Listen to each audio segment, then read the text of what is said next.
Chapter 1050, Artificial Transformers, Scott's Incredible Experience. Paxton scooped Kathy into his arms and bolted for the door, every step fueled by desperation. But Darren slipped free of Scott's nanowire tangle and planted himself in their path. "Sorry, sweetheart," he drawled, an icy smile curling his lips. "You're going to pay for your father's mistakes." Paxton froze. Gently he set Kathy down and pivoted to shield her. "Hide behind me, okay?" She nodded, voice trembling, and pressed herself against his leg. "Stay away from us." Darren only laughed, the twin metal spines on his back igniting with an ominous blue glow. Kathy's lip quivered as she looked up at Paxton. "Dad, help!" Paxton's heart pounded, but he held his ground. Across the room, Scott met his gaze. "Now," Paxton mouthed. Without hesitation, Scott triggered his suit's shrinking module. In a blink, he collapsed to the size of an ant, his world reduced to towering fibers of carpet and the looming silhouette of Darren's glowing spines. He knew what lurked inside those rods, a microscopic bomb designed to ignite at the molecular level. Years ago, Hank's wife had risked everything by shrinking down to neutralize a nuclear warhead from within. Scott was about to attempt the same life-or-death maneuver, driven not by duty, but by the chance to save an innocent child. Scuttling along the curvature of Darren's spines, Scott searched for the hidden seam that concealed the kill switch. Every heartbeat echoed like a drum in his tiny chest. If he failed, the blast would wipe out everything and everyone around him. But if he succeeded, Kathy would live to see another day. Summoning every ounce of courage, Scott inched forward, ready to intervene at the smallest scale for the biggest stakes. "I love you, Kathy." Those words still rang in Scott's ears as he leapt forward, twisting the adjustment dial on his suit tighter around his waist. He'd already shrunk to Ant-Man size, but it wasn't enough. He gritted his teeth and squeezed even more, shrinking further until he was a tiny speck. Then, darting through a seam in the Wasp suit, he began dismantling the delicate electronics inside. Sparks flew as wires snapped and circuits exploded under his frantic blows.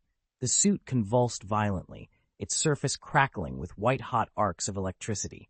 Scott's final powered punch smashed the PIM particle core at the heart of the armor. With a piercing shriek, Darren, who'd been trapped inside that suit, let out one last tortured cry. His limbs twisted unnaturally, contorting until, together with the shattered armor, he disintegrated into dust. Scott didn't pause to watch. Suddenly, he was tumbling through a bizarre, kaleidoscopic world, shrinking faster than ever. The walls of reality seemed to peel away in layers of translucent film, each one warping and stretching in his vision. Time and space lost all meaning, because he was slipping into the quantum realm. Hank's warning echoed through Scott's mind. "You're entering a place where the normal rules don't apply. Everything you know and everything you love could be gone forever." Scott closed his eyes, bracing for oblivion. Darkness swallowed him completely. "Dad, where are you?"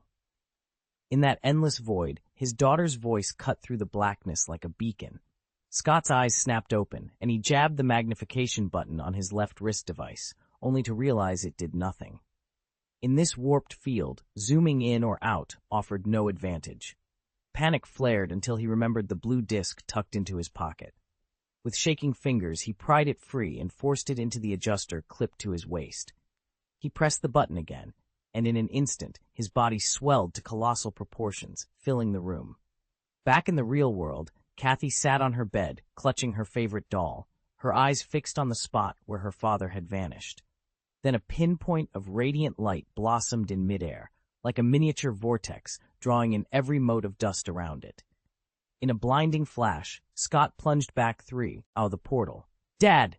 Kathy scrambled to her feet and ran into his arms, burying her face in his shirt. "I missed you so much." Scott gathered her up in a tight hug. "I missed you too, sweetie. More than anything." "Ahem." Paxton's dry voice cut through the moment. "You've left us with a rather large hole in the ceiling." Scott glanced up at the jagged tier overhead and rubbed the back of his neck. "Sorry about that." Paxton folded his arms, a teasing smile tugging at his lips. "Let's discuss repair plans after you officially apologize to your daughter." Aaron stepped through the front door with the calm confidence of someone who'd done this 100 times. Kathy looked up, her eyes wide with worry, but he gave her a gentle nod before turning to Scott. "Time to go, Aaron said quietly. The police are waiting outside, and you can't let them discover your identity as Ant-Man. Scott's gaze softened as he approached the bed where his daughter lay curled under the covers. He crouched, brushed a strand of hair from her forehead, and kissed her softly. Goodbye, Dudu. I'll come back and see you soon. Uh-huh, she murmured, half asleep. With no one else watching, Scott snapped his helmet into place. In a blink, he shrank down to the size of an ant, slipped out the open window, and vanished before Captain Maggie and the other officers could step inside. Objective: destroy Darren Klaus's Hornet suit and erase all associated data. Reward: 500 magic points. Penalty for failure: none. Status: completed. The next morning, Aaron woke on his own as sunlight filled the room. After his usual check-in, he reached for the task panel on his holo display, ready to see what new challenges awaited. A soft chime rang in Aaron's mind. Congratulations, host. You have completed the system mission and earned 500 magic points. Aaron allowed himself a faint smile. Not a bad day's work, he murmured. Hard-earned, too. He tapped his wrist. System: display personal status. A holographic panel unfolded before him. Host: Aaron Gaius, Magic Energy Physical, 20,952, Intermediate Grand Magician. Magic Energy Spiritual, 20,952, Intermediate Grand Magician. Total Magic Energy, 41,904, Mid-Level Holy Magician, Peak Sub-Heavenly Father, Lord of the Shadow Dimension. Talent: once in a lifetime, +4 Magic Energy per day, +2 Physical Attribute per day, +2 Spiritual Attribute per day. Inventory: Magic Carpet, Gauss Compass, Captain Jack's Compass, Prophecy Scroll, Wei Jiang's Jar, Meditation Pot, Icebox, Confession Compass, Shiva Temple Bracelet, Blood Flower, Devil's Book, Fairy Bean, Angel Feather, Fire Source Fragment, and more. Magic points: 1,044. Aaron studied the numbers and exhaled softly. The climb to high-level Holy Magician was steeper than he'd imagined, and he still had a long way to go. Aaron murmured under his breath, "This is going to take even longer to finish," then scooped up Ab and slipped out of the room. After savoring the breakfast Jane had prepared, he headed straight for his studio. In the center of the loft stood his latest creation, a gleaming red motorcycle with tasteful silver-blue accents. Over the past few months, Aaron had completely rebuilt and upgraded the original machine. 3 polished buttons, flight mode, submersible mode, and space navigation, lined the console, and the engine's performance had been boosted dramatically. Under ordinary conditions, it could shatter the sound barrier. Fueled by magic, Aaron was confident it might even flirt with the speed of light. He ran his hand across the bike's streamlined body and pointed out the new armaments. 2 laser cannons were mounted just above the front wheel housing, calibrated to fire his alchemical rounds at adjustable power levels. Behind the rider's seat sat a compact Jericho missile launcher, one he'd ordered, without limit, from Tony Stark's network. Thanks to his traceless expansion spell, Aaron could stow as many missiles as he liked, eliminating any worry about running low on firepower. With the final adjustments in place, the motorcycle gleamed under the studio lights, a perfect fusion of engineering, magic, and sheer audacity. The most critical upgrade was the defensive matrix. Aaron had painstakingly etched protective runes into the ship's hull, forging a barrier capable of repelling missile barrages and shrugging off magical assaults. "Master, I think it's complete," Jane said, her voice bright with pride. Aaron offered her a rueful smile. "Alchemy can only take me so far at my current level." He slipped his hand into the space ring at his belt, withdrew a box of universal capsules, and tucked it into a concealed compartment beneath the control console. "This is the best refinement I can achieve for now." Jane studied the vessel skeptically. "No, it still feels like something's missing." Her surprise was genuine. In her eyes, this starship was already a marvel, interstellar capable and orders of magnitude more powerful than any ordinary cruiser. Yet Aaron merely chuckled. "Trust me," he said, reaching down to tap the side of the console. With a quiet hum of power, he drew from the hidden depths of system space and produced a small shard of jet-black iron.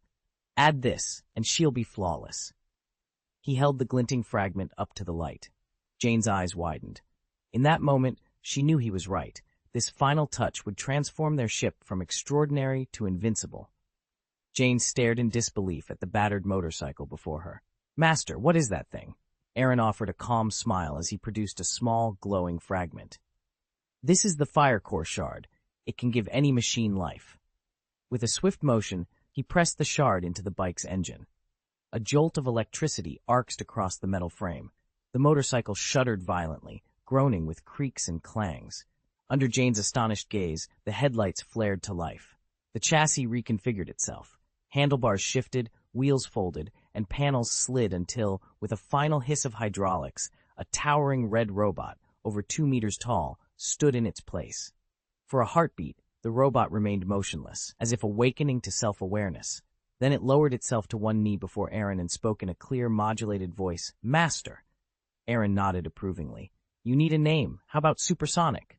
The robot hesitated. "As long as the master is pleased." Aaron arched an eyebrow. "You don't sound enthusiastic. I could call you Optimus Prime, Megatron, Bumblebee, Red Spider." "Supersonic is just fine. Thank you, Master."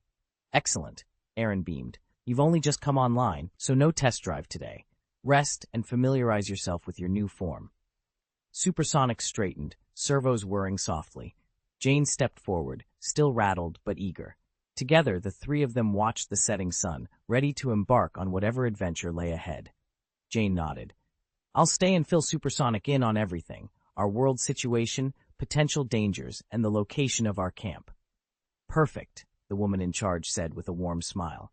She turned to Supersonic. "And you, since you're still young, I could use an assistant. Interested?"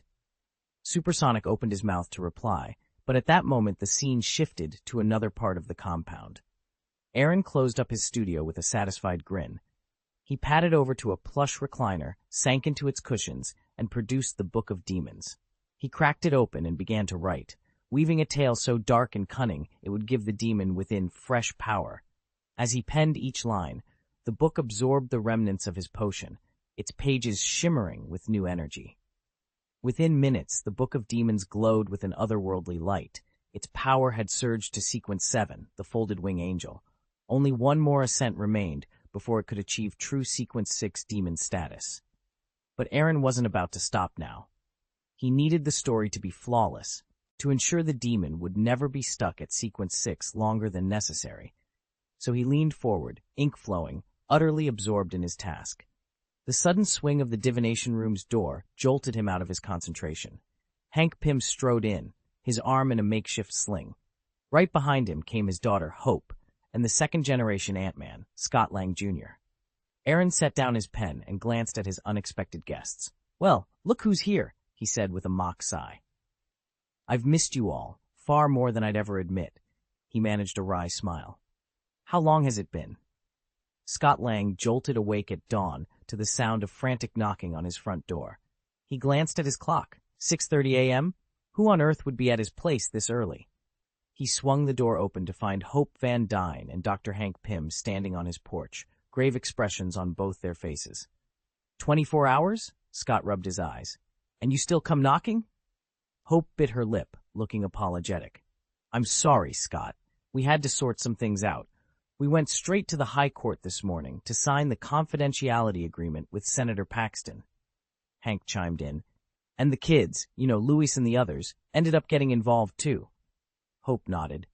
"The contract legally binds us to keep everything about Ant-Man and the Pym particles a total secret." Scott leaned against the doorframe, clearly running on fumes. "We left the courthouse, drove here, and my breakfast was a single burger in the car, no coffee. All night, I've been running, sweating, and this is my reward?" Hank let out a short laugh. "Come on, man. You're doing this for Cassie's sake. You want to see your daughter without sneaking around, not playing the thief." Scott's grin faded into a frown. "I know that, and I appreciate it, but sometimes I can't help feeling you look down on me, Hank, like you're just waiting for me to mess up." Hank's expression softened as he crossed his arms. "Stop that. You've earned your place here. You're a brilliant engineer and a good man. Believe it." Before Scott could answer, Hope's voice cut through the morning air. "All right. Enough. Knock it off." Silence fell as the three of them stood in Scott's foyer, the weight of the day already pressing on their shoulders. Outside, the new sun rose, but inside, they faced a future that demanded their absolute discretion. Hope rounded on Aaron the moment they arrived. We dashed over here. Surely you know why. Aaron paused thoughtfully, then lifted little Abe into his arms, brushing a lock of hair from the child's forehead. I imagine Hank has given you a lot of answers already. Hank squirmed. Only the bare minimum. There are things Hope mustn't know. If she did, the consequences could be dire. So you shared everything you're allowed to share? Hank hesitated, then nodded. That's about it. Hope turned her gaze to Aaron, her expression earnest. Can my mother really come back from the quantum realm? Aaron pointed toward Scott, who stood quietly at the edge of the room. You have a living example right here. Hope bit her lip. But it's been more than 20 years. That's the thing about fate, Aaron said gently. The quantum realm doesn't take life, and time there doesn't flow the same as here. What feels like 2 decades to us may be mere moments to her. Hank's shoulders sagged in relief. Then Jenny hasn't been down there for 20 years after all. Aaron's eyes grew distant. Not exactly. How can you be certain she's suffering? Aaron asked, leaning forward. Because she's been trapped away from her husband and beloved daughter for over 20 years, Hank replied quietly, and she promised Hope she would come back. Aaron blinked, then let out a low laugh. That's a perfect answer, so simple it actually hurts. Hank's mouth twitched into a wry smile. The real problem is that Scott's forgotten everything about his time in the quantum realm. He remembers going in and coming out, but not how he got out. Scott shifted uncomfortably. Yeah, I don't remember a thing.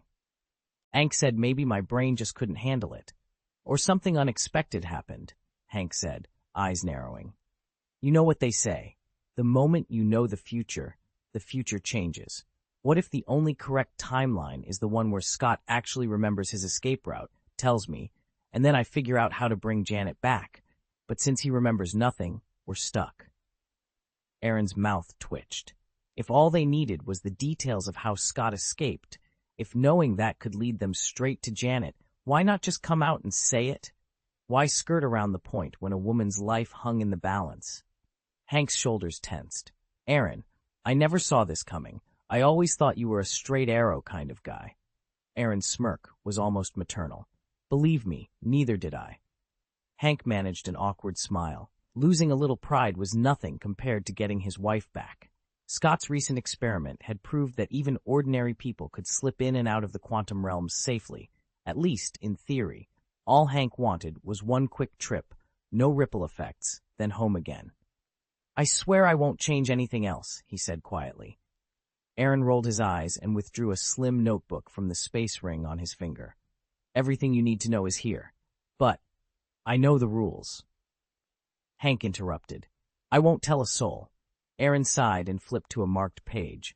With a quick tear, he removed the detailed instructions on how to bring Janet back. Fine. Just don't forget to let me know when you do it. That's my side of the bargain. Hank tucked the notebook into his jacket, the torn page fluttering like a fallen leaf. A second thought made him hesitate. Aaron, won't this mess with fate? You once said we'd run into that ghost girl someday. Aaron leaned back, shrugging.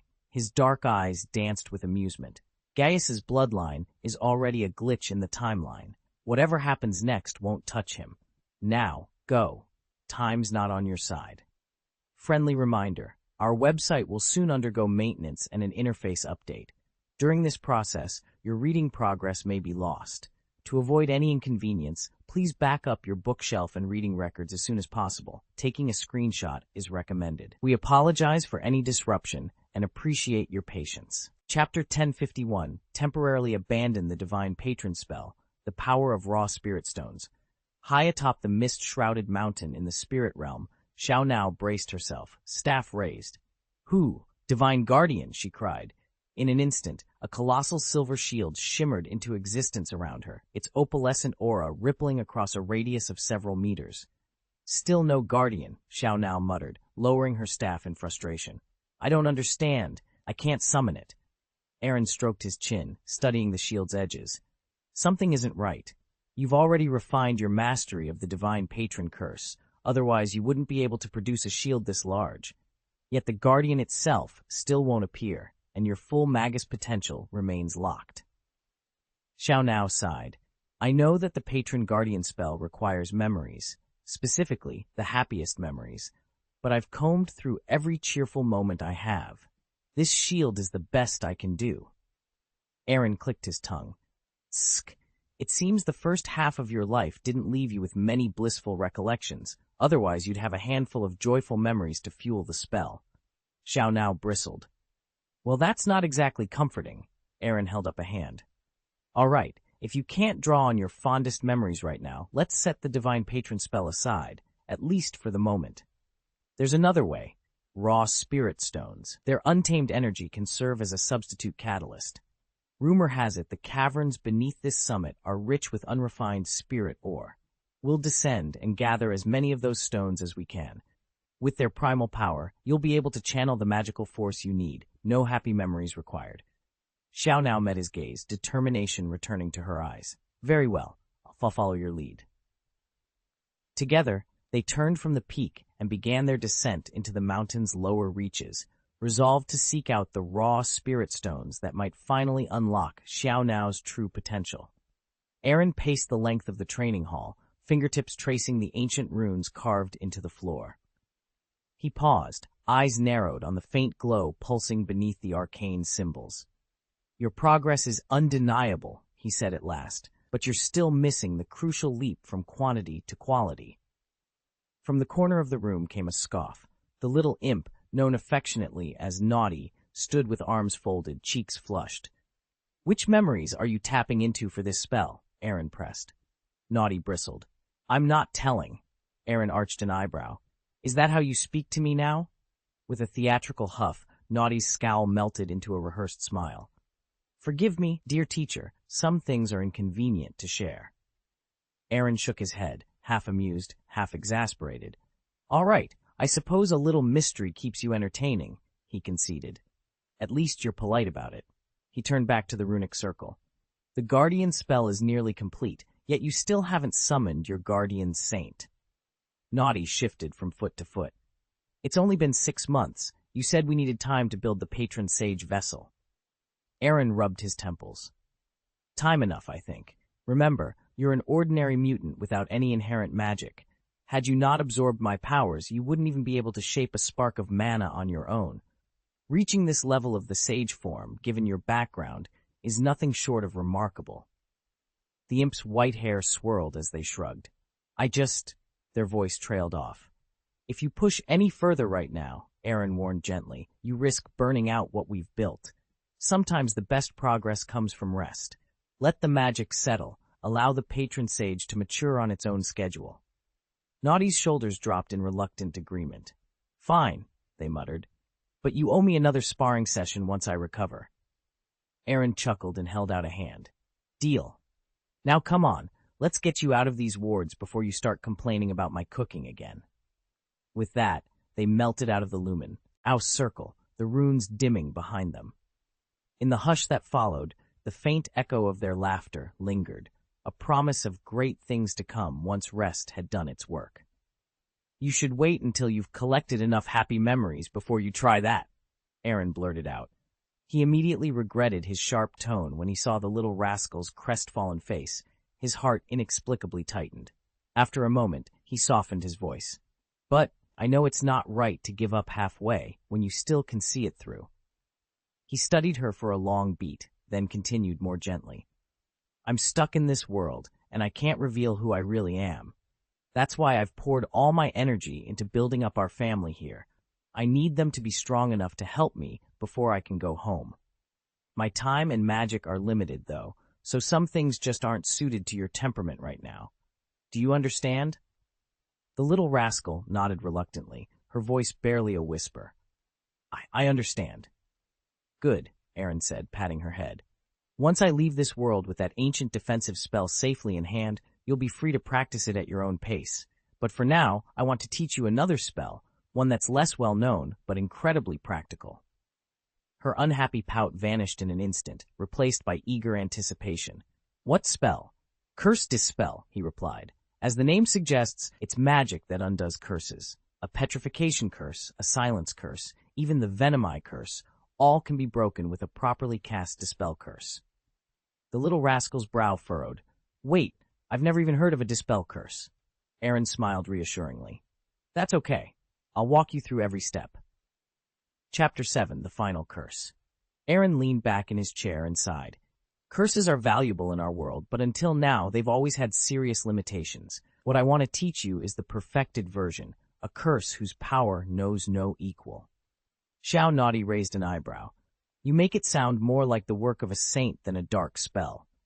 Aaron's gaze turned serious. The true strength of this ultimate curse depends entirely on the caster's mastery. Remember the San Vanganza incident? When a mage's power is high enough, this spell can even seal the gates of hell. That's outrageous, Xiao Naughty exclaimed. And beside the point, your magic is drawn from me. At best, that only makes you a mid-level sorcerer. To lock the gates of hell, you'd need 7 or 8 archmages casting in perfect unison, unstoppable. Still, learning this curse would be more than enough to handle any major threat we're likely to face. She thought for a moment, then nodded. All right, let's begin. Aaron stood and smoothed his robes. Not quite yet. We'll convene the council tomorrow morning. I want every senior mage present before I reveal the incantation. He strode to the head of the long oak table. Xiao Naughty offered a nervous smile as she took her seat, anticipation fluttering in her chest. The fate of their world, and perhaps of the gates of hell itself, would hinge on what came next.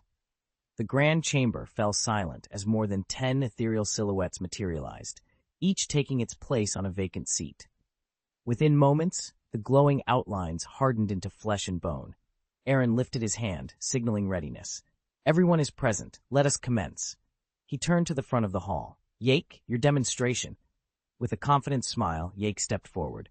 Diviner's Path, Sequence 6, Faceless Man. Lines of granular light wove across his skin, accompanied by the faint crack of shifting bones. In an instant, he assumed Frank's exact appearance, down to his expression, build, even the cut of his clothes. Frank himself stared in astonishment.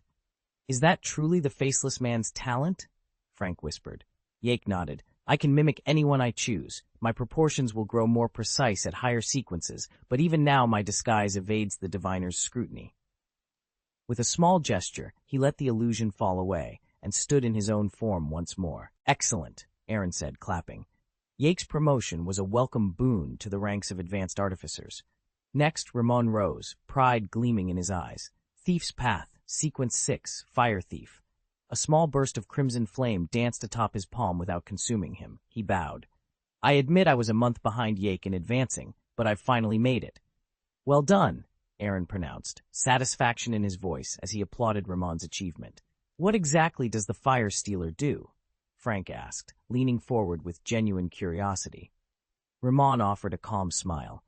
It siphons off an opponent's powers. It's not as potent as my own ability, but it works on par with any mid-level sequence. You could borrow Steve Rogers' super soldier strength, Loki's magic, even your own mental piercing skill, provided you know how it works. The better you understand the target's power, the higher your chance of success. But there's a catch. It only lasts a few minutes. Frank raised an eyebrow. A few minutes? That's barely time to. He paused, then cracked a grin.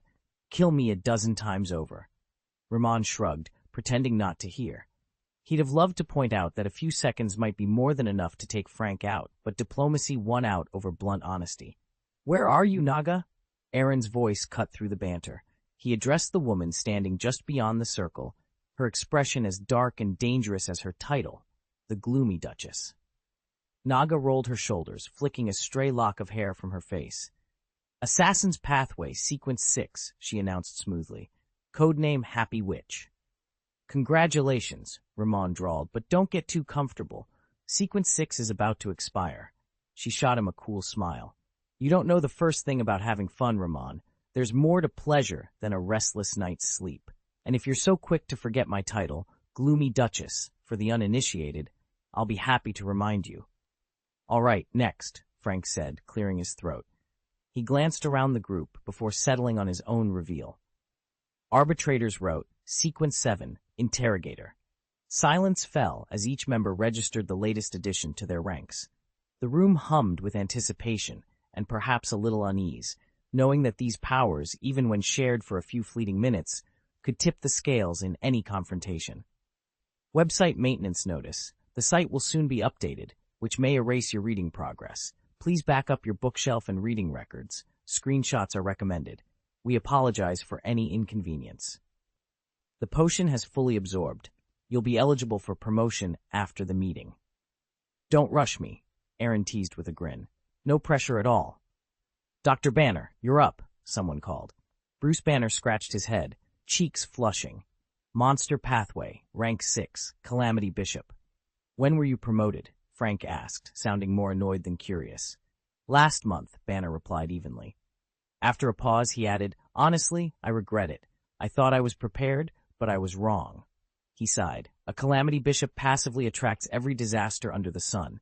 Yes, I could see most of them coming, but this past month has been exhausting, both for me and for the Hulk. If Fury hadn't insisted I stay at Avengers HQ to watch over Wanda, I'd have vanished to some remote hideout for the next few years. Frank's eye twitched. He opened his mouth to offer some reassurance, but the words got stuck. Lorelei leaned forward, a playful smile on her lips. So tell me, who would you like me to protect? Bruce Banner blinked at her. Wanda Maximoff, the Scarlet Witch. She's an Avenger. Ah, female, and very beautiful, yes? Banner's cheeks flushed. Why are we? He paused, massaging his temple. Fine. From an aesthetic standpoint, I'd say 8 or 9 out of 10. 8 or 9, Lorelei pressed, arching an eyebrow. Which is it? His pulse hammered in his ears. Of all the questions, 9, no 8, no 10. Lorelei's grin widened. A 10, huh? Well, don't. Spare my feelings. What about me? How many points would I get? Before Banner could answer, Aaron Ross cleared his throat, drawing everyone's attention. Let's keep the magic to a minimum during our briefing, please. Lorelei gave a mock salute. Of course, Master. Aaron shot her a warning look. He'd settle this with her later, once the meeting was over. They sat around the long, polished table in the council chamber, each waiting for their turn to report. Gian, seated at the head, tapped a slender silver rod against the walnut veneer. Next, he called. Beneath a hovering hologram of swirling alchemical symbols, Gian's voice stayed calm and even. Pharmacist Pathway, Sequence 6, Potion Professor. The potion has been fully assimilated. By our next meeting, you should be ready to advance to Sequence 5. Gian smiled briefly. Very good. Moving on. Bucky rose smoothly, his steel-gray eyes flicking to Gear. Warrior Pathway, Sequence 7, Weapon Master.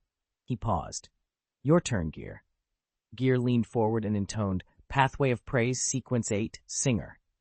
Corpse Collector's Pathway, also Sequence 8, Gravedigger, Carter Slay answered without hesitation. I've already assembled an archaeological team, professionals in tomb excavation. In 6 months, we'll be on site without issue. Frank snorted. You're organizing tomb robbers now? Carter met his gaze. We need to investigate the demon worship ruins. There's no honest way around it. He tapped a finger on the table. Lorelei, go ahead. Lorelei straightened. Cultivator's Path, Sequence 7, Harvest Priest. Aaron sat back, folding his arms. He studied the group with a faint, approving smile. Your assimilation progresses nicely, he said. Keep up the effort, but remember, ascending to demigod status can't be rushed. Bruce Banner's deep voice rumbled from across the table. It takes time, a lot of time. The chamber fell silent, the glow of the holograms reflecting in each hopeful eye. They all understood. The road ahead was long, but every step brought them closer to true power. Aaron leaned back in his chair, fingers steepled beneath his chin. Advancing through the low tiers isn't difficult, he mused, but once you hit the medium brackets, your training time at least doubles. He paused, weighing his next words. There's no rush. Even if it takes us the full 5 years, we'll get him promoted. Seta, in half a decade, he'll stand among the gods, and then everything changes. Until then, though, we keep a low profile. No one must suspect who he really is. Rising smoothly, he tapped the table. All right, next item on the agenda. Anything significant occurred in the universe during our absence? Slytherin's eyes flickered. He drew a thread of memory from the recesses of his mind and wove it into a vivid hologram above the conference table. Silver and violet light swirled until it resolved into a colossal scepter, its shaft crowned by a pulsating purple crystal. A titanic figure, hundreds of meters tall, gripped the staff and brought it crashing down to the surface of a planet. Crack! A shockwave rippled outward, splitting continents and ripping mountains from their roots. From the ruptures, purple energy lanced into the sky like a vengeful star. Within seconds, the world shattered into cosmic dust. and every living thing on it vanished in agonized screams. Silence fell over the chamber as the vision faded. Aaron's gaze was unreadable. Beside him, the others exchanged grim looks. "That," Slytherin said softly, "is the work of the Void Monarch. His power has grown once more." A weighty hush settled over the assembly. 5 years, Aaron thought. 5 years until they could challenge a god and maybe save millions more worlds from this same fate. Everyone fell silent, the only sound the soft click of swallowing as they stared at the projection in stunned disbelief. A whole planet, gone in an instant. Bruce Banner cleared his throat. "What am I looking at?" Slytherin stepped forward, his expression grave. "That," he said, "is the Power Stone, one of the 6 Infinity Stones. Of all the stones, its energy is the most devastating. Even brief contact reduces matter to ash." With a flick of his wrist, Slytherin activated a new image. The grainy feed showed a lone figure striding across a barren landscape. A man in a crimson leather jacket, a pair of vintage headphones draped around his neck, his stance cocky and playful. "This is Peter Quill," Slytherin explained, "also known as Star-Lord. He's one of the Ravagers. He recovered the Power Stone's containment orb from the abandoned planet Morag." Bucky Barnes leaned closer, eyebrows raised. "He looks human." "He is," Slytherin confirmed. "Born in Mississippi, kidnapped as a child by Yondu's Ravagers and forced into their ranks. They tried to break him. He's been locked up more times than I can count, but Quill refused to bend. Talent and stubbornness saved him every time." The room remained quiet as they absorbed the revelation. A single Infinity Stone, wielded by a rogue Earthling, had the power to erase entire worlds. And right now, it was back in play. But that's beside the point. What matters is this. Slytherin reached out, swiping at the air, and the hollow projection shifted again. There stood Star-Lord, the Power Stone gripped in his hand as violet energy snaked across his skin. Around him, several alien warriors, strange even by cosmic standards, clasped his arms, bracing against the Infinity Stone's brutal backlash. None of them fell. Instead, they channeled its force into a searing blast that tore through the blue-skinned alien, brandishing a massive warhammer. "Is that a Kree?" Frank leaned closer. "Child files say they're nearly extinct." Slytherin shook his head. "Not just any Kree. That's Ronan the Accuser, Star-Lord's archenemy and supreme commander of the Kree military. He's a super soldier in his own right, on par with Steve Rogers." Frank's brow furrowed. "How did Star-Lord's team manage to stop him?" "When Ronan's armada threatened Xandar," Slytherin explained, "Star-Lord unleashed the Power Stone and shattered the invading fleet. In gratitude, Xandarian leaders granted them honorary citizenship and the name Guardians of the Galaxy." He paused, a half-smile tugging at his lips. "One more thing. Peter Quill isn't entirely human. His mother was Terran, but his father, preliminary scans suggest he's extraterrestrial. He wasn't just some decorative trinket, certainly not at the level of a celestial. If he were, Star-Lord, who carries the lineage but hasn't even awakened it, would never have survived the backlash from that raw Power Stone. Such a dangerous artifact wouldn't be left lying around on Xandar. It should be guarded by Nova Supreme, the Supreme Commander of the Nova Legion." Chapter 1052, The Lost Sense of Urgency. Departing the X-Men's vessel. "Alas," Aaron sighed, staring out the viewport at the swirling cosmos. 5 of the 6 Infinity Stones have surfaced in our world: space, soul, reality, power, and time. Only the Soul Stone remains unaccounted for. "That," Slytherin replied with a casual shrug, "can only mean one thing. A cosmic disaster is on its way. But Guyi and Odin are still alive, so the sky won't fall just yet. And even if the naive masses panic, does it really affect us?" Aaron opened his mouth to argue, then thought better of it. Both Guyi and Odin had always kept their distance from him, yet there was no denying their importance. Should either fall, Earth's peril rating would skyrocket, and Aaron could no longer carry on his schemes in peace. He'd felt the weight of that possibility pressing down on him for some time now. If he didn't become a god before Odin or Guyi finally retired, or unless he found a new patron of equal stature, he would forever be on shaky ground. He cleared his throat, the urgency he'd long suppressed at last bubbling to the surface. "We need a plan." Aaron's voice crackled in his mind. "Hold that thought. I'm still in a meeting." He smoothed his expression and leaned back into his chair as if nothing had happened. "Yes, but remember, the blade must temper itself. He added, feigning casualness. Anything else? Nothing more, came the reply. Aaron nodded once, then turned to the delegation seated to his right. All right, everyone on Earth Command, your situation reports, please. Hunting vampires, Frank announced, glancing at Jane Volturi. He felt a flicker of relief when her face remained impassive. I've taken on several contracts lately. I've broken up 7 or 8 vampire cells, hundreds of them in total. By yourself? Carter Slay raised an eyebrow in surprise. Frank smiled wryly. Not exactly. I had a military special forces squad backing me. Each operative was already elite before their enhancements. Years of combat experience, ruthless efficiency, lethal precision. Their coordination was seamless. He paused, scanning the room. Doctor. Jane Volturi lifted her gaze, her expression unreadable. I'll report in next, she said softly. Aaron inclined his head. Good. Let's proceed in order. Earth Command first, then the planetary governors, and finally the allied systems. We need a full overview before we move on to strategy. He tapped a button on his console, and the holo display next to him flickered to life, ready for the next briefing. Aaron's voice crackled through Bruce's comm unit. Banner, where are you right now? Bruce Banner swiveled his chair away from the containment console. Still holed up at the Avengers facility. He replied with a forced smile. Officially, I'm here to study anomaly patterns. Unofficially, ever since they dubbed me the Bishop of Calamity, disasters keep finding me. It's only a matter of time before someone notices. Aaron chewed on his lower lip. Then you need an excuse to get out. Now, your bad luck might hurt someone else. Don't forget Wanda's still at the base. Bruce fell silent, rubbing his temples. Point taken. Aaron toggled the channel. How's Natasha holding up? Bruce leaned forward. The regeneration seed transplant took. Her healing's slow but steady, and it won't interfere with her missions. Sure, to the public she's this untouchable Avenger, Aaron said with a half-laugh. But to me, she's just Nat. A moment later, Bucky's voice came on the line. I'm stationed at Mutant Sanctuary 4. Since the Shadow Court formed, we've had better safeguards for innocent mutants. It's made the Sentinel Special Services job easier, though easier is still a relative term.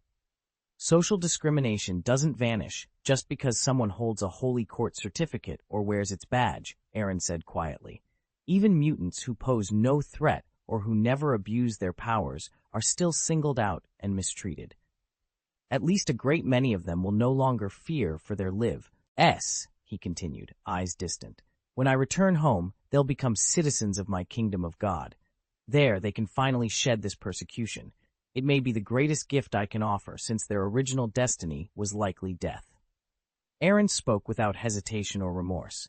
He wasn't a saint, but neither was he cruel. When circumstances demanded discretion, he couldn't fully devote himself to mutant causes, and he knew it. Bucky fell silent for a long moment, then gave a slow nod. Decades as the Winter Soldier had taught him a life of constant oppression could be worse than death itself. Compared to their current plight, these mutants still had hope, a luxury he'd once envied but never possessed. Anything else? Aaron asked. Bucky sighed, pressing a gloved hand to his temple. Yes, the Sentinel Special Service has located a female mutant with magnetic powers, Lorna Dane. She goes by the codename Polaris. In the briefing room, Bucky slid a classified dossier across the table. Our preliminary investigation confirms it, he said quietly. She really is Magneto's daughter. The kid, whom everyone cheekily called Rascal, stared at the file. What, does Magneto know? Bucky shook his head. We haven't been able to reach him. No idea if he's aware of her existence yet. Rascal flipped open the report. Then what's the problem? Why is she locked up? She's in a Sentinel Security Service holding cell, Bucky explained. And if the lab results are accurate, she's pregnant. Rascal's eyebrows shot up. So you're just going to keep her imprisoned? Bucky folded his arms. Her power is too unpredictable. She hasn't killed anyone outright, but several officers have been seriously injured during containment. We can't risk letting her out until we know she can control herself. Rascal leaned back, frowning. Didn't she petition the Shadow Court for asylum? If her attacks are purely defensive, the Church should have offered protection. I asked her that, Bucky admitted. She turned it down. She insists she can restrain her abilities and would never harm anyone without cause. But there's more to consider. She's a prominent leader in a militant mutant organization. We've seen what happens when mutants with poor control, or even a criminal record, claim they're sorry afterward. The church doesn't want that liability on their conscience. Rascal sighed and pushed the dossier back. Still, she's carrying Magneto's blood. There's got to be a better way to handle her.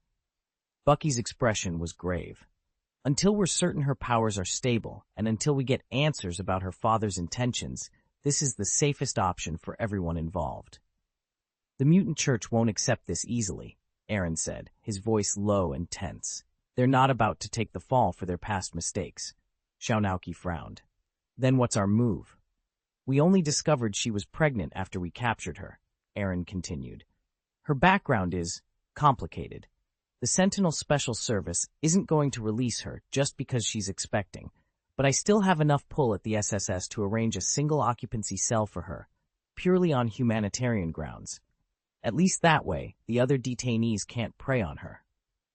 Shaunauki nodded, then asked cautiously, "And the suppressor collar? Has that been finalized?" Aaron's lips curved into a wry smile. "It has. How they developed it is classified, top secret. A collar that can neutralize mutant powers?" Naoki's eyes widened, and an unexpected chill ran down her spine.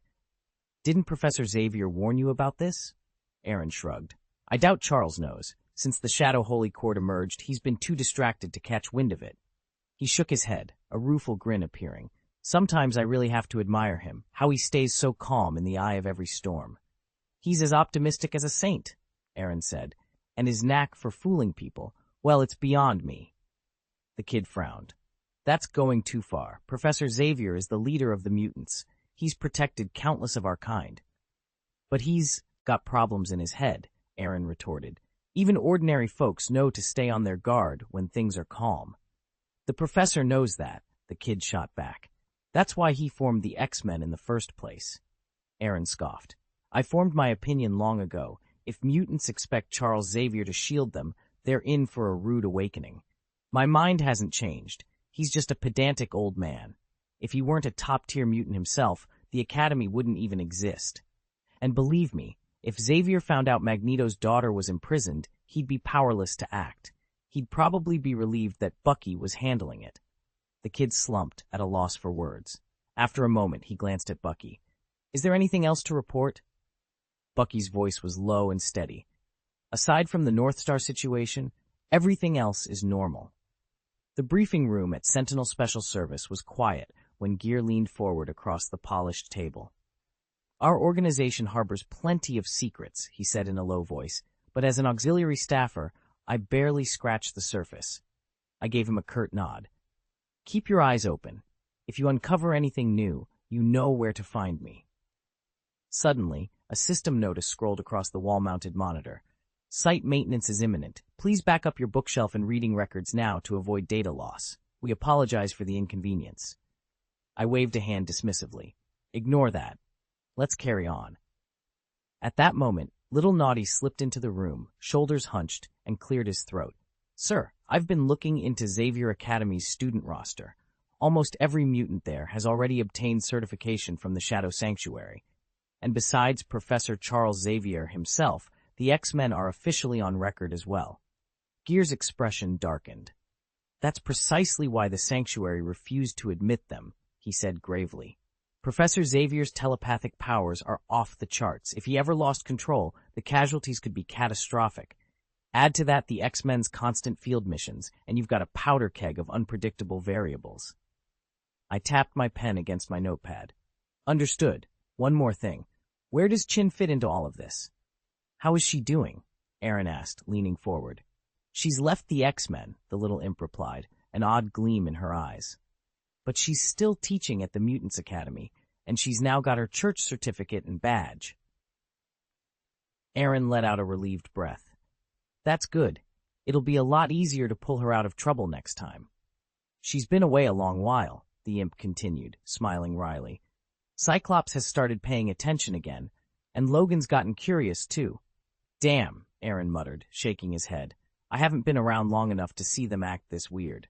"Maybe they think you're dead," the imp teased. Aaron tapped his finger on the table, considering. "Let it be for now." "What do you mean?" the the imp asked. The fox will guard its mistress, he said quietly. The imp blinked. So she won't see him for ages. Not yet, Aaron said firmly. The next time I visit the academy, I'll bring her back with me. You're ruthless, Gear, the imp sighed. He offered a small smile. I have no choice before we must build the church step by step and spread the master's faith. Sometimes Aaron left the church grounds to purge nearby demon infestations. That afternoon, as they gathered for their routine briefing, Gel bowed deeply before him.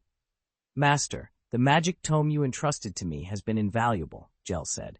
The parishioners' faith swells when they witness the miracles I perform. Aaron inclined his head with satisfaction.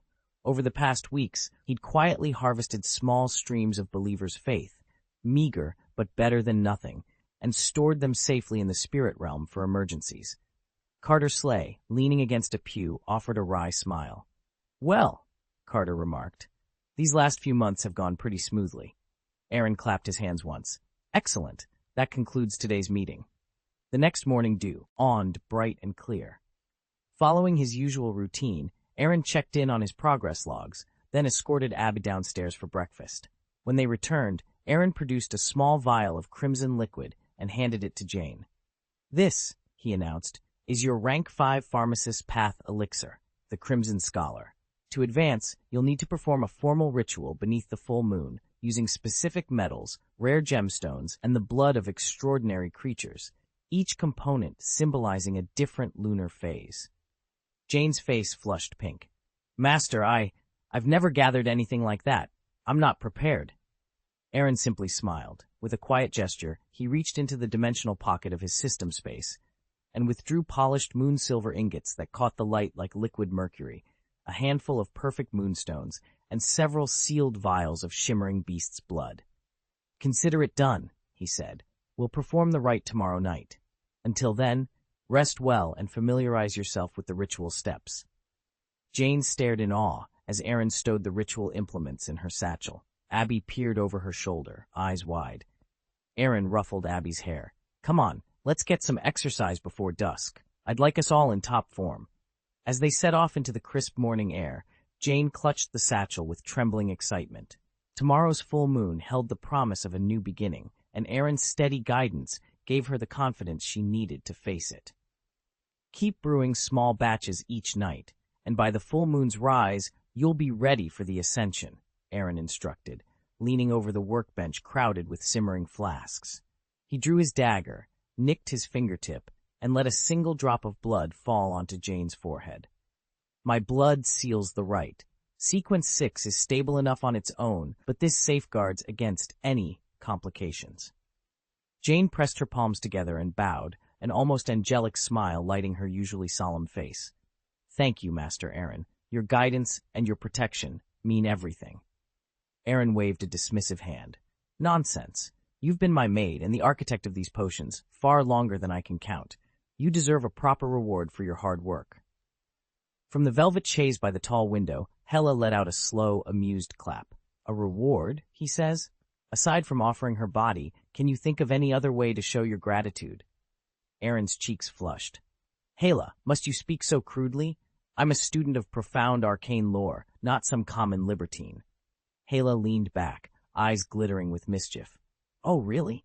Then how do you explain your twice-monthly pilgrimages to the Avengers' stronghold? Sounds less like scholarship and more like extracurricular activity. Aaron opened his mouth to protest, but the smirk on Hela's face made him think better of it. Jane, still glowing from the blood blessing, simply bowed her head and returned to her cauldrons, each bubbling vial a silent testament to her unwavering devotion. Don't tell me you're doing all this just out of the goodness of your heart. Aaron's face heated. He ran a hand through his hair. I only take her shopping, to the movies, out for coffee. She's a superhero. The pressure on her is intense, and she's barely in her 20s. She shouldn't have to deal with all that alone. Hyla leaned back in her chair, arms folded. If you really care so much, how do you explain Petrona's kid turning up here and calling you brother-in-law without you ever correcting him? Aaron forced a smile that came out more like a grimace. It's not official yet. Mirth danced in Hyla's eyes. Not official? You've been hanging around her for months, still haven't moved the relationship forward. He straightened. I'm a gentleman. First loves are special. I won't rush her. Hyla smacked her lips. Oh, please, don't go all chivalrous on me. Aaron felt a cold shiver at her words. He cleared his throat. Your Highness Hela, you might be more careful with your insults. She shrugged, unrepentant. I'm all heart and curre. Gee, I know what I want, and I'm patient enough to wait. What's your excuse? Aaron opened his mouth, then closed it, offering instead a strained, embarrassed laugh. Ha, right? He wished he'd said something, that anything would bridge the gap between them. Instead, all he had was a half-hearted chuckle and a stubborn resolve to prove himself worthy of her trust and affection. Aaron pinched the bridge of his nose, exasperated. A gentleman never argues with a woman, he said with a wry smile. So let's just drop it. Hela drew in a steady breath, cheeks pink. I know I can be impossibly stubborn, she admitted. Honestly, Aaron continued, I was taught from childhood that reasoning with women is pointless. They're just not reasonable. Especially with you, I know I can't win. He paused, then fixed her with a steady look. But I have to ask, are you perhaps too interested in my private affairs? Hela blinked, surprised, then laughed softly. She recovered her composure in an instant, her cheeks still tinged with color. Am I? Well? Aaron prompted. Fine, she sighed, a playful smirk curling her lips. I admit it, I do pay attention to what you're up to. It's one of the few amusements I have here in the atrium. Aaron felt a sudden, unfamiliar pang, neither painful nor pleasant, more like a sharp, sour heat blossoming in his chest. He blinked, struggling to hide the surprise in his eyes. Warm reminder, the site will soon undergo maintenance, and your reading progress may be lost. Please save your bookshelf and reading records. Screenshots are recommended. We apologize for the inconvenience. Chapter 1053. Did you extend your life for Guyi and Odin, only to sink this low? Sand and rust swirled through the half-lit chamber as Aaron's quill darted across the pages of the Book of Demons. With a final flourish, he set the quill down, exhaling sharply. He uncorked a vial of inky black potion and let it spill over the 6th Abyssal Path sigil.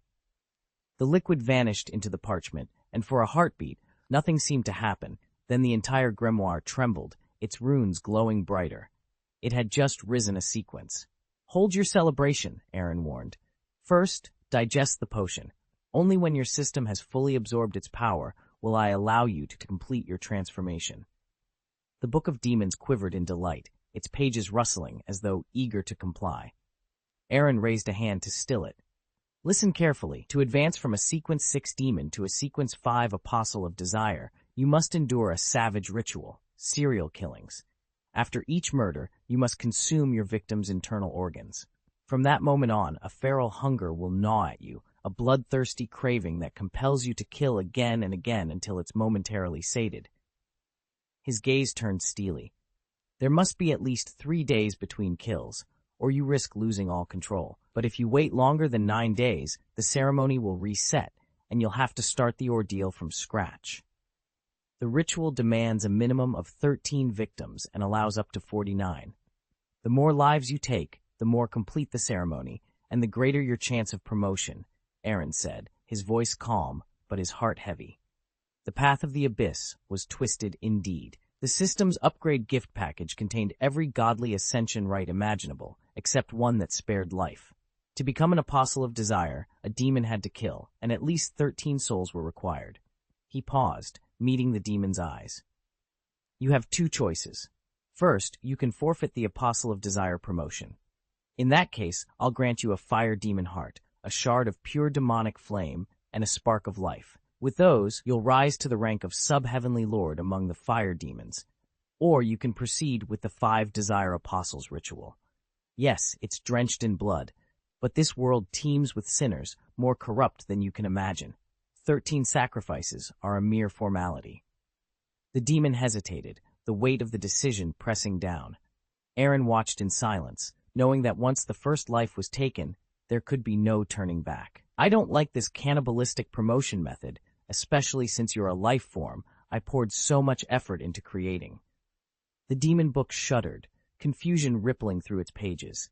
It clearly didn't understand why its master was demanding a choice. Take your time, Aaron soothed, closing the book and slipping it into his spatial ring. This decision will wait for you as long as you need. Jian's cheeks warmed with hesitation.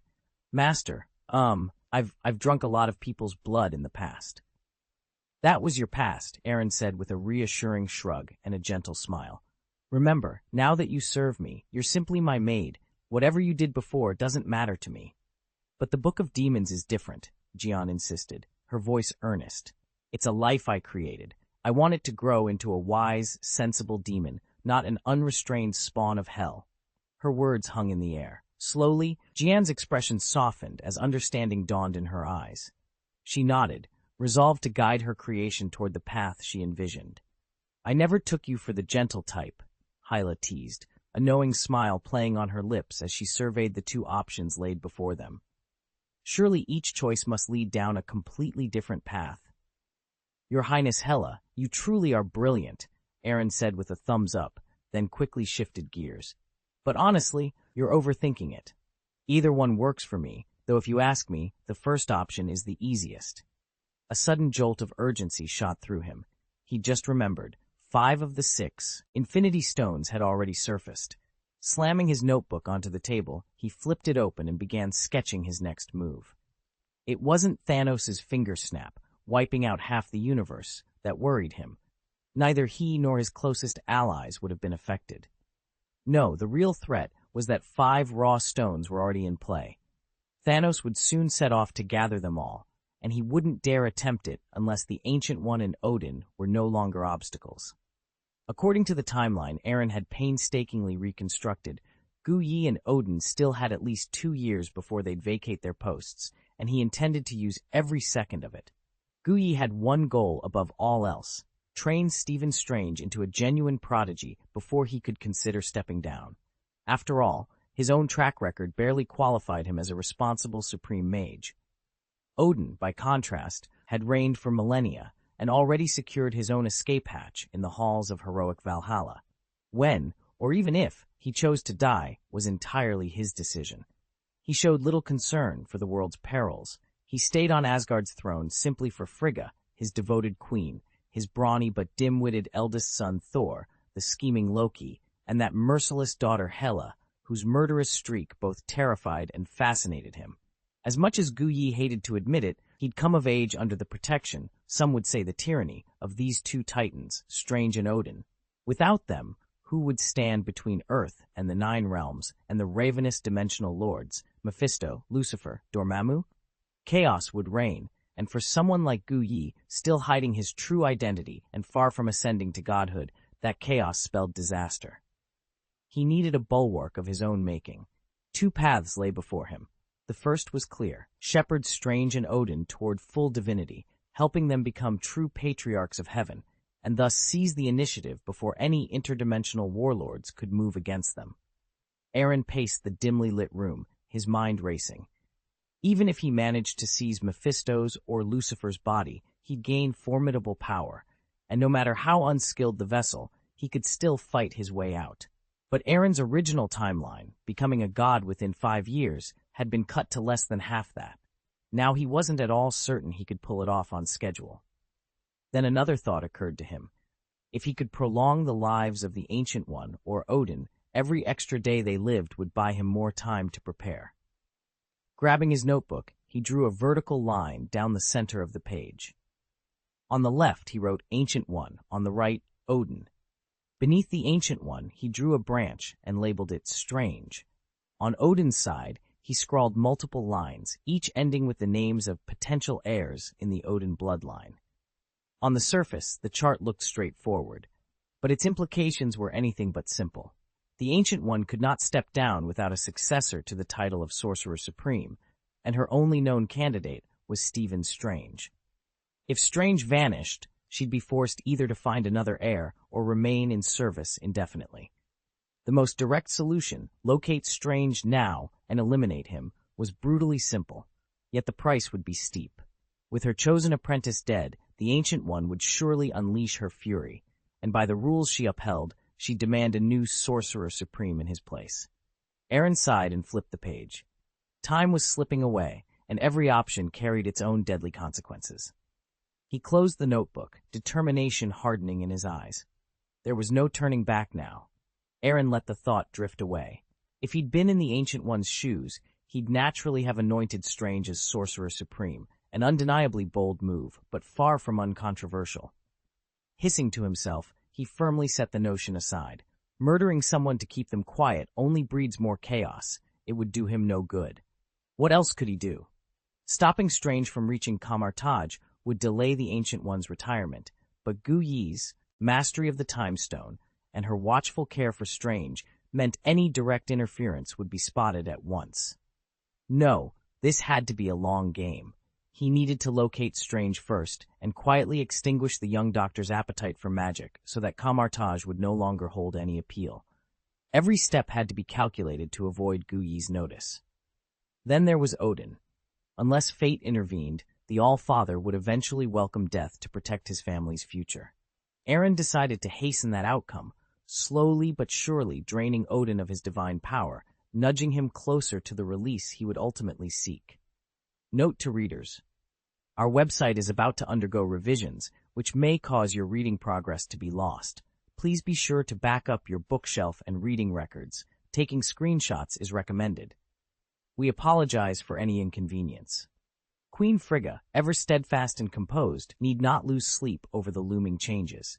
It's her children who occupy her thoughts now, and among the three, only one truly keeps her awake at night. Thor is straightforward and strong of limb, if not the sharpest tool in the shed. Loki, by contrast, is brilliant in mind but frail in body. Then there's Hela, the most dangerous of them all, her heart set on vengeance, her ambition to slay their father unshakable. Thor and Loki are not on Earth. They've slipped beyond Midgard's reach, watched over by loyal agents who scour the cosmos for their whereabouts. In this way, they enjoy a measure of safety. But Hela, she's been in hiding for so long that even without a full restoration of her godly powers, she's nearly as formidable as ever. How can they stop her? Not by force. No warrior in the 9 realms could hope to overcome her in a straight fight. Even binding contracts and oaths have failed to sway her. Yet she lacks one crucial ability: starflight. Although she can survive in the vacuum of space, returning to Asgard unaided is beyond her current reach. That gives Frigga and her allies a vital but fleeting advantage. The question remains, how long before Hela finds a way back? And what horrific revenge will she wreak upon the throne she once called home? The clock is ticking, and Frigga knows they must prepare, for what comes next may shake the very foundations of the gods. As long as Hela remains stranded on Earth, Odin won't be able to interfere, Aaron muttered under his breath. Every teleportation array, portal, even the smallest space-time rift she could slip through, has to be located and sealed. Damn, this is going to be a massive undertaking. A soft click of her tongue interrupted him. Hela swiveled her pale face toward him, her dark eyes glinting with curiosity. You've been unusually distracted, Aaron. Don't tell me it's all about me. Aaron forced a wry smile. Your Highness, please don't flatter yourself. With a quick motion, he swept his hand across the open notebook in his lap. In an instant, the pages went blank. Hela raised an eyebrow. What were you writing just now? He hesitated, closing his eyes for a moment. Lately, I've felt unsafe. I was trying to figure out how to feel secure again. He offered her a vague, apologetic shrug. For a heartbeat, Hela simply studied him. Then she leaned back, the corner of her mouth curling in a thoughtful, almost amused smile. Is that so? Well, Aaron, perhaps you should have told me sooner. And with that, the air between them crackled with unspoken challenges and the promise of plans yet to come. Hela arched an elegant brow and let out a sarcastic laugh. You're shameless, timid, greedy, lustful, and despicable to boot. Aaron's eyes snapped open. Hold on, did you just call me despicable? I've got no problem admitting I'm shameless, timid, even greedy, but despicable? That's a stretch. Hela's lips curved into a knowing smile. Oh, I stand by it. When you badmouth the Fengchu delegation at the negotiating table and scheme behind their backs, don't be surprised if they're secretly calling you every name under the sun. That's slander. Baseless slander. Aaron protested, his cheeks flushing. Hela shrugged, unfazed. Call it what you like. The point is, despite all your flaws, I firmly believe you'll come out of this alive. I never doubted it for a second. Aaron tensed, then let out a short laugh. That sounds a lot like comfort. Don't thank me, Hela replied with a half smile. She stepped forward, wrapped her arms around him, and gave his shoulder a reassuring squeeze. The tension in Aaron's shoulders eased under her touch. After a long, steadying breath, Aaron picked up his pen and wrote 2 words on the blank page in front of him: "Return to the White House." In parentheses underneath, he added a single word: "Father." This was his second course of action: find a new backer. Aaron watched Gu Yi and Odin both pass on their choices, and realized his options for a backer among the celestial-grade entities had all but evaporated. In this universe, he only knew a handful of Celestials. Ancient One and Odin were the only reliable ones. The rest were unpredictable, some downright dangerous. In short, the path to recruiting a powerful patron was blocked in every direction. One wrong move, and he'd simply be walking into a trap. He clenched his jaw and forced himself to rethink his strategy. If he couldn't secure a trustworthy celestial backer, he'd have to rely on his own resources. His family members were improving steadily. By the time he returned home, several could well have reached level 4 demigod status, which would more than meet his needs. Beyond his kin, only 2 others seemed poised to advance quickly: Jean Grey and Wanda Maximoff. Jean carried within her the Phoenix Force, an incomprehensibly powerful cosmic energy. If she could master it fully, she would not only stand among Omega-level mutants, but her 5th-tier abilities would rival those of a Celestial-class powerhouse. And Wanda's magic, already extraordinary, promised to develop into something equally formidable. Aaron leaned back, resolved. He would cultivate his allies from the ground up, and in doing so, forge a force strong enough to stand on its own. Aaron paced the marble floor outside the training hall, heart pounding. If Chin ever fully awakened the Phoenix's power, she'd rival the legendary bird itself. Damn it! Since when had the proud scions of House Gaius grown so soft-hearted? He clenched his fists, fighting a sudden, inexplicable unease. Soft? Maybe it suited someone with a delicate constitution, a pampered noble used to gentle comforts, but out here, in the crucible of real power, she'd be eaten alive. He shook his head, abandoning the idea of guiding her cultivation. The risk was far too great. Fox, a creature that had shadowed Chin since childhood, had been quietly siphoning Phoenix energy, evolving with every spark. It had warned Aaron in no uncertain terms. This was no tame flame, but a raging inferno, a monstrous force of destruction. If Chin tried to wield it, she wouldn't master the Phoenix's power. Instead, she'd become its puppet, and the fallout would be spectacularly catastrophic. Wanda's situation was no less precarious. Her magical source stemmed from an ancient god, one of the most powerful deities hostile to House Gaius. Once her magic fully blossomed, she could stand toe-to-toe with the Heavenly Father himself, and nobody could predict the havoc that ancient god might wreak through her. Aaron's jaw tightened. Between the Phoenix's fire and an elder deity's wrath, House Gaius faced dangers beyond imagination. Aaron weighed his options. On one hand, he could bide his time until his rival ascended to godhood, then trap Wanda in his psychic realm, completely cutting her off from the ancient god. On the other, he could ambush him on his return, snatch Wanda back, and finish him off at Gaius's base camp. But did he really have the nerve for either plan?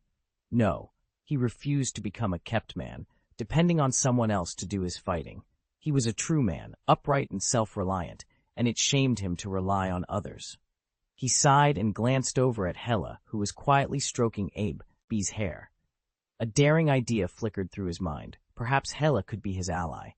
Whether she was reforging Helheim or readying her siege of Asgard, she held the power to tip the scales. With Odin dead, she'd claimed the throne of the gods, Death's own goddess, as our new heavenly ruler. That alliance would be seamless, utterly secure. "That, Her Highness Hela," Aaron began, forcing a polite bow though his voice wavered. There's something I need to discuss with you." Hela regarded him coolly. "Speak." Aaron took a steadying breath. "If you return to Asgard, you'll finally break free from Father's control, won't you?" "Of course," Hela replied, nodding as if it were the simplest thing in the world. "By the time I arrive, I will be the undisputed queen of Asgard." Aaron's heart pounded. He glanced away for a moment, then back at her. "Then, once you're queen, would you mind if I left Earth to join you?" Hela's lips curved into a faint, unreadable smile. She tilted her head, her green eyes flickering with curiosity. "Is that a request or a promise?" she asked softly. Chapter 1054, Can't Live on Hard Rice, enacting the Sokovia Accords. Hela threw her head back and laughed, the sound echoing through the grand hall. When her mirth subsided, she fixed Aaron with a teasing smile. I have a feeling I know what's on your mind. You want someone strong and reliable to watch your back. Aaron frowned. Once you claim the Allfather's mantle, you'll hold that power for what, 10 years at most? Hela's grin widened. And you imagine the Queen of Asgard will take you under her wing? After everything we've been through, you expect me to carry this burden for you? She raised a hand to forestall his protest. One deal at a time. I understand. We both need something.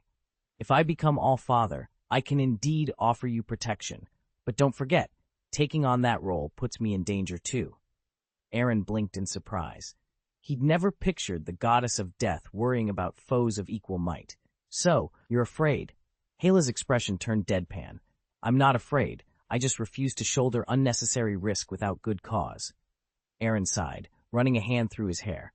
Fine, he said at last. Tell me your terms. What are your terms? Aaron asked, voice steady despite the tension. Help me kill Odin. Aaron's eyes narrowed.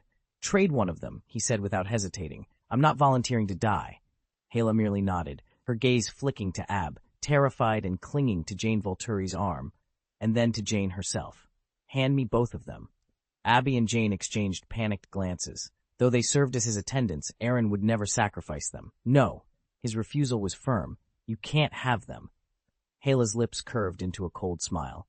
Fine, then pick one. I won't negotiate unless you cooperate.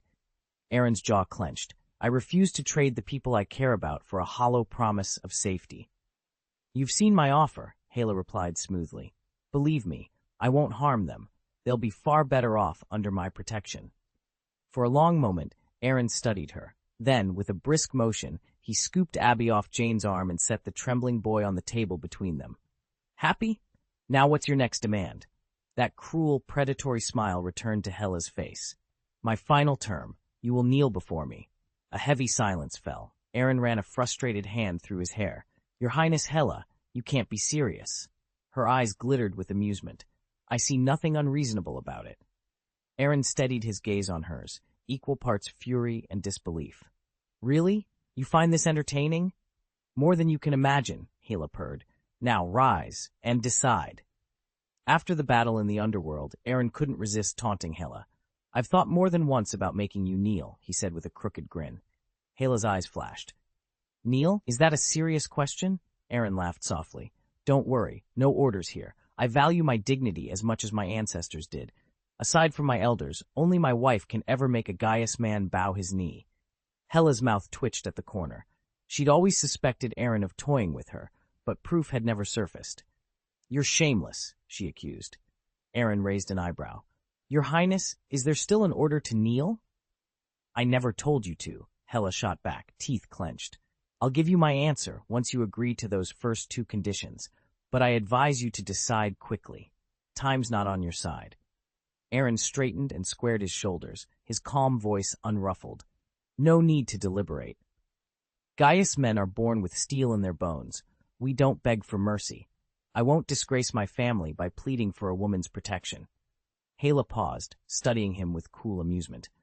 Very well, we'll see how proud you remain. I'll be waiting for when you finally come and ask for my help. Chapter 7.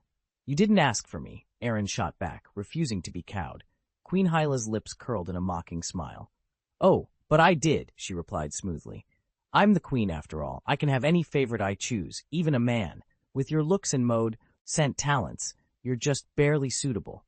If you find that insulting, you could always kneel. After all, it's only natural for a queen to protect her chosen companion. Shameless. Aaron's jaw clenched. Without another word, he spun on his heel and strode from the throne room. Let whoever wants to suck up to her go right ahead. He had no taste for it.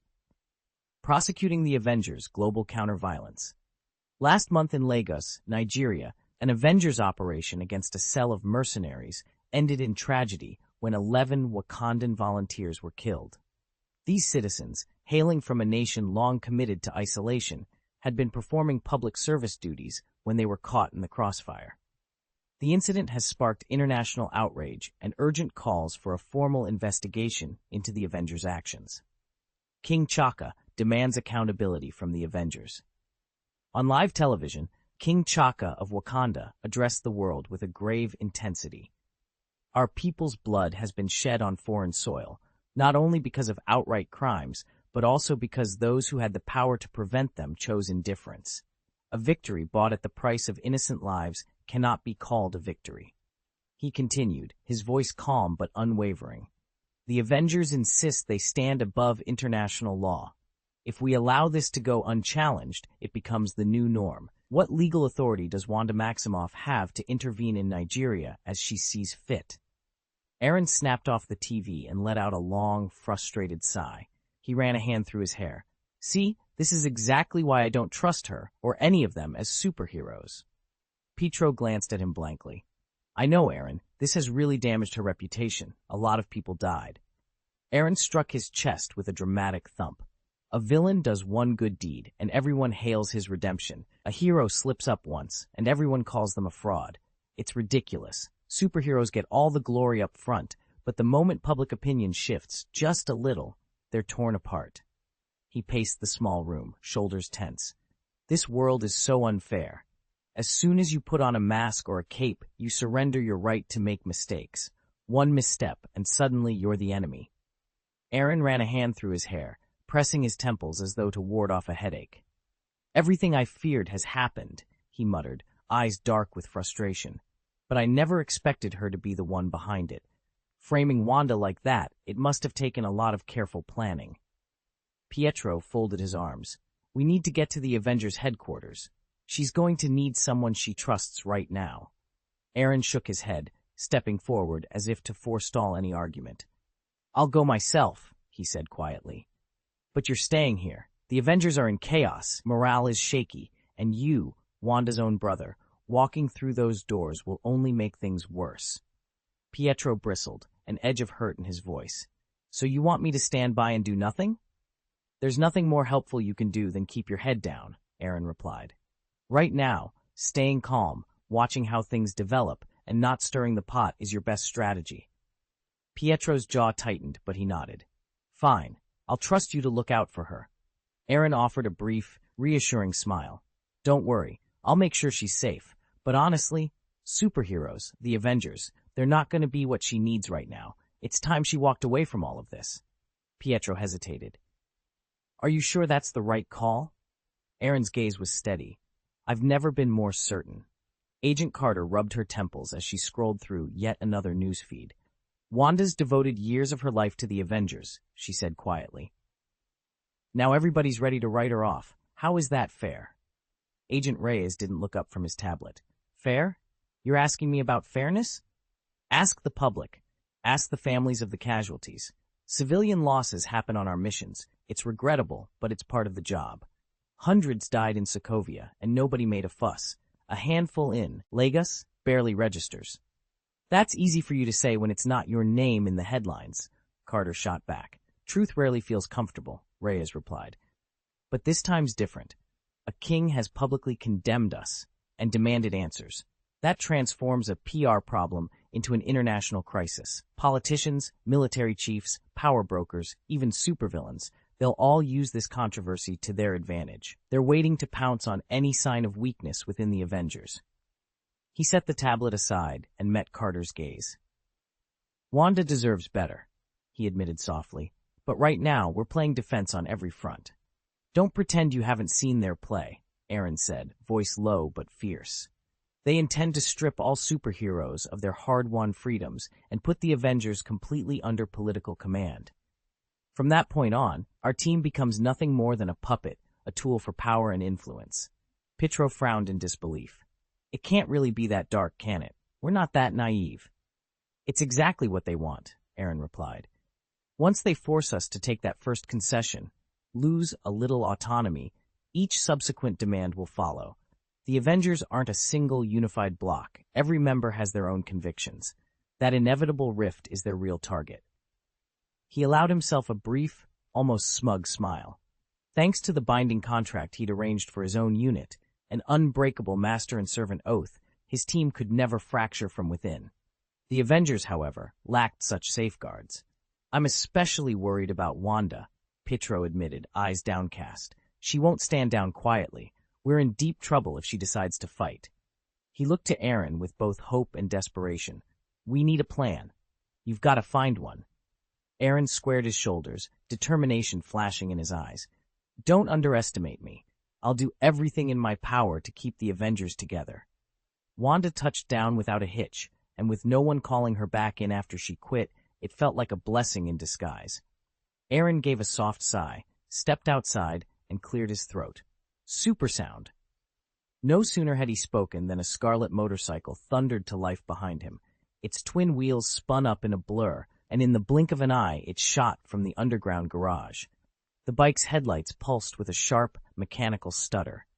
Aaron swung himself into the saddle and hit the flight mode switch on the console. Click, click, click.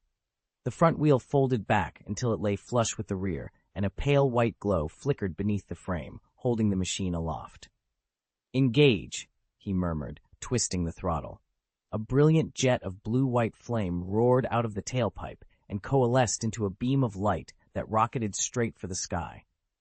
Avengers Compound, Conference Room. General Ross, now serving as Secretary of State, presided at the head of the table, spearheading delicate negotiations on behalf of the United States. Around him, the assembled Avengers sat stiffly, shoulders hunched and hands clasped in their laps. They looked every bit like children caught in the principal's office, ears straining for each measured word from their old acquaintance. 5 years ago, I had a heart attack and collapsed on the golf course. In hindsight, that moment became the greatest blessing of my life. After 14 hours on the operating table and a triple bypass surgery, I walked away with an insight I'd never gained in my 40 years of public service. The value of true foresight. We all owe the Avengers a debt we can never fully repay, Secretary Ross continued, his voice steady. You fought for us, protected us, and risked your very lives. Many call you heroes, but others insist on a harsher label, vigilantes. Natasha Romanoff leaned forward. Which term do you prefer, Secretary? Ross paused, choosing his words carefully. If I had to pick one, he said slowly, I'd call you what you've become, a danger. How else would you describe a team powerful enough to be based in the United States, yet free to cross every border, ignore every law, and act solely on your own judgment, apparently without concern for the consequences? His tone was calm, but unmistakably firm. With a quiet click, he turned to the wall-sized screen behind him and began replaying a montage of the Avengers' major missions over the past several years, each clip underscoring why the world both needed them and feared them. New York, Washington, D.C., Sokovia, Lagos. With each name, the large screen behind Secretary Ross tore away to reveal a new scene of devastation, smoldering ruins, anguished survivors, and the unmistakable signs of battle. These were the places where the Avengers had defended the world. These were also the places where countless innocents had died. The Avengers exchanged uneasy glances. Guilt and remorse played across their faces as they recalled each mission, each broken street, each life lost. Finally, Steve Rogers cleared his throat. That's enough, he said quietly. Ross inclined his head, unmoved. Over the past few years, your actions have carried immense power and, frankly, no oversight. Governments around the globe have grown tired of autonomous superheroes operating without accountability. We believe we've found a solution. An aide stepped forward, placing a thick, leather-bound folder on the conference table. Ross slid it toward Wanda Maximoff. She opened it, revealing the cover title in bold letters, The Sokovia Accords. Ross continued, 117 nations have signed. From now on, the Avengers will no longer be a private entity. Every operation, every deployment will require the approval of a United Nations Oversight Committee. The world demands it, and you'll have to comply. Across the table, the team sat in stunned silence, absorbing the seismic shift in their mission and in their freedom. Steve Rogers' voice was steady and resolute. The Avengers were formed to make the world safer. I think we've done exactly that. General Thaddeus Thunderbolt Ross leaned forward, eyes cold. Captain, any word on Thor and Banner? Because if I lose 2 30-megaton warheads, there will be hell to pay. The world demands accountability, compromise, and guarantees. The Sokovia Accords strike the balance we need. Colonel James Rhodes tapped his pen on the table. Is there room for an emergency exemption? 3 days from now, the United Nations convenes in Vienna to ratify this agreement. We should have some margin for contingencies. Natasha Romanoff fixed Ross with a challenging stare. And if we don't agree? Ross's lips curled into a faint but ominous smile. Then you stand down. Stand down? Bruce Banner interjected, voice shaking slightly. You mean retire? Ross nodded crisply, sweeping his gaze across the assembled heroes. That's your choice. Sign the accords and keep operating under UN oversight, or retire. No middle ground. At that moment, the door swung open, and a tall man in a dark overcoat strolled in as though late for tea rather than a crisis meeting. Sorry I'm a bit behind, he said casually. Ross's lip curled in disdain. Perhaps you shouldn't have come, he said, turning away as if dismissing an afterthought. The newcomer ignored the snub. With one hand, he produced a shield-shaped badge emblazoned with the S-Shield seal. In the other, a second badge, more archaic, bearing a crown and dagger, the emblem of the Shadow Court. Aaron Gaius, he announced, S-Shield senior consultant and Shadow Court operative. I've saved the world once before. During the last alien incursion and the battles on Sokovia, I wasn't afraid to send a nuclear device through a wormhole to close it behind me. Silence fell, heavy as fallout dust. Gauss's eyes glittered with quiet confidence. I'm here to remind you, he said, that sometimes the only way to ensure the world's safety is to assume full responsibility for it yourself. Steve exchanged a glance with Natasha and Rhodey. Ross had just raised the stakes, and with Gaius arriving now, the board had only grown more treacherous. The Avengers' fate, and possibly the fate of the entire planet, would hinge on the choices they made in the next 3 days. I was the one who rescued the UN Council when SL descended into civil war, he declared, meeting the room's steely gazes head-on. To put it bluntly, I've sacrificed and bled for world peace. I still deserve the right to speak. Across the table, Ross's jaw twitched. Moral blackmail, was it? Every hero here had risked life and limb for the same cause, yet none of them ever trumpeted their own scars. Why was this man so desperate to turn his service into a bargaining chip? Chapter 1055, a simple, clumsy confession, policy from above, and countermeasures. Gaius, General Ross said, leaning back in his chair, the State Department is still short-handed. If you ever reconsider civil service, my door's always open. Aaron shook his head firmly. Thanks, but bureaucracy isn't for me. Ross didn't let it go. Walk with me, he said, rising and gesturing toward the corridor outside the office. Once they'd stepped into the quiet hallway, Ross lowered his voice. I know why you're really here. She's effectively the head of state now, and she's already made her case. If you truly want what's best for her, you'll advise her to sign the Sokovia Accords. Aaron scoffed. Is that so? I don't see her thriving in your world of politics. Retirement might suit her far better. Ross studied him gravely. I get your point. But in the superhero business, you don't just walk away. And if you look at the numbers, Wanda Maximoff is more responsible than any other Avenger for the deaths of 11 Wakandan soldiers. Aaron fell silent. If Wanda hoped for a smooth landing in the eyes of the world, she'd need more than goodwill. She'd need an endorsement from Wakanda, and ultimately its king. Only when T'Challa's pursuit finally slackens does Wanda slip from the public eye. General Ross claps Aaron on the shoulder. You're a sharp one. Figure out what I'm really saying. My advice? Keep her close and watch your back. With that, Ross flashes a self-satisfied grin and leads his aides away. Aaron shakes his head, half in amusement, half in exasperation, then strides into the conference room. Good afternoon, everyone, he announces, sliding into the seat beside Wanda. See now why I don't want you operating solo as a superhero? Wanda offers a small, wry smile. That's your idea of comforting me? Aaron shrugs and sets a thick packet on the table, the Sokovia Accords. This is what Ross wants you to sign. Tony leans forward, eyes cool. Most of it is boilerplate legal text. The core change is simple. The Avengers go from a private initiative to a United Nations-sanctioned task force. Sign this, and we're under UN oversight. Every mission, every move. Wanda's gaze drifts over the document, her voice soft but firm. I've always worked on my own terms, done exactly as I pleased. Aaron leaned back in his chair and offered a wry smile. So we've got brand new bosses breathing down our necks, a fresh rulebook to follow. Of course you'd push back. Wanda bit her lip. I just found out the Secretary of State is personally overseeing our team, like some power-hungry Nick Fury. Only he's more shameless, and frankly, more dangerous. She paused, shoulders slumping.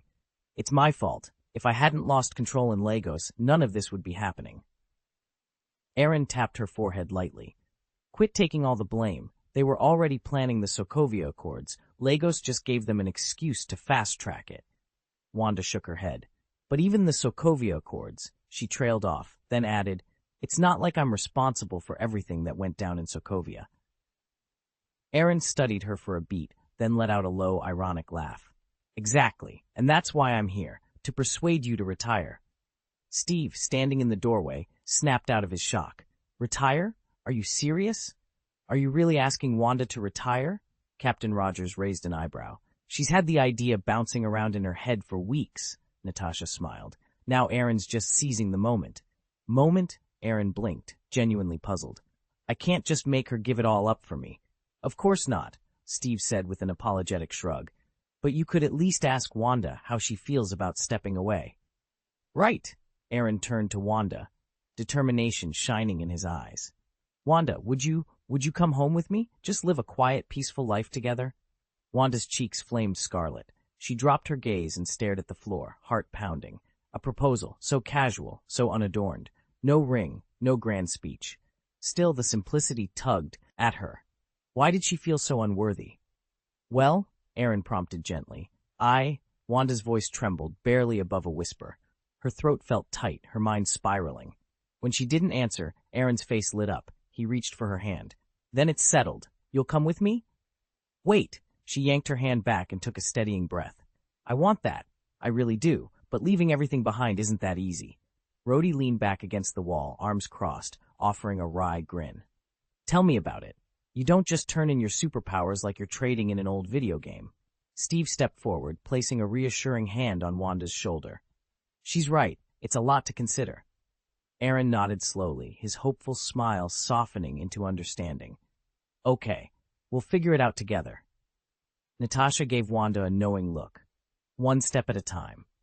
For a long moment, they stood in the gentle hum of the Avengers' quarters, friends, teammates, and maybe something more, ready to face whatever came next. Wanda sat slumped at the conference table, her fingers drumming absently against the wood. Aaron leaned forward, his expression firm. You keep winning, round after round, he said quietly. And then when you finally lose, you flip the table and walk away. That only makes things worse. The media will pounce. Wanda Maximoff, cold-blooded killer. Before you know it, someone will press charges, and she'll end up in handcuffs. Wanda's shoulders slumped further. Aaron reached out, placing a reassuring hand on her arm. Don't worry.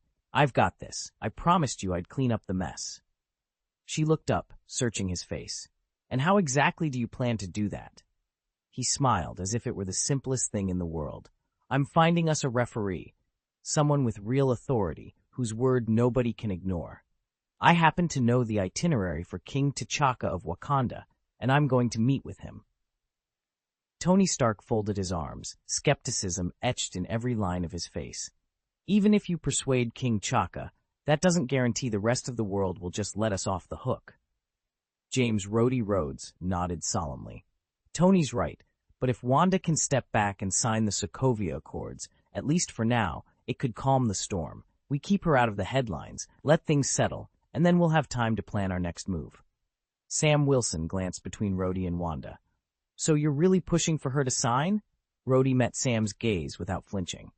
It's the safest choice, for all of us. Rod fell silent for a moment.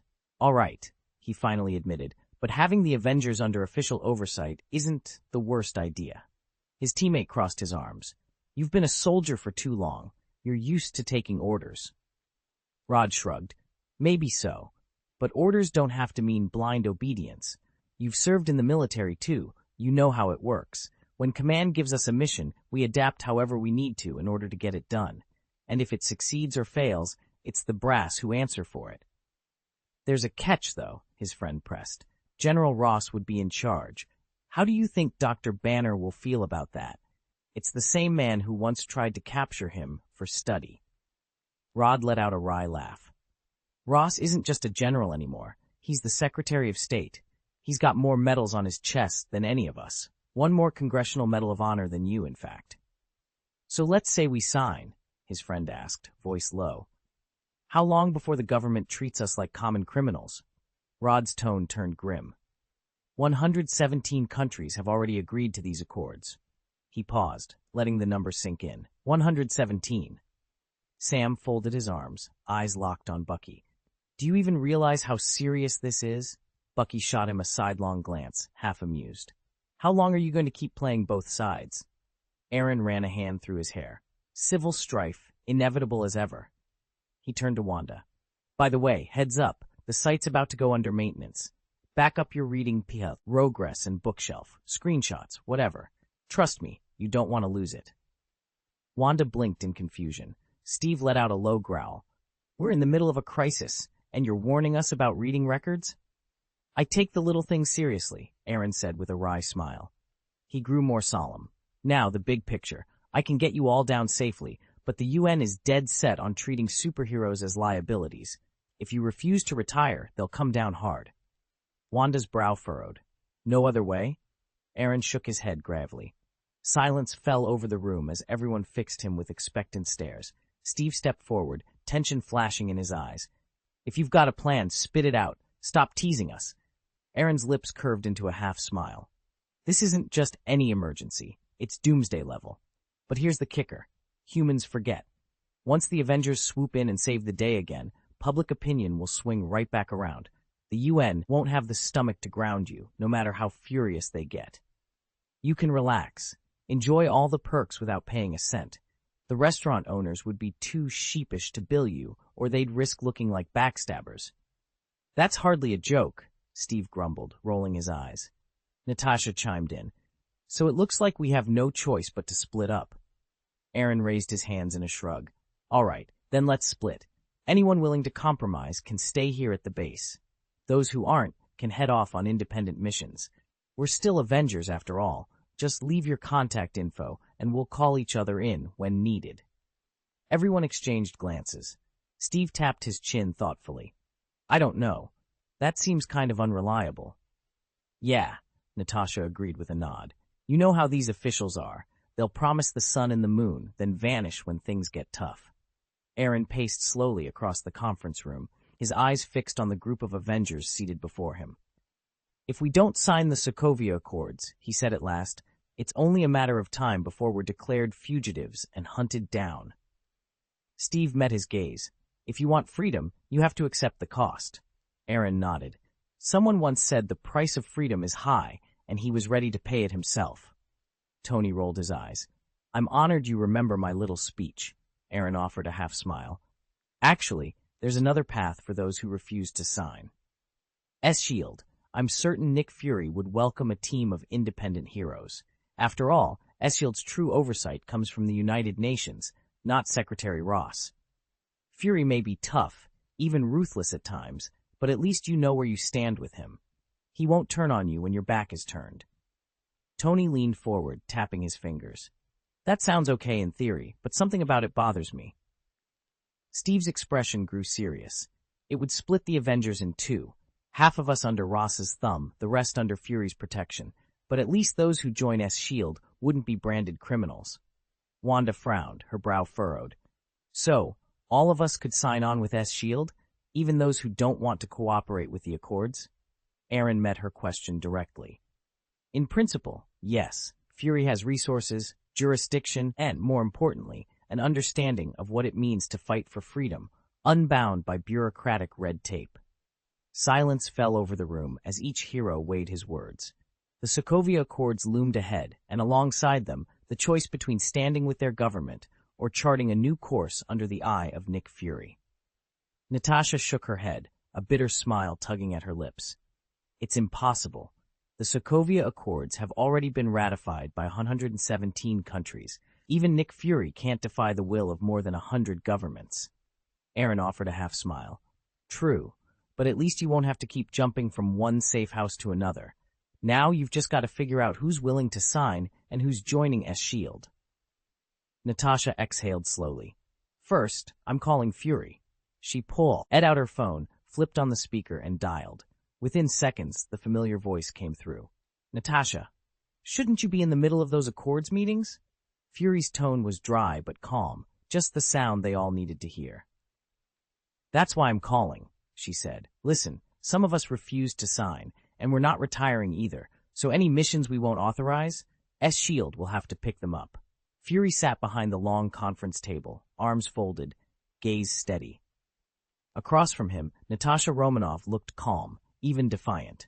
At her side, Wanda Maximoff watched the exchange with keen interest. It's just a formality, Fury said quietly. You know exactly what I'm talking about. Natasha's lips curved into a slight, almost imperceptible smile. I understand, far too well. Fury's eyes narrowed. Agent Romanoff, who talked you into this scheme? Scheme? Natasha arched an eyebrow. You really think it's a scheme? Before Fury could answer, Aaron, one of his newer field operatives, let out a mocking laugh. Who else would it be? I called it from the start. Fury shot Aaron a warning look but couldn't suppress a rueful chuckle. You've got jokes. But seriously, Romanoff, why not drop the consultant gig? Let me promote you. I'll give you a raise, put you in charge of negotiations. You've got the talent. Natasha shook her head. No thanks. That's exactly why I turned down the Secretary of State. Fury leaned back, folding his hands behind his head. Ross saw something in you.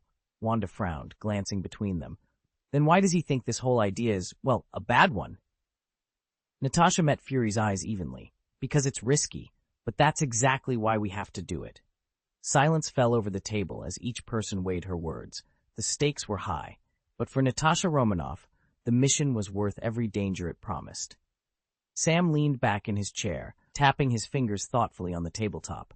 You know, Fury and the Avengers aren't exactly boss and subordinates, but if he calls us in, we almost never say no, especially when there's a major disaster on the line. Tony Stark arched an eyebrow. Case in point, the Lagos incident, Sam said. We only got there because S.H.I.E.L.D. tipped us off. Without their intel, Cap wouldn't have known Hydra was close to securing that bioweapon. Natasha crossed her arms. So in effect, the Avengers are S.H.I.E.L.D.'s secret operatives, and we never have to worry about transportation, gear, logistics, even paychecks, because some capitalist genius has already bankrolled the whole show. Tony folded his arms, a smirk tugging at his lips. Sounds like Fury's got us on the payroll, without us even realizing it. Damn right I do, Fury's voice crackled over the comlink as he strolled into the room. Ever wonder how I've always had a safe house in every major city, or why you guys never have to file an expense report? Tony rolled his eyes. So what's your grand vision as S.H.I.E.L.D.'s director? World domination by accounting, Fury snorted. Vision? Buddy, I'm in it for the bottom line. Natasha shot Tony a knowing glance. Let's be honest, that's not freeloading. It's just good old-fashioned win-win. S.H.I.E.L.D. handles intelligence. The Avengers handle operations. Together, we keep the world safe. And I've never once stood in your way. S.H.I.E.L.D. can handle the minor stuff on its own.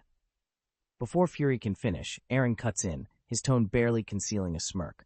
Oh, how noble. But really, it's just one side eager to fight and the other happy to play punching bag. This is an open conspiracy. Even if the Avengers know Fury's running the show, they'll still do whatever he says. A heavy silence follows. Steve clenches his jaw. Do they have no shame? He mutters. He takes a breath and squares his shoulders. Let's move on. Fury, just tell me, are we greenlit or not? Fury leans forward, tapping a file on the table. Good you called now. If we'd waited until the UN meeting in 2 days, we'd be too late. Steve's eyes narrow. So we have approval? In principle, yes, Fury adma. It's rubbing the bridge of his nose. But we still need the Council's blessing. I'm afraid Miss Carter will have to lead those negotiations herself. I'd be happy to help. Could you please share the chapter text that you'd like me to polish?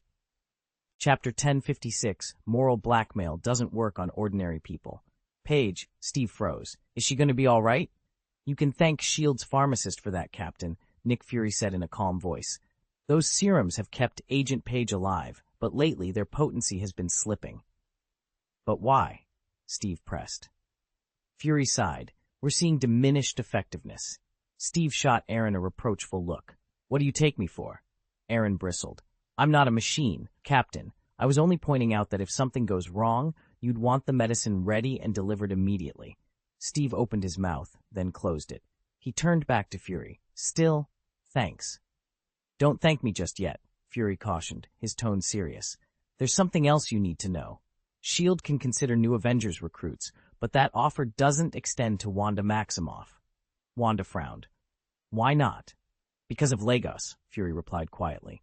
The King of Wakanda refuses to let anyone responsible for the deaths of his citizens exploit diplomatic loopholes.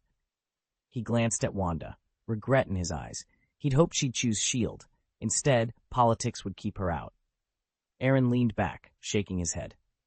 Look, if someone managed to snatch Wanda, Vision and Pietro wouldn't be far behind. Kidnap one, get two free. They'd never let that go.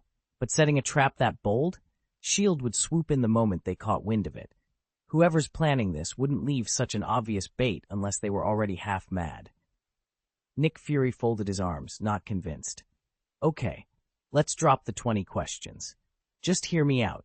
You need to hang up the hero act. It's time to retire, for good. It's not that simple, Fury replied. Honestly, it might be easier to get Wanda to sign the Sokovia Accords. Keep her working under our watch for another few years, then find a way to pull her out quietly. Aaron frowned. You're kidding, right? That's a recipe for disaster. What if a real doomsday threat shows up in the meantime? Fury's eyes narrowed. What have you divined?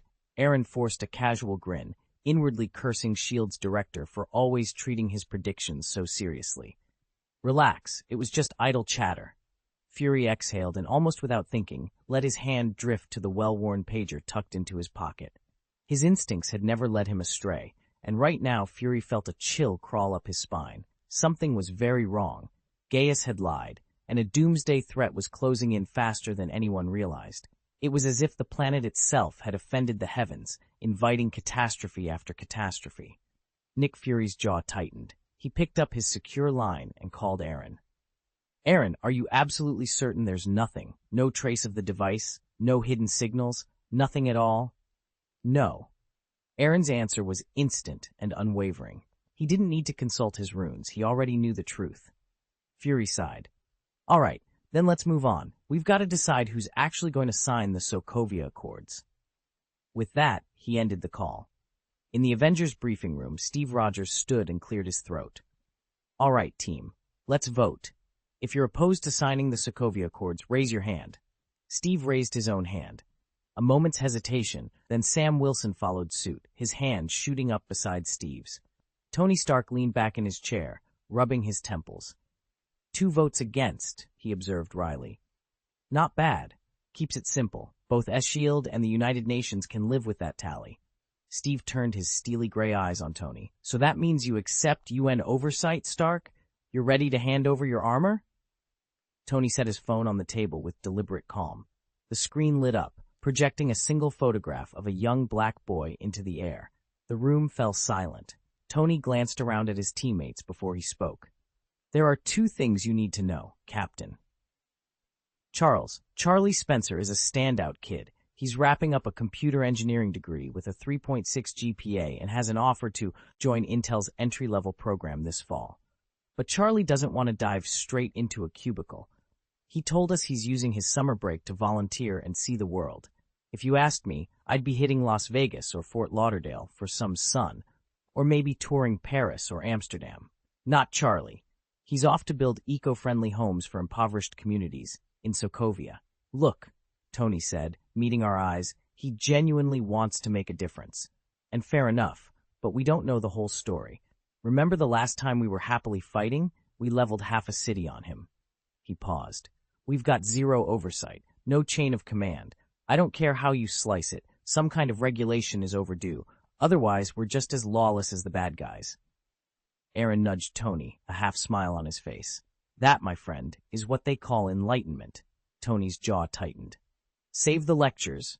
How do you always manage to stand back and judge everything from the sidelines? If it ever came down to a one-on-one fight, the Avengers would probably be the only ones who could beat you. Aaron waved his hand, reddening. Oh, please, it's not that big of a deal. He shrugged modestly, though a flicker of pride shone in his eyes. Tony shot him a skeptical look. Not a big deal? Your physical prowess is off the charts, and the weapons you've engineered outperform my armor. So why hasn't anyone ever heard of you? Aaron spread his arms with a self-satisfied grin. Because I'm just a regular guy, not a caped hero. You can't guilt-trip ordinary people into signing up for superhero duty. Tony snorted. Right, keep telling yourself that. I'm serious, Aaron said, his voice turning earnest. In this age of endless superpowers, it isn't always the flashy energy blasters or enhanced Goliaths who make the real difference. It's the everyday folks, those who protect lives and property when no one else will. Remember when the Chitauri invaded? It was the Avengers who stepped forward, showing the world what true superheroes look like. In the years that followed, the Avengers executed mission after mission, leaving an unforgettable mark on global peace and stability. Thank you for the praise, Rhodey said, a modest smile tugging at his lips as he waved a hand. I'm a bit embarrassed, honestly, but the truth is, the second you step onto a screen, you're a target. Maybe target isn't quite the right word. You're more like the proverbial tall poppy in a field. When you stand out, that's the first one they take a swing at. Aaron chuckled. A bullet finds the tallest blade of grass, right?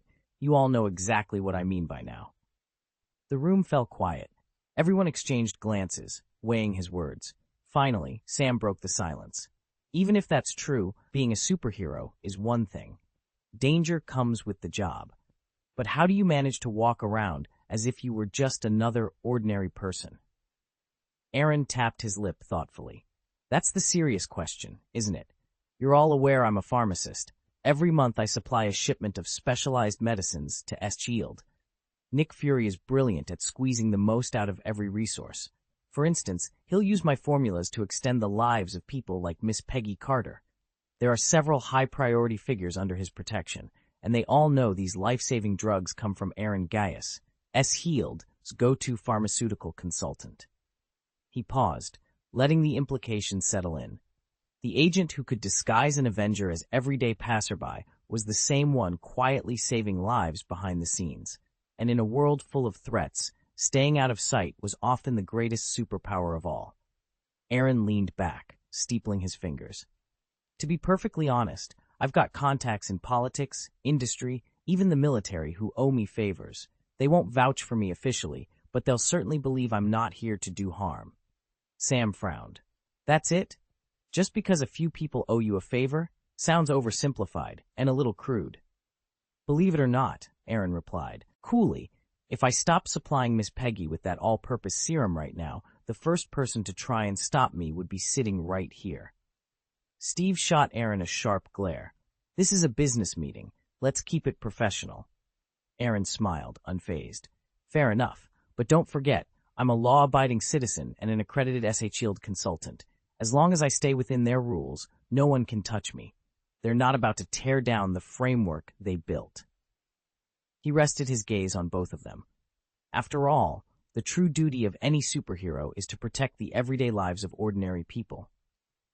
If I have to choose between the Guardian and the Protected, Clint said softly, I'll always choose the latter. In a world as cruel as this, the Guardian's burden is the heaviest of all. Thanks for that, Tony muttered, rolling his eyes. You can stop lecturing now. Clint shrugged and turned to Wanda. Look, it's not paranoia to have an exit plan. It's just good sense, always knowing you can back out unharmed as long as, he smirked, as long as the sky doesn't literally fall. Steve folded his arms, his voice low and steady. You have to see what this really means. Once we sign the Sokovia Accords, we're giving up our right to choose. What if they send us somewhere we shouldn't go, or forbid us from going where we're needed? We might not be perfect, but at least we know we're the most reliable team on Earth. Vision spoke next, his tone calm and measured. Captain, in practical terms, we have no alternative. Natasha exchanged a glance with Vision before answering. S.H.I.E.L.D. can't just absorb the entire Avengers roster. Anyone who refuses the Accords will be forced out, retire, they'll say. But unless you vanish completely, they'll come after you sooner or later. We've already made a huge mistake in the public eye. Now we have to earn their trust back. A heavy silence settled over the room as each Avenger considered the gravity of the choice before them.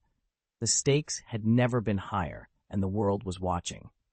Sometimes a small concession is the only way to keep our options open, Steve said. I still can't believe you were defying the government just a few years ago. Sam protested. Rhodey cut in. This time it's not the U.S. government, Sam. Not S.H.I.E.L.D., not the Council. It's the United Nations, 117 nations, nearly the entire world. Steve paused for a long moment, then shook his head. All right, get Barton and Banner on the line. See if they'll sign. Consider it done, Tony replied with a satisfied clap. He turned to Aaron. That takes care of the paperwork.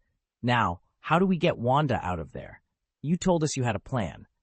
Aaron nodded. The key is the King of Wakanda. If we can convince him. He suddenly froze, eyes widening. Reaching into his space ring, he withdrew the prophecy book. Master, there's a new entry. He flipped it open, and pale letters glimmered on the page. The King of Wakanda will be killed in a terrorist attack at the United Nations meeting. With a snap, Aaron closed the book. A slow, triumphant smile spread across his face. I was just drifting off when someone slipped a pillow behind my head. A lifesaver and a smooth negotiator in one move. Yes, this prophecy is incredibly valuable, I said, settling the soft cushion. As long as it keeps you happy, Steve replied with a grin. What prophecy? Tony asked, leaning back in his chair. It won't do you much good, but it's vital to me. I let the prophecy book vanish into my spatial ring as if it were never there. In 3 days, the UN conference opens in Vienna. I need your help getting me in, and there's some Wakandan intelligence I still need to study. Consider it handled, Tony said, already tapping orders into his compad. Thanks, I nodded, then took Wanda's hand. I'll take her out first, back before dark. Why come back at all? Tony quipped. I paused, then smirked. Not a bad idea. Wanda's cheeks went pink. She looked surprised, though I could see joy in her eyes. Outside, she bit her lip shyly and asked, What did you mean just now? I slipped an arm around her waist and smiled. I'm taking you home. And well, I thought it was time we got a little closer. Aaron studied Wanda's lovely face, a teasing smile tugging at his lips. If you'd rather book a room somewhere else, I won't stand in your way. Wanda glared at him for a moment, then buried her face against his arm. Did I get you in trouble again? He chuckled softly. I've half expected something like this ever since we met, but you're the woman I care about. Of course I'm going to help you. Just this once. After today, you'll do exactly as I say and stay right here by my side, as Mrs. Gaius. Her anger melted into reluctant relief. She nodded. All right, so are we going home now, or? Aaron tousled her hair and blew a sharp whistle. A distant roar filled the air, growing louder until a sleek, supersonic craft descended before them, its engines humming with power. The exterior lights pulsed as it settled into a hover. Master, it greeted him in a smooth, metallic tone. Wanda's eyes widened. When did it learn to speak? Just recently, Aaron replied, winking. I installed an AI module last week. He vaulted into the pilot's seat and reached back to help Wanda in. She settled beside him, arms winding around his waist. Hold on tight, he warned, his voice low with excitement. This will be a completely different kind of ride. Aaron pressed a button on the control console. Instantly, the craft's wings folded into a more aerodynamic shape, and its anti-gravity thrusters engaged. The supersonic hovered a few feet above the ground before accelerating smoothly into the sky, leaving the problems they'd left behind far below. Aaron twisted the throttle, and suddenly the handlebars dissolved into a pillar of blue-white light shooting skyward. The wind lashed their faces as the azure heavens and drifting clouds blurred overhead, while the ocean below glittered like polished sapphire. Wanda felt every tight knot in her chest unwind. It's so beautiful, she breathed. Beautiful, Aaron grinned. This is just the beginning. Give me a few years, and I'll show you the most amazing view in the world. You promise? I swear. After 10 minutes of flight, the beam of light gently deposited them on a quiet street. Before them loomed the Shadow Holy Court, its dark spires carved against the sky. Wanda stared, bewildered. Why have we come here? We need to draft your retirement contract, Aaron replied calmly. Only an official pact from the Holy Court will convince everyone you truly plan to step away. He guided her through the great wooden doors into a hushed corridor. Silently, he communed with Gear, ensuring every detail was in place. Stained glass windows threw rainbow prisms across the stone floor as they made their way toward the prayer hall. At the front stood the majestic statue of the god of contract. Aaron closed his eyes, bowing his head in solemn prayer. Beside him, Wanda, also a devout follower, pressed her hands together, her heart steady with purpose. In that sacred silence, their destinies were sealed. Aaron approached the offering box with measured steps. Reaching into his pocket, he drew out several crisp $100 bills and slipped them in one by one, each soft clink echoing in the hushed hall. Chapter 1057, Operation from Left to Right, about one per year. The Pope, swept into the chapel, wearing his full priestly vestments and steadying himself with an ornate scepter. Aaron and Wanda, having just finished their prayers, looked up in unison. "Your Holiness," Aaron greeted him, a note of deference in his voice. Inclined his head, a mysterious glint in his eyes. Without a word, he guided them to a small polished wood table near the altar. There, resting under a circle of candlelight, lay a single sheepskin scroll sealed with crimson wax. Wanda leaned forward, curiosity alight in her eyes. "What is this?" she asked. Jer's lips curved into a subtle smile. "Mr. Gaius spoke with our Lord on your behalf. His Holiness is eager to aid faithful servants, and this contract will help you overcome many challenges." Wanda reached out, picking up the parchment. She traced the embossed seal with her fingertip before unrolling the scroll to examine the finely inked text. Aaron stepped closer, scanning the clauses at a glance. "In essence," he summarized, "you may not use any extraordinary powers at will, unless it's in self-defense, to save another, or with express permission from the god of the contract, the original drafter here. There are no other hidden stipulations. All in all, it's remarkably lenient." Wanda exchanged a look with Aaron. Between them, the sheepskin contract felt both weighty and full of promise, a divine insurance policy for the ordeals yet to come. As they folded it carefully, nodded once, as if sealing their silent agreement, and the three of them prepared to face whatever lay ahead. Wanda stared at the God of Contract's seal embossed on the parchment and frowned. "But I'm only a casual worshipper. There's no reason for the contract god to treat me this seriously." Gear shot a guilty glance at Gaius, thinking, she has no idea how much his master values her. He cleared his throat. "Mr. Gaius did pay a price," he admitted hesitantly. "My lord was greatly pleased with his offering. This contract is merely a formality." Wanda turned to Gaius, her expression grave. "What did you offer?" Gaius forced a crooked smile. "Honestly, it isn't much. In my private vault, I keep a handful of demonic masks. Whoever wears one gains the power to summon shadow warriors. The catch is that each mask slowly devours the wearer's reason, dragging them deeper into darkness." Gear nodded. "Those masks contain residual authority granted by my lord, power far beyond what ordinary mortals should wield. My master has been hunting for their whereabouts, and Mr. Gaius's help was invaluable." Wanda's eyes narrowed. "So you rewrote the contract to include them?" Gaius let out a humorless chuckle. "In my hands, they're nothing more than a potential hazard. I thought it best to disclose the risk up front." Wanda exchanged a look with Gear, then let out a slow breath. The seal glowed faintly on the parchment, binding them all to a promise none could break, and none could ignore. Gear leaned back, his expression deceptively calm. "Those masks you're sitting on? Think of them as hot potatoes. You trade them now, you guarantee your safety, and you walk away with a small fortune." Wanda Maximov laughed so hard tears sprang to her eyes. "Hot potatoes? You really have no idea how valuable these are." "Honestly," Gear gave a casual shrug, "they're virtually worthless. But if you'd like to do me a favor, I wouldn't say no to lifetime compensation." He produced a scarlet quill and extended it toward her. "It's your decision. My lord respects fair trade. You can refuse this contract outright, and if you change your mind about the masks, Mr. Gaius will arrange a different deal." Wanda's grin widened as she picked up the quill. "Then I'll sign anything for a lifetime of happiness." She paused and turned to Aaron, her gaze suddenly serious. "Just promise me one thing. No matter how many trades you make, don't ever treat me badly." Aaron chuckled and met her eyes with an earnest nod. Satisfied, Wanda dipped the quill in red ink and signed her name in bold, precise letters, Wanda Maximov. The moment the final stroke met the parchment, she felt a subtle heat beneath her skin. Gleaming runes appeared, tracing intricate lines across her arms and torso. Her powers had been sealed. These bindings would hold firm unless only the most extraordinary circumstances arose. Wanda gingerly extended her right hand, eager to summon her power. Yet, Despite repeated attempts, not even a flicker of red energy materialized. Gear's lips curved into a triumphant smile. His master's plan had come together perfectly. Ms. Wanda, your choice was absolutely right. The results you'll reap will vindicate that decision. All praise to the god of contract, Wanda replied, her voice full of sincere gratitude. Standing nearby, Aaron let out a long-held breath.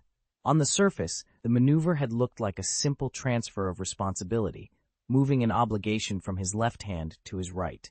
In reality, the benefits were far greater. 1. By raising the banner of the god of contract in Wanda's name, he'd secured her divine protection.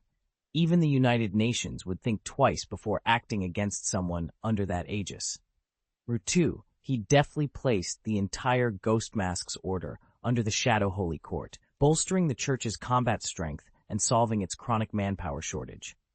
3. This new contract erected an additional barrier between Wanda and the ancient god who once granted her magic, further curbing his influence over her. 4. And best of all, he'd earned the genuine, heartfelt thanks of a remarkable young woman. Aaron allowed himself a small, satisfied smile. The operation was complete, and the future looked brighter than ever. It's hard to explain here in the present, but he still never takes off his vest. They carefully stowed away the contract and stepped out of the church hand in hand, looking for all the world like a couple who'd just left the registry office. At Gaius's divination house, a scarlet motorcycle drifted down from the night sky. When Aaron and Wanda swung off, its supersonic engine whirred down, the fairings folded in, and it hummed itself into the underground garage. No sooner had the garage door sealed behind them than Pietro charged forward. Wanda, did he bring you back? Wanda smiled. We went to the church. Then he whisked me off to Tromso. We watched the aurora together and left all the bad memories behind. Pietro frowned, stepping closer. No, I mean, are you really coming back with him? Wanda squared her shoulders. I'm retired. I'm done being a superhero. She pushed open the front door as casually as if she owned the place. Cousin Hela, I'm back. Did you miss me? Hela looked up from her divination board without a hint of warmth. No. How long were you gone before I even noticed? Wanda arched an eyebrow and let out a dry chuckle. Some things never change, do they? Where's Jane? Hela asked. In the studio again? Probably buried in a book, Wanda answered, shrugging off her cloak as she disappeared down the hall. She had been devouring every book she could find on the moon, utterly captivated by its mysteries. As Hela spoke, the side door of the divination chamber swung open. Jane Voltuli stepped in, her long black gown sweeping the stone floor. Blonde waves of hair framed her face, and her pale eyes held a faint, almost imperceptible crimson gleam. Every movement she made was poised and graceful, the very picture of nobility. Welcome back, Hela greeted, a warm smile playing at her lips. Wanda, standing nearby, stared in admiration. Jane, your dress, it's breathtaking. Thank you, Jane replied with a subtle nod. Would you like me to tidy your room while I'm here? Wanda shook her head, cheeks coloring. Oh, that's okay. Actually, I'll be sleeping in Aaron's room from now on. She darted over to Aaron, pressed a quick kiss to his cheek, then giggled and hurried up the stairs. I'll go see how it looks. Aaron leaned casually against the doorway and shrugged, a self-satisfied grin on his face. She can't seem to get enough of me. Hela rolled her eyes, but the corners of her mouth curved into a fond smile. Well, you did succeed in charming her. Aaron gave a mock bow. What can I say? It's a gift.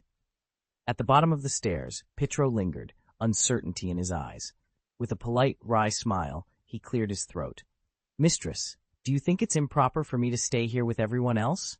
Hela stepped forward and laid a reassuring hand on his shoulder. Not at all. You're part of this family now. I fully support you being here. Pietro's relief was evident in the softening of his expression. In that moment, the chamber felt warmer, the bonds between them stronger than ever. I'll entrust her to you, Aaron. Treat her well. Pietro's hand landed firmly on Aaron's shoulder, a weighty gesture charged with unspoken promise. Before Aaron could reply, Pietro's form blurred at the edges, dissolved into shadow, and vanished from the room. Aaron let out a small, rueful chuckle. The ritual had been elaborate, perhaps more for show than necessity, but there was no denying its gravity. Here's to an unforgettable night, he whispered to the empty air. Then he turned and climbed the stairs. A soft click announced the overhead light in the bedroom. Wanda lay on the bed, her cheeks flushed a deep crimson. A flush of heat rose up Aaron's neck at the sight of her. Their eyes met, and in that instant, all hesitation melted away. He crossed the short distance between them and wrapped his arms around her. Wanda tilted her head up, pressing into his embrace, and their lips met in a fierce, passionate kiss. When they finally drew breath, Wanda collapsed back onto the mattress, her chest rising and falling. She reached out for the bedside lamp. "Wait, could you turn off?" Aaron silenced her with a finger pressed gently to her lips. "Not yet," he murmured, voice thick with desire, then captured her mouth in another tender, lingering kiss. Wanda's soft moan was the only answer he needed. Elsewhere, in a chamber far removed from such intimate moments, Hyla tapped her slender fingers against a polished table, counting off each name on her knuckles. "That's 3. No, wait, there's another Asgardian, so 4 in total." She clicked her tongue in mild irritation. "How long has he been wandering this world? That's nearly 1 every year." John leaned back, an amused smile playing at the corners of his mouth. "At least our master remains constant. No new faces there in all this time." Hyla shook her head. "One thing never changes." John's grin widened. "Thank goodness for that." Hyla rose gracefully, a teasing glint in her eye as she regarded Jane. "That outfit of yours is something else," she said with amusement. Few men could ignore it. Jane forced a polite smile. "Your Highness, you're teasing me." Hyla chuckled softly. "You've lived for centuries, and I for millennia. You can't hide your little schemes from me. Your master isn't exactly a passionate man. That used to be to your advantage. But after tonight, seducing him will be twice as difficult." Jane thought of how Wanda, her master, would spend the coming days confined at home, but she said nothing. Summoning her courage, she asked, "Your Highness, do you have any advice?" Noticing a faint blush coloring Jane's cheeks, Hyla shook her head, amusement dancing in her eyes. "You've never been in love. No wonder you're so uncertain. Men may slow me down when I draw my sword, but love, that's something I've always viewed as a weakness." She leaned in and curled a knowing smile. "But you don't really need advice. He knows you better than you think. You're beautiful. If you simply give yourself to him, he won't be able to resist. He's had you on his table for ages. Now the only questions are how and when he plans to devour you." Jane winced. "Isn't that a bit vulgar?" "Vulgar or not, it's the truth, Jane." Hyla Yu pressed her shoulder gently. "It's your choice whether you can pull yourself up from maid to mistress." Jane hesitated, then gave a small nod. "And what about you? What are you?" Before she could finish, Hela's cold stare cut her off, pinning her in place. "My affairs aren't any of your business. Understood?" Understood." Settling back on the sofa, Hela scooped Ab, her small, fennec-like companion, into her lap and began stroking his soft fur. "Now, what did you hear just now?" Ab clamped his paws over his ears and shook his head so fiercely his tiny body trembled. "Nothing! I heard absolutely nothing." "See that you keep it that way," Hyla warned, her voice low. "If I learn you've blabbed any of this after I leave, I'll drag you off with me." A chill went through Ab, and he swallowed hard. Hyla's power was absolute. Serving her felt like living on a fault line. "Mistress," he stammered, voice barely above a whisper, "when will you be leaving?" For once, Hyla made no objection to the title. She gave Ab's belly another firm rub, her dark eyes gleaming with amusement. "Leaving? What makes you ask that?" Hela's lips curved into a knowing smile. "You can't wait to see me gone, can you?" Abe gave a soft shake of his head. "No, far from it. I just need time to prepare myself." "In 2 or 3 years," Hela said lightly, though a deadly gleam danced in his eyes. "I can feel Odin's divine power swelling again, but it's tainted by that ever-encroaching twilight energy. The old king is dead, and my 2 idiotic brothers are utterly incapable of protecting Asgard's legacy. Only I, the goddess of death, am strong enough to hold the 9 realms in check. 2 or 3 years?" Abe's heart pounded. He cast a quick glance at the closed door on the 2nd floor. Poor master, she must rise to godhood before then, or there'd be nothing he could do for her. The next morning, Wanda slipped out of a deep sleep just as sunlight poured in through the window, painting the ceiling gold. She reached to sit up, but a wave of dizziness forced her back onto the pillow. Memories of last night flitted through her mind like a rapid slideshow, and she shivered. How had everything become so tangled? Wanda nearly choked on her own breath as the pain washed over her. She'd never felt so close to death. Swearing under her breath, she yanked the quilt up over her head, hiding her bloodied face from the world. Just then, the door swung open. "Aren't you awake yet?" Aaron's voice drifted in. He paused when he saw the lump under the covers. "Wanda?" "Don't start," she mumbled, tone prickly. "I'm trying to sleep." Aaron stepped inside and pulled the quilt down just enough to peer at her. Okay, but you'd better get up soon. Lunch is almost ready." "Lunch?" Wanda sat up abruptly, sending a fresh drop of blood trickling down her cheek. She squinted at the clock on the wall. "What time is it?" "Almost 2, he replied gently. Wanda blinked, then sighed in exasperation. "This is all your fault." Aaron held up his hands in mock surrender. "All right, I'll take the blame, but you really scared me last night." "Shut up." Wanda swung her legs over the side of the bed. "Let me get dressed." He chuckled softly. "Is that necessary? I've already seen all you've got." She shot him a look and pulled a simple white gown over her head. Then she sat back on the bed, hugging her knees. Aaron closed the door behind him, leaving her alone with the ghosts of the night. Aaron settled on the edge of the bed, gently guiding Wanda back against the pillows. From his space ring, he produced a small bowl of porridge that shimmered with a soft golden light. "Just lie down," he said. "I'll feed you." He scooped a spoonful, blew on it until it cooled, and brought it to her lips. Wanda felt a rush of warmth at his careful attentions. She parted her lips and tasted the porridge. "It's wonderful," she said, a faint smile lifting her cheeks. Strength seemed to return to her limbs. Aaron asked, "What kind of porridge is this?" "An old Gaius family recipe," he explained as he refilled his spoon. "I selected each ingredient myself and added a trace of a precious medicinal elixir. It's delicious, yet gentle, and profoundly nourishing. A bowl like this would normally sustain an adult for years, so you really should finish every bite."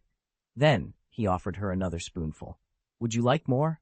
Wanda shook her head, content. "No, I'm satisfied." "All right," Aaron said, setting the bowl aside. "Rest now. No heavy exercise today." Wanda nodded once more and closed her eyes, letting the warmth of the porridge and of Aaron's care lull her into peaceful recovery.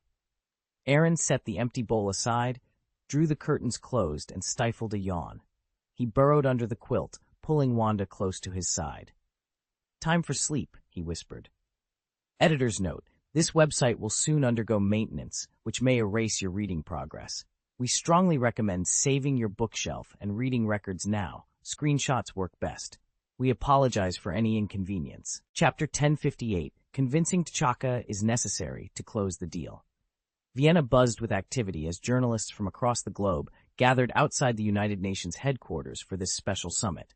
Natasha Romanoff guided Aaron through the throng and into the lobby, but he wore a sour look. "A press pass?" Aaron held up the ID hanging from his neck. "This is what you got me? It's—" He paused, searching for the right word. "Overkill." Natasha didn't bother to hide her exasperation. "Your speech in the conference room the other day really set Tony off. He wanted you under a security guard cover, but once he realized you'd need real journalistic credentials to talk to Wakanda's king, he upgraded you to reporter." Aaron scoffed. "Petty much?" "It's not like this is news. Tony's petty is his superpower.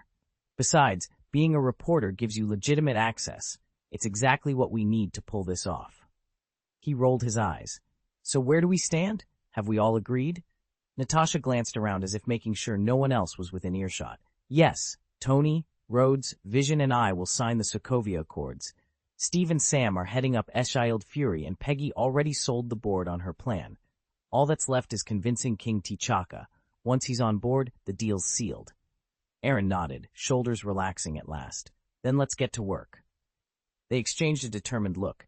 Mao then stepped toward the registration desk, 2 undercover agents on a mission to sway a king and shape the world's future. "Patton's out. He's retired now, with a wife and kids who deserve his full attention. Nobody's going to twist his arm to come back. I didn't even bother calling Banner. I already knew he wouldn't sign. And Thor, well, he's not even on Earth."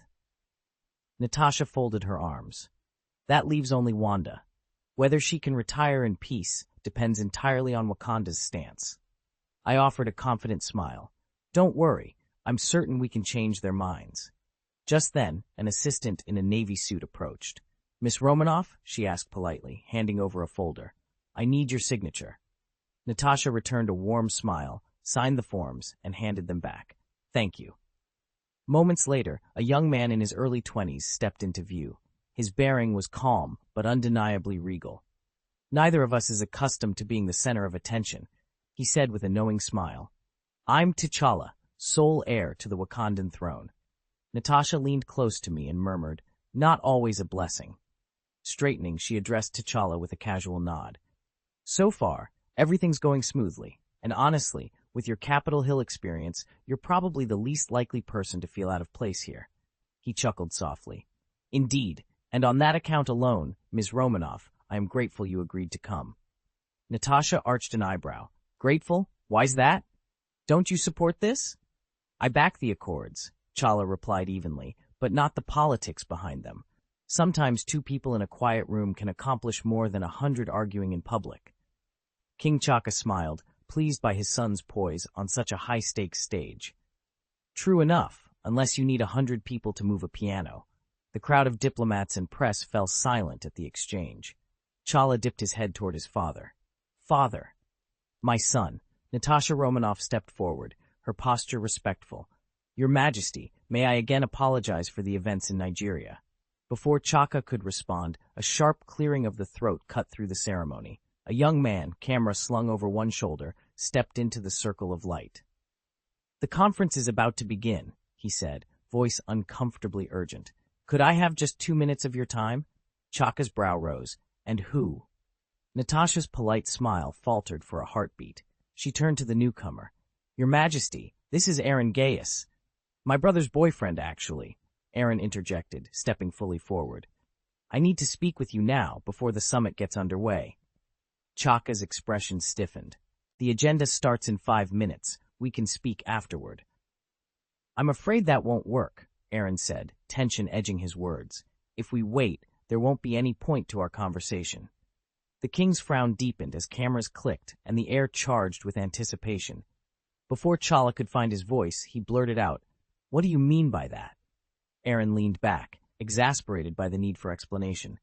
"Honestly, time is short. I'll be brief. I want to strike a deal with King Chaka. Help Wanda and me bring a copy of the Holy Trinity's contract before the United Nations and convince them to grant Wanda Maximoff a peaceful retirement. In return, I promise you the stability of Wakanda." At the mention of Wakanda, T'Chaka's eyes sparkled with interest. T'Challa's face darkened, and Natasha's jaw worked as she struggled to find words. Finally, King Chaka spoke, his voice low and warning. "Wakanda may be a small nation in Africa, but we do not tolerate threats. For Miss Romanoff's sake, I will overlook your audacity this time." Aaron held up a hand. "I'm serious, Your Majesty. I'm a fortune-teller, one in whom both the Avengers and S.H.I.E.L.D. place their trust. I've read the threads of fate, and I can assure you, this is our only path to safeguard Wanda's future." Silence fell. T'Challa glanced at his father. "And if we refuse?" Aaron's gaze hardened. "Then you force us to play a different hand, one that could reshape nations." Natasha stepped forward, her voice steady. "King T'Chaka, this isn't a challenge to your sovereignty. It's an opportunity to do what's right, for Wakanda and for one of our closest allies." The king regarded them both for a long moment, weighing his next move beneath the cool canopy of his throne room. Finally, he inclined his head. "Very well. Prove to me that your vision is as sound as you claim, and Wakanda will stand with you." "I can absolutely vouch for my accuracy," Aaron said evenly. "If your predictions were that precise," T'Challa shot back with a sneer, "none of our people in Lagos would have died, and Wanda Maximoff wouldn't be stranded in that vortex." To him, Aaron's claims sounded like nothing more than grandstanding. After all, Wakanda only appeared to be a poor nation in Africa, a carefully maintained facade. In reality, Wakanda's resources and technology were centuries ahead of the rest of the world. The very idea that such a powerhouse could be destabilized was laughable. Aaron drew a long breath. "I've seen Bastet, the Panther Goddess herself." T'Challa's eyes narrowed in surprise, but before he could speak, his father raised a hand. "You've seen the Panther Goddess?" King Chaka asked quietly. "Yes," Aaron replied. "On the planet Talon, There was an auction that drew the attention of the entire galaxy. I saw countless divinities there, among them the goddess worshipped by Wakanda, and I'm one of the few humans on Earth who's ever been granted an audience with the god King Odin. A heavy silence fell over the room as father and son exchanged incredulous glances. The stakes had just grown far higher than either of them had imagined. "I'm not saying this to boast," Aaron insisted. "I just want you to know you can trust me." Chaka exchanged a wary glance with his son, Chala, before turning to regard a breathless Natasha Romanoff. "What he says is true," Natasha affirmed, her tone low but firm. "I can vouch for him. He foresaw the Chitauri invasion and even the San Vanganza incident." Chaka studied Aaron for a long moment, then nodded. "Very well," he rumbled. "Explain your proposal in full." Before Aaron could reply, a clear voice rang out from the platform above them. "Please take your seats. This meeting is now officially in session." Aaron flashed a quick smile and shrugged. "There isn't time for a lengthy explanation," he admitted. "All I need to know is whether you, King T'Chaka, are prepared to accept these terms." T'Chaka met Aaron's gaze without hesitation. "If granting this favor will ensure Wakanda's stability," he declared, "then as king, I have no reason to refuse. I accept your offer." "Excellent," Aaron said, sealing the agreement with a nod. "The contract is concluded." At that moment, every screen in the hall flickered, displaying a final announcement. "Attention, the website will undergo scheduled maintenance shortly. To avoid losing your reading progress, please back up your bookshelf and records now. Screenshots are recommended. We apologize for any inconvenience.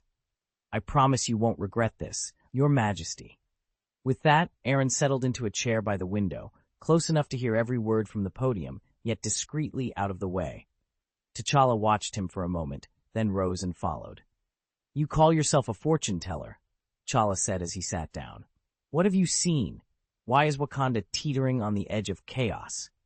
Aaron pursed his lips, studying King T'Chaka as he mounted the dice. After a thoughtful pause, Aaron spoke softly. "He may prove to be a great king and a devoted father." T'Challa blinked. "Of course he is." Aaron smiled, his eyes gleaming. "And you, Your Highness, are the Prince of Wakanda, its rightful heir. Tell me, are you prepared to ascend the throne?" At once, T'Challa's heart skipped. A cold realization washed over him as he glanced at his father. If anything were to happen to King T'Chaka, even the most stable nation could descend into turmoil. It wasn't that T'Challa doubted his own claim. He was the only son, recognized by all tribal leaders, but that he loved his father too well to see him threatened. T'Challa's brow furrowed with skepticism. "Is your divination accurate?" Aaron met the king's gaze evenly. "It isn't mere divination, it's prophecy. After all, I am a fortune-teller. It makes perfect sense that I would own a book that foretells the future." He lifted his left hand and polished the gemstone on his ring with his right. In an instant, an ancient tome appeared in his palm, its cover embossed with the wizened face of a long-dead seer. T'Challa's eyes widened. "What is that? Wakanda boasts the world's most advanced technology. Shuri hasn't even come close to creating something like this." Aaron closed one eye thoughtfully. "It's called a space ring, pure alchemy. Now, read." He flipped the book open to a freshly marked page. T'Challa scanned the lines and froze. "The King of Wakanda will be killed in a terrorist attack during a UN assembly." A cold sweat broke out across T'Challa's back. His heartbeat thundered as a visceral wave of dread seized him. Aaron snapped the book shut. "I only require a small favor in exchange for this warning. Should Your Majesty live, Wakanda will suffer no lasting harm. Consider it, saving one life to protect the many." T'Challa stood in near silence, his face darkening as he grappled with the fate laid before him. T'Challa sat rigidly in the delegates' chamber, every sense alert. Before him, his father, King T'Chaka of Wakanda, stood at the podium, delivering the opening address to the United Nations. Around him glowed the Wakandan standard, and the assembled diplomats watched intently. Yet T'Challa's attention flickered between the stage and the man seated just behind him, Aaron, the so-called prophet, whose warning had shadowed him since dawn. Leaning forward until his lips were nearly at Aaron's ear, T'Challa murmured, "Be specific. What are you foreseeing? What form does this terrorist attack take?" Aaron's low voice was edged with humility and something like regret. "Remember, I am no all-knowing oracle. only a seer whose gift is limited. But I see that stolen vibranium is being fashioned into weapons of dreadful power. Already, men and women dedicated to rebuilding Nigeria, our brothers and sisters struggling to emerge from years of neglect, have been slaughtered by these arms. T'Challa's jaw clenched. He had every right to question his father's speech, but overriding a monarch at the UN would mar Wakanda's reputation. And if Aaron was wrong, sowing doubt here could have consequences far worse than any prophecy. On the dais, T'Chaka's deep voice resonated through the hall. Though we grieve for those lost in Nigeria, we will not retreat from our responsibilities. Wakanda stands more determined than ever to ensure that the world we are entering becomes truly just and peaceful. He paused, casting a steady glance over the assembly. We are grateful to the Avengers for their solidarity in this endeavor. Wakanda is honored to contribute its resources and its ideals to the cause of global harmony. Just as the king raised his hand in benediction, a sudden clamor erupted at the chamber's rear doors, an ominous roar that cut through the stately applause and fell upon T'Challa's ears like a crack of thunder. He exchanged a tense glance with Aaron, then bolted upright, sensing that the moment of reckoning had arrived. "It's coming," Aaron said, his voice heavy with warning. T'Challa ignored everything else and darted toward his father. "Everyone, get down! Now!" Boom! The blast shattered every pane of glass on the floor level. Flames roared, and thick black smoke surged through the lobby as the building trembled violently. Amid the debris, T'Challa knelt on the crumbled dais, cradling his unconscious father, King T'Chaka, whose clothes were darkened by blood. Grief contorted his face as he felt for a pulse, weak, flickering, like a dying candle. "An ambulance! Someone call an ambulance!" he cried. Aaron hurried over. "I should mention, I'm a part-time doctor. No official license, but I know enough to help." "Please," T'Challa begged, voice cracking. "Save him. My father is all I have left." Aaron nodded. "I won't let him die, not before we fix Wanda's problem." He gently laid T'Chaka flat on the floor and lifted his eyelids for a closer look. "He's bleeding internally, but we can stabilize him." Ripping a strip from his own shirt, Aaron pressed it firmly against the wound. "You're doing fine. We need to control the bleeding and get him to a hospital." T'Challa helped secure the makeshift bandage, tears streaking down his cheeks. "Do whatever it takes." Aaron met his gaze steadily. "Stay calm. Keep pressure on the wound." He flipped open his phone. "I'm calling emergency services now. Just hold on." Around them, flames crackled and smoke billowed, but Aaron's steady hands and T'Challa's unwavering resolve kept T'Chaka clinging to life. As distant sirens pierced the chaos, the two men braced themselves for the fight ahead, to save the king and to unravel the mystery behind Wanda's plight. "It's not too difficult to save him," Aaron said with quiet confidence. He paused to collect his thoughts, then lifted his right hand and delivered a series of sharp slaps across T'Chaka's chest, waist, and abdomen. Each thud resonated through T'Chaka's body like a shockwave. His whole frame shuddered violently, his face flushed crimson, and then he coughed up a mouthful of dark blood. "What are you doing?" T'Challa demanded, his voice sharp with anger. "Stay calm," Natasha intervened, placing a steadying hand on his arm. She knelt to examine the blood stained on the floor. "Look closely." T'Challa bent over, his brow furrowed in concern. Within the dark red liquid, he could see fragments of torn tissue and bits of black debris that glimmered faintly under the light. "What is that?" Aaron spoke seriously. As a professional regeneration therapist, administering general anesthesia is standard procedure after trauma. It allows the body's healing protocols to engage properly. He reached into his space ring and withdrew a small sapphire blue vial no larger than a thumb. Holding it up, he explained, once he ingests this, it will stabilize all the internal injuries. In other words, after he drinks it, his life will no longer be in danger. Natasha leaned closer, eyes bright with curiosity. "Is it the almighty potion? Or perhaps Phoenix Tears?" Aaron shook his head. "Neither." Aaron held out a slender glass vial, its liquid shimmering in the torchlight. "After uncovering that prophecy in the grimoire, I spent the entire day brewing this," he explained. "It's an enhanced healing elixir, designed to nourish and mend the body on every level." Without hesitation, T'Challa peeled back the cap and carefully tipped the potion into his father's mouth. Almost instantly, King T'Chaka's heartbeat steadied, and his pulse grew strong. Relief washed over T'Challa's face. "He's no longer in critical danger," Aaron said, tucking the empty vial away. "If he's quick to recover, he'll be awake by tonight. If he needs a bit more time, then tomorrow morning at the latest. His constitution is surprisingly robust for his age. If he takes good care of himself, he could easily live another 20 or 30 years. T'Challa bowed his head respectfully. "Thank you, Aaron. I owe you my father's life." Aaron nodded calmly. "Consider it part of our agreement." He slipped his hand into a pocket of his cloak and withdrew a rolled parchment sealed with a deep crimson wax stamp. "Once King T'Chaka regains consciousness, present him with this contract. I paid a steep price to have the god of contracts guarantee Wanda's peaceful retirement." With that, Aaron stepped back into the shadows, leaving T'Challa to watch over his father and ponder the weight of the pact he now carried. "I'm really hoping King T'Chaka will put a stop to those politicians' baseless rumors about her and the trouble they keep stirring up." Friendly reminder: our site will soon undergo an update that may erase your reading progress. Please back up your bookshelf and reading history now. Screenshots are recommended. We apologize for any inconvenience. Chapter 1059, Suspect, James Barnes. Imprisoned that morning, Vienna's United Nations headquarters was ripped apart by a bomb hidden in a parked news van. The blast leveled much of the building in an instant. At least a dozen people were killed and more than 70 injured. Among the wounded was King T'Chaka of Wakanda, who was rushed to a nearby hospital in critical condition. Within hours, authorities released grainy surveillance footage of the presumed attacker, a hooded figure they identified as James Buchanan Bucky Barnes, the former Howling Commando. According to classified intelligence, Barnes had spent the past 2 years with the Sentinel Special Service, arresting dangerous mutants around the globe.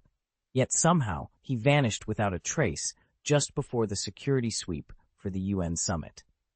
Watching the enlarged CCTV still on his private monitor, Aaron felt a dry chuckle escape him. That silhouette wasn't Bucky Barnes. Someone was setting him up. But that was Barnes's problem, not his. If Barnes could prove his innocence, fine. If not, well, Aaron thought wryly, maybe someone should occupy Barnes's family with a little project of their own. He leaned back in his chair, content to let events unfold, at least for now. They'll only push themselves to absorb the serum once they understand just how vital strength is. T'Challa had already sent his father to the nearest hospital with a discreet guard posted at his side, and now he strode back onto the scene, every inch the storm about to break. His presence silenced the room. "Any leads?" he demanded. Natasha Romanoff exchanged a hesitant glance with the others.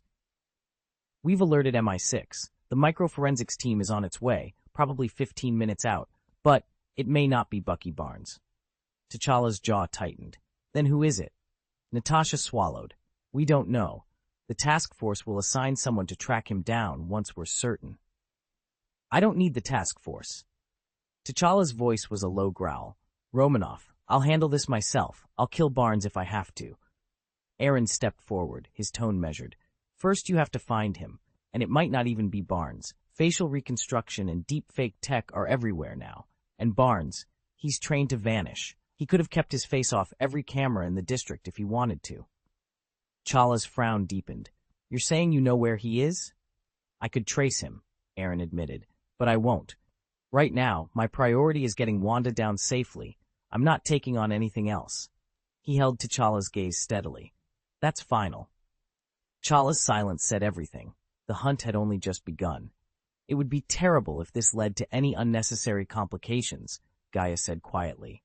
T'Challa nodded in understanding. "I agree. Wakanda won't burden outsiders with this issue." He offered Gaius a warm, resolute smile. "And regardless of the reason, you saved my father and our king. Wakanda will never forget your kindness. If you should ever need anything, you have only to ask." Gaius inclined his head. "Rest assured, I won't be shy when the time comes." With that, T'Challa turned and strode away. Before he reached the doors, Natasha's phone buzzed in her hand. She glanced at the screen. The caller ID read Steve. Her expression flickered, and she answered. "Steve," she said, voice guarded. "Natasha, are you all right?" came the familiar voice over the line. "I'm fine. Thank you for checking on me," she replied. She took a breath, straightened, then continued more firmly. Listen, I know how much you care about Barnes, but you have to stay put. If you get directly involved right now, you'll only make things harder for all of us. There was a pause. You're saying you'd have me arrested? Steve asked slowly. Not exactly, Natasha said. But if you defy orders and try to move, you'll be intercepted. Until the UN issue is resolved and S.H.I.E.L.D. officially brings you back, you can't act freely. She let the words hang in the quiet hallway before ending the call and slipping the phone into her pocket. If this is the situation, Nat, I'm the one who should go after him, Steve said. Why you? Natasha asked. Because I'm the only one who's not going to die trying, Steve replied. He glanced at the phone in his hand. Is Aaron there? Let him answer. Tell him I'm not here, Natasha shot back. You'd better say that yourself, Steve insisted. With a sigh, Natasha passed the phone to Aaron. He strolled over, took it, and pressed it to his ear.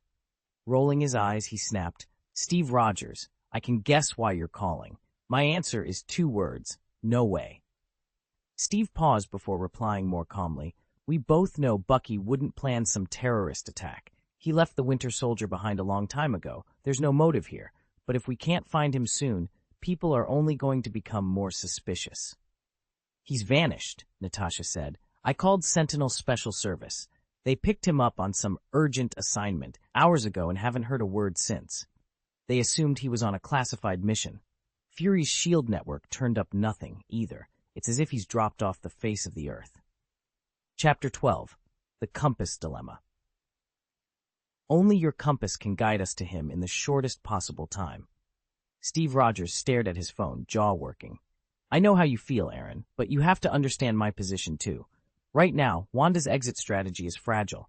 If I push too hard, she could be exposed. I need to lay low and vanish from sight. I'm not asking for your help, Steve shot back, voice tight. All I want is that compass. Aaron's reply crackled over the line. I'm sorry, Steve. No. He hung up without another word, then flung the phone across the room. Natasha caught it midair. Cold, she said quietly, handing it back. Is that really necessary? Aaron leaned against the table, arms folded. It's not about heartlessness, he said. It's about priorities. Right now, every agency with a satellite and an eyeball is watching Steve Rogers, especially the newly formed task force. Natasha raised an eyebrow. So you're worried they'll trail him straight to Bucky? Exactly. Aaron steepled his fingers. Let's say Steve finds Barnes. Great. But the moment he does, the task force will be on top of him too. You think Steve couldn't fight an elite squad? With Falcon at his side, sure. But that only holds if they're labeled enemies. If they aren't, if they realize they've been sent against a super soldier, they'll surrender the instant they're surrounded. And what then? The Gaius compass becomes their trophy. Natasha sighed, tucking the phone into her pocket. So we're stuck without it. Temporarily, Aaron said, eyes distant. Until we can ensure Bucky's truly off the grid, and that no one's watching me handing over classified gear. Silence settled between them as they weighed the stakes. The compass wasn't just a tool. It was the thread that might lead them to a friend in hiding. But in the high-stakes game they were playing, it could also become the bait that drew every predator in the world. And right now, neither of them was willing to gamble on Steve's goodwill alone. Natasha Romanoff stood by the briefing table, arms crossed and eyes narrowed. Do you really think the Secretary of State will hand the Gaius compass back to its rightful owner? Aaron Cross leaned forward, resting his palms on the tabletop. Natasha shook her head, a pained expression flickering across her face. No, Ross sees that compass as his golden ticket. It's the only thing that lets him zero in on anyone, or anything, he wants. As long as he's in charge of this task force, he'll be racking up promotions. Exactly, Aaron agreed, straightening up. For someone hungry to climb the ladder, the Gaius compass is invaluable, and the team he's building, he'll operate above the law. Do you think the Secretary of State worries about the fallout from that kind of power trip? Natasha's voice caught. If you're right, Steve won't have a shot at finding Bucky first, and if Ross's people track him down, he doesn't care that Barnes is innocent. If Bucky doesn't surrender immediately, they'll shoot on sight. Aaron closed his eyes for a moment, rubbing his temples. Then we'd better get to the bottom of that explosion before Ross's task force corners Barnes. But there's a problem. Half the Avengers have just signed up with Ross, 2 have retired, 2 are missing, and 2 took on different posts. He let out a low whistle. It's like trying to catch smoke with a net. Those who've signed up for the task force have no choice in the matter, Aaron said, his tone flat. Those who've retired can't be summoned, and the missing can't be tracked down. Anyone in the middle of switching positions, well, they're effectively grounded until the transfer goes through. Otherwise, they'll end up in a cell. Natasha Romanoff bowed her head. I understand. I'll do everything I can to persuade them. And Barnes, she hesitated, will have to seek help from outside the system. Reliable foreign support is crucial right now, Aaron thought. Before Natasha could reply, she slipped out of the room, phone already in hand. Aaron watched her go, a faint curl forming at the corner of his lips. He murmured to himself, Look at Sealed. Barnes got into the Sentinel service only because Nick Fury pulled some strings. An abandoned factory lay ahead. From its ceiling, water dripped in solemn rhythm, each drop echoing through the cavernous hall like a ticking clock. James Barnes groaned as consciousness returned. His vision swam, and the first thing he was aware of was the heavy press of cold steel against his metal arm. He tried to shift, only to discover that his right arm and torso were shackled to a massive machine by thick, unyielding chains. An IV line snaked into his left hand, drip-feeding a clear nutrient solution designed to keep his weakened body from spiraling into collapse. With effort, he took in his surroundings, a dim, windowless chamber humming with the steady thrum of machinery. Panic rose, but he forced himself to think back to what had happened before he'd blacked out. A single, unexpected phone call had shattered the fragile normalcy he'd been clinging to. At first, he dismissed it as a prank or a scam. When he finally answered, the voice on the other end hadn't asked for money or demanded a ransom. The stranger had wanted to talk to him about Stark. Not Tony Stark, but Howard Stark, his father. The implication had hit him like a punch to the gut. Ever since his memory returned, each fragment of those dark years as the Winter Soldier, he carried one terrible secret above all others, the list of every life he'd taken, including the Howards. It had been a burden he'd intended to bury with himself, locked in his heart until the end of days. He never imagined that, decades later, someone else would know. And now, in this grim place, bound and exposed, it finally became clear they weren't about to let him go. He arrived at the little German-run cafe exactly on time, craving nothing more than a strong cup of coffee to sharpen his senses. But the wait dragged on, and the moment the steaming mug touched his lips, darkness claimed him. When Bucky Barnes finally came to, he was strapped to a chair. Across from him sat a man whose face was all angles, stern, unyielding, colder than the steel in the mug Bucky still gripped. Up at last? The man asked, voice clipped and cool. Bucky's lips curled into a bitter smirk. Wasn't this your idea? The man leaned forward, lifting Bucky's coffee. Your drink. How is it? Strong, Bucky replied, rubbing his jaw. Nice flavor, but the after effect, potent.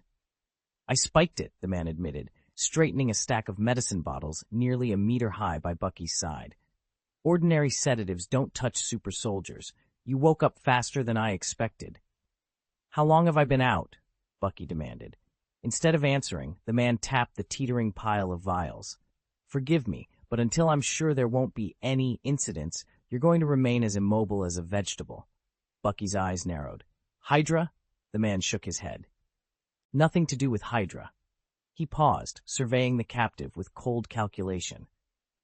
This is strictly personal. I'd like to introduce myself, the man said, stepping into the dimly lit room. My name is Helmut Zemo. I'm from Sokovia. Bucky Barnes glared at the empty pill bottle on the table beside him, then down at the metal restraints biting into his wrists. What do you want? Zemo settled into the chair opposite, folding his hands neatly on the table. I need some information, specifically, about the Howards. Bucky's eyes narrowed beneath the heavy shadows. Don't you already know that? That's precisely the problem, Zemo replied with a faint, wry smile. I know only one thing for certain. You killed them. But there's no official record, nothing to explain why Howard and Maria Wayne were gunned down in that alley. Bucky tensed, but Zemo's gaze remained steady. I managed to track down the colonel who first controlled you. He refused to talk, preferred death over dishonor. I had to resort to less polite methods to get what I needed. How did you find him? Bucky asked, surprise coloring his voice. I've searched for that man for years. You simply didn't look hard enough, Zemo said, coolly. He reached into his backpack and withdrew a small red notebook. It wasn't easy, cost me time and resources. But you're here now, and I may need your help recalling a few unpleasant details. Bucky froze when he saw the notebook, fear flitting across his features. No. Relax, Zemo replied, opening the notebook to a blank page. I'm not here to torture you more than necessary. I just want the truth. I don't intend to ask you to kill anyone, Zemo said softly, flipping open his notebook. He began reading a series of Russian words. Desire, Rust, 17. No, stop, Bucky pleaded. But Zemo's voice never wavered. Dawn! Stop, Bucky roared, thrashing against his restraints. The iron chains and the bulky apparatus clanked and rattled, yet held firm. Even as a super soldier, Sequence 7 in the warrior path, a weapon master, he could not break free. True transformation, the surge of power, only came at Sequence 6, the night of dawn. Months in a coma and the serum's fading effects had left his body brittle. Right now, he was barely stronger than a normal man. Zemo continued, unhurried. Stove, 9. Ah! Bucky howled, sparks snapping along the metal of his left arm. Mercy, go home, 1 van. At the final word, Bucky's struggling ceased. His muscles slackened and his eyes glazed over. Zemo leaned closer, voice low. Soldier, please tell me what you want. Mission report, December 16, 1991. Bucky's pupils trembled, but his face remained impassive as he recited every detail of how he'd killed Howard and Maria Stark. Zemo studied him in silence, the red glint in his eyes growing more intense. Where are the official records? Bucky hesitated. There are no records. Zemo's gaze hardened. Bucky felt an instinctive warning. You can't lie. He swallowed and forced the words out. The footage is locked away at the Siberian base. There's a video log dated the same day. Siberian base, Zemo mused. He snapped open a worn red notebook, turned to a marked page, and traced a schematic of the facility with his finger. Perfect. He snapped the book shut and slipped it into his backpack. Your task is done. Extraction will arrive soon, before you starve. With that, Zemo hoisted his pack and walked out of the factory. Only after his silhouette disappeared down the corridor did Bucky's muscles go slack. He tore at his restraints, every second a reminder of how close he'd come to crossing a line he could never undo. Icy metal links bit into Bucky's wrists as the contraption clamped down on his left arm, hissing and grinding with every adjustment. Yet despite its harsh sounds, the machine's power had waned, another futile trial reminding him how far he still was from freedom. He drew a slow, frustrated breath. There was only one person who might help him now, his master. Steeling himself, Bucky began the ancient invocation of the Great Contract, an invocation he'd hoped never to use again. His voice was low at first, picking up strength as he reached the hymn's midpoint. Then, without warning, a dark shape slid across the floor behind him. He lifted his gaze just in time to see Baron Zemo standing in the doorway, a faint smirk curling at his lips. You, Bucky started, but the world tipped sideways before he could finish the word. A cold wave washed over him, and then nothing but blackness. Chapter 1060, Calling in Outside Help. Inside the Avengers Command Center, Secretary of State Ross strode back and forth, his footsteps echoing off the metal floor. He stopped in front of the hollow screen that showed a map of the northern border. Have you located James Barnes yet? Ross demanded. Border Guard Team 9 is stationed along the frontier, and our surveillance drones are sweeping the skies around the clock. As soon as we spot him, we'll move in. Tony Stark leaned against the console and folded his arms. With all due respect, Secretary, this isn't your call. You're too invested to be impartial. I'm ordering the Special Forces to take point on this mission. Ross's eyes narrowed. What if they have to engage him? Are you prepared to see Barnes killed? If he resists, he'll be subdued, dead or alive, Ross replied, his voice as cold as steel. Without another word, he turned and left the room. Tony massaged his temples, fighting off a headache. Time is running out. We have to prove Barnes was framed before the Special Forces track him down. If he's hurt, or worse, Steve's going to lose it, and once Cap's off the rails, the Falcons will get pulled in right behind him. Natasha Romanoff crossed her arms. We're stuck here with a skeleton crew, How are we supposed to find Barnes before Ross's guys do? Tony shot her a wry grin. Could really use the Hulk right about now. Any leads on him? Natasha asked, a faint smile tugging at her lips. Tony shrugged. Do you really think he'd join our side? Natasha's eyes glittered. No, he won't. They both knew it. They needed outside help, someone who could operate without drawing attention. Natasha leaned forward. You said you knew the right person. Tony's grin widened. I do have a contact. Maybe one more won't be enough, Natasha murmured, leveling him with a thoughtful look. She snatched up her phone and dialed. Steve, it's Nat. We can spare one agent. What about you? I hear Sam's lined up a friend, too. Steve's voice crackled over the line. You ran this by him already? Natasha smirked. Do you think convincing him is easy? Still, even one extra asset lightens our load. There was a pause. Then Steve sighed.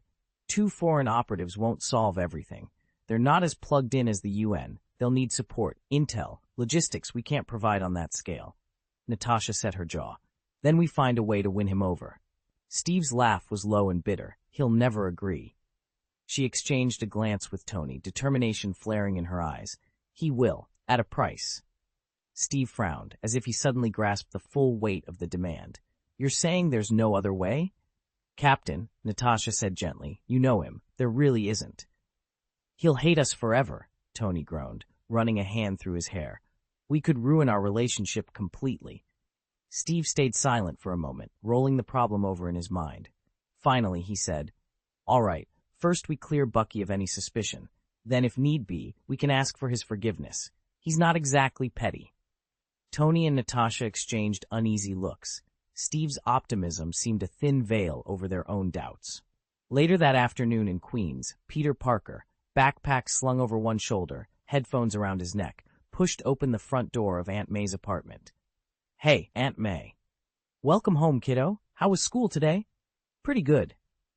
Peter dropped his bag by the door and turned back, his expression shifting to surprise. Hey, there's a luxury car out front. He stopped, eyes widening as he glanced at the man seated at the kitchen table. The man casually tore off a piece of bread and lifted it toward his mouth. Mr. Parker, the man said in a friendly drawl, as if greeting an old friend rather than the perplexed teenager now staring at him. Peter stumbled over his words. You're Tony Stark? The Avengers? Iron Man? Chapter 6. The September Fund. Peter Parker froze as the front door swung open to reveal Iron Man himself, standing just inside the threshold. I am Peter, he managed, heart pounding. Tony, Stark said with a casual nod. Nice to finally meet you in person, kid. You must have gotten my email. Peter blinked. Email? He hadn't seen anything in his inbox, but in front of Aunt May he couldn't admit it. Yeah, I got it. Tony offered him a knowing wink. Aunt May, leaning against the kitchen island, gave Peter a gentle smile. You never mentioned what that email was about.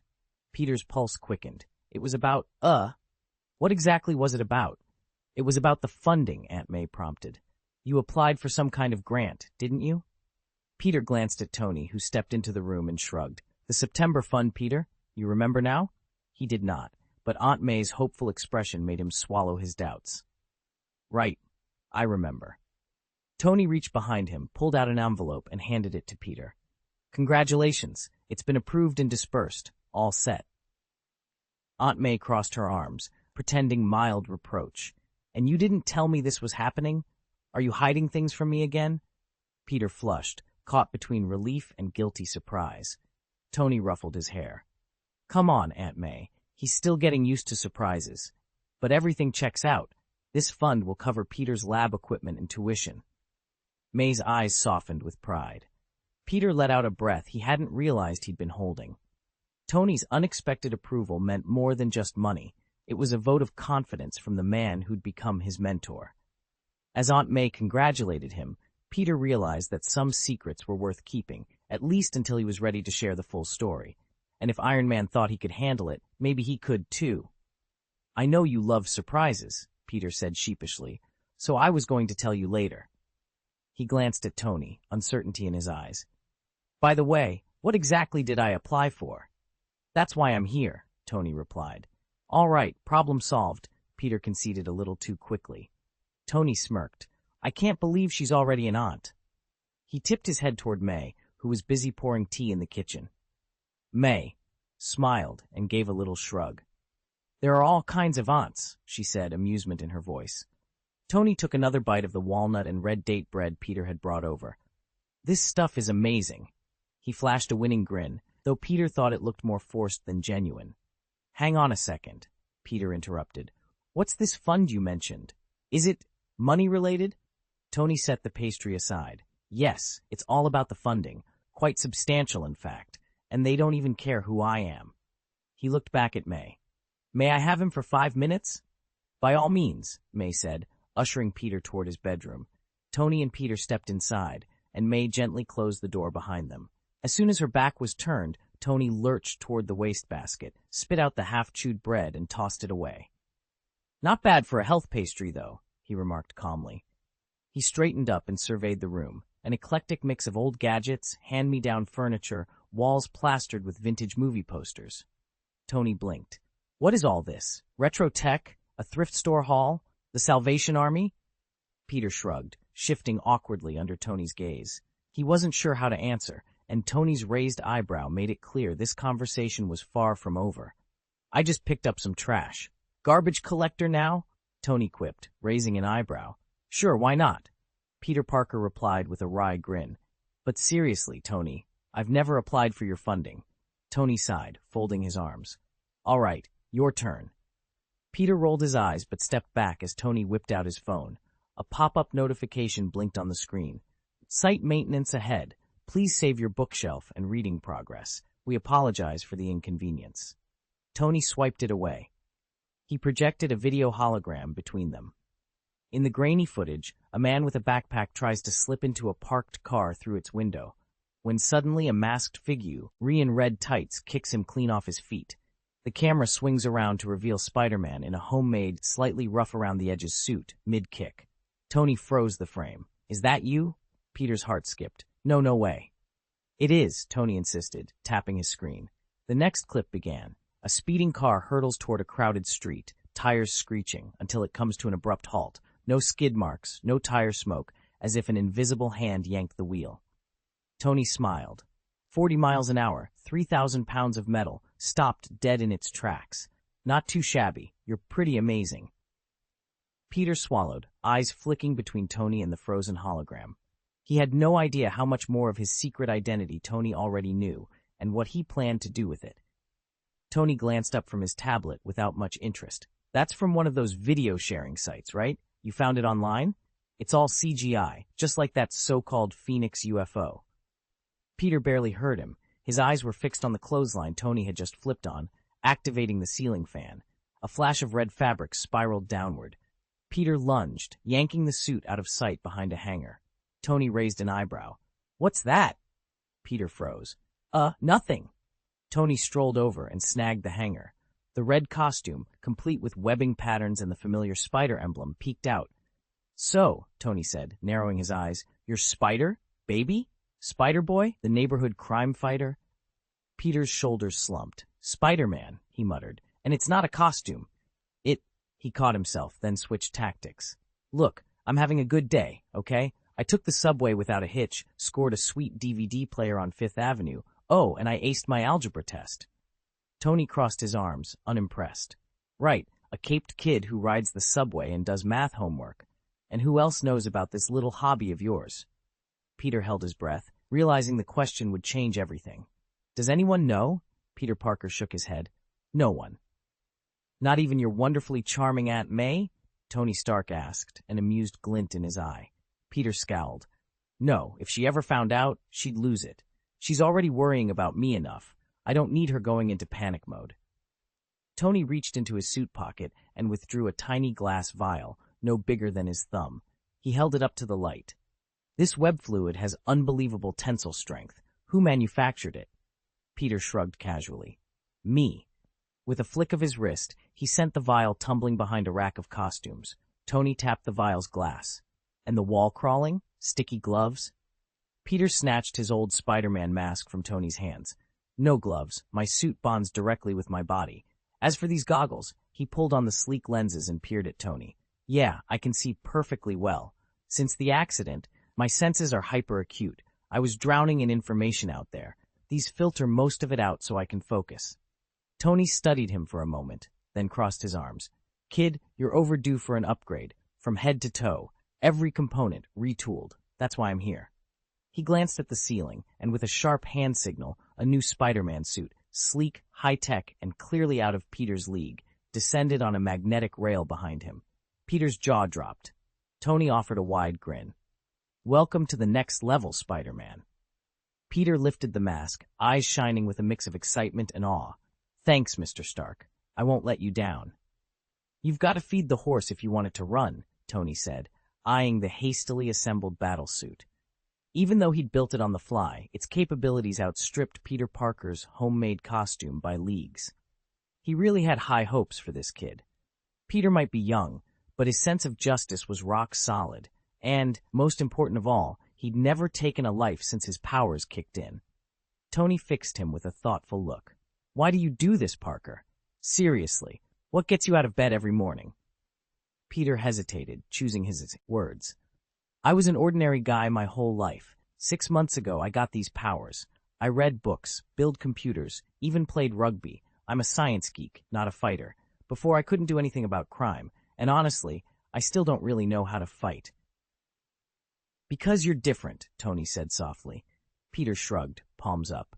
Yeah, but if I have the power to help and I don't, then I'm just as responsible for whatever goes wrong.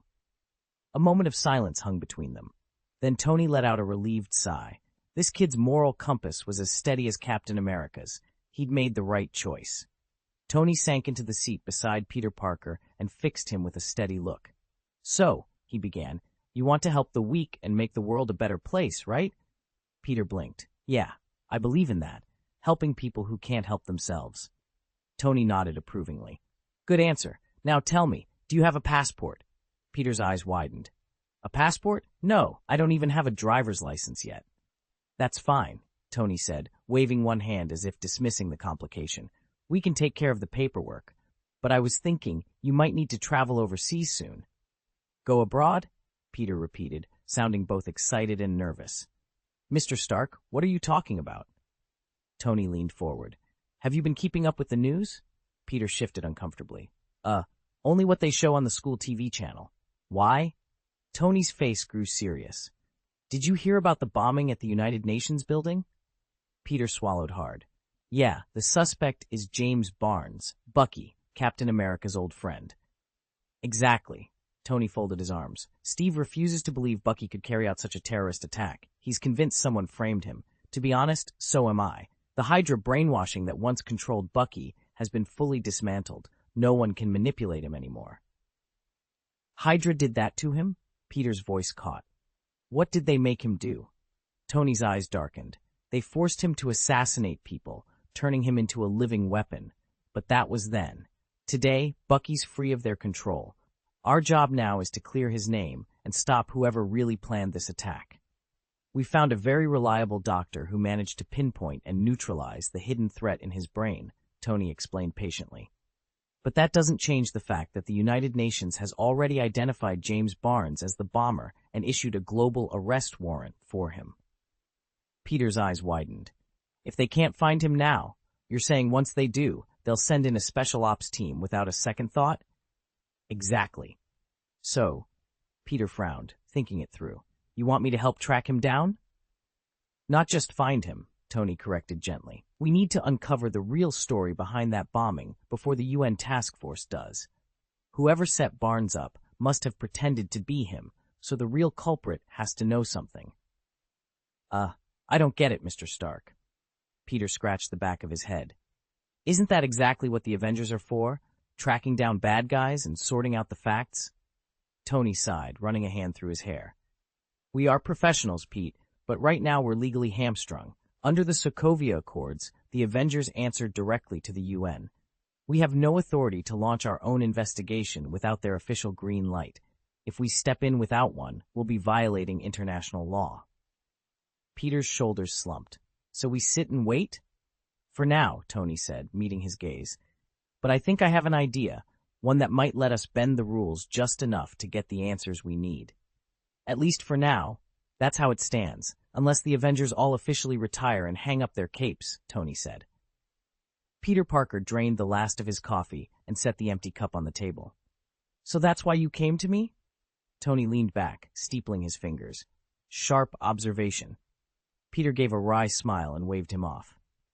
I wouldn't call it that, Mr. Stark. I'm no expert at tracking people down. That world's huge. How am I supposed to find him? Chapter 1061. If you can't let go of this kindness, you'll learn what real pain feels like. Tony Stark ran a hand through his hair, frustration flickering across his face.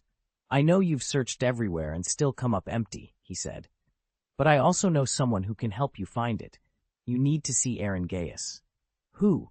Peter Parker asked, one eyebrow shooting up. Aaron Gaius, Tony repeated. He's a fortune teller. Peter leaned back, blinking as he processed the idea. Fortune teller? Like tarot cards and crystal balls? Exactly, Peter frowned. Is that reliable? Tony didn't hesitate. He's the most reliable person I know, Peter sighed. I'm sorry, Mr. Stark, but I can't. Why not? Tony sounded genuinely puzzled. I've got homework, Peter said, averting his eyes. I can't just skip school. Tony stared at him for a long moment. You're serious? Peter nodded. I am. I can't just drop out of class on a whim. Tony gave a resigned shrug. Fine. Pretend I never asked. He tapped a button on his wrist communicator. But Gaius can keep you safe if you're worried. And don't worry about telling Aunt May. Leave that to me. Peter couldn't help the small smile that tugged at his lips. Thanks, but really, homework. Tony's eyes softened. All right, kid, but if you change your mind, you let me know. Peter nodded, slipping back into his schoolboy reserve as Tony turned away, already dialing on his communicator. The weight of what they were searching for, hidden, lost, or maybe never there, pressed between them. Yet even as Peter insisted on sticking to his studies, he could feel the pull of something bigger on the horizon, a reckoning that neither textbooks nor homework could prepare him for. Tony hesitated in the hallway, hand poised over the school's principal office door. If he'd had his wits about him, he thought, he could have bought the school in a heartbeat and easily installed Peter Parker as principal. Instead, as he reached for the handle, Peter, unable to sit still, let loose a strand of spider silk that snapped around Tony's wrist, pinning his hand to the knob. Don't tell May, Peter cautioned in a low voice. Okay, Spider-Man, Tony complained, glancing at his immobilized hand. Now help me open this. Sorry, give me a second. Peter darted forward, his fingers working nimbly at the webbing. Across town, Sam Wilson paced in his workshop, phone pressed to his ear. So you know Aaron Gaius? Yeah, Scott Lang replied. You and I both know that guy. Why are you asking? Because we need his help, Sam said. And fast. Scott sighed. Sam, you know Aaron. He's not going to move until Wanda officially steps down. I know, Sam admitted, but I think we can persuade him to act sooner. Really? Scott sounded skeptical. And how exactly do you plan to do that? Sam paused, weighing his words. Trust me, I've got a plan. Scott chuckled. All right, Sam, I'm listening. But if Aaron refuses, don't say I didn't warn you. Sam leaned forward, voice low and earnest. Trust me, I can talk him into it. If I couldn't, I never would have sent you to track him down. The Avengers can't handle this mission ourselves. We need someone from outside our usual circle. Scott rubbed his chin. Captain Rogers and I have been searching everywhere for you. In the meantime, Stark and the others have already recruited someone else. A wry smile flickered across Sam's face. And what do you make of that? Scott's eyes went wide. Hold on. Captain Rogers knows me too? It's an absolute honor. He thumped his chest in mock pride. If my daughter Dudu knew her old man was chummy with the Avengers, she'd burst with pride. Sam laughed. Then grab your gear, Scott. You're coming with us. At the Gaius divination house, Aaron sat at a weathered oak desk, quill in hand, sketching elaborate magic circles in his notebook. He paused to check the bedside chamber just beyond the folding screen. King Chaka of Wakanda lay resting, remarkably stronger than any of them had dared hope. He even regained consciousness the very night he arrived at the infirmary. That morning, the king had pledged to hand over the treaty to the United Nations as soon as he was discharged, guaranteeing Wanda's safety and the right for her to live an ordinary life. Though the final signatures were still pending, the arrangement was effectively sealed. Aaron returned to his incantations with a satisfied nod. One more crisis averted, one more future secured. Aaron felt the tension slip from his shoulders as he lingered a few more days in the land of love, enjoying the calm. Yet he reminded himself that he'd no right to loaf around before ascending to godhood. With a steadying breath, he refocused on the familiar magic arrays spread across his work table, determined to push himself back to peak form. Crunch! The bell above the shop door jingled, and a bright-eyed boy stepped inside.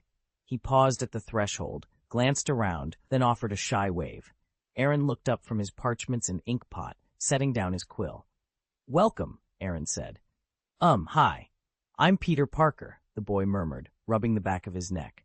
Aaron's brow shot up. "Peter Parker?" The name rang a bell. Years ago, when the Chitauri swarmed New York and the Avengers leapt through time, Tony Stark had singled this kid out. Aaron leaned back in his chair. "What can I do for you?" Peter cast about nervously.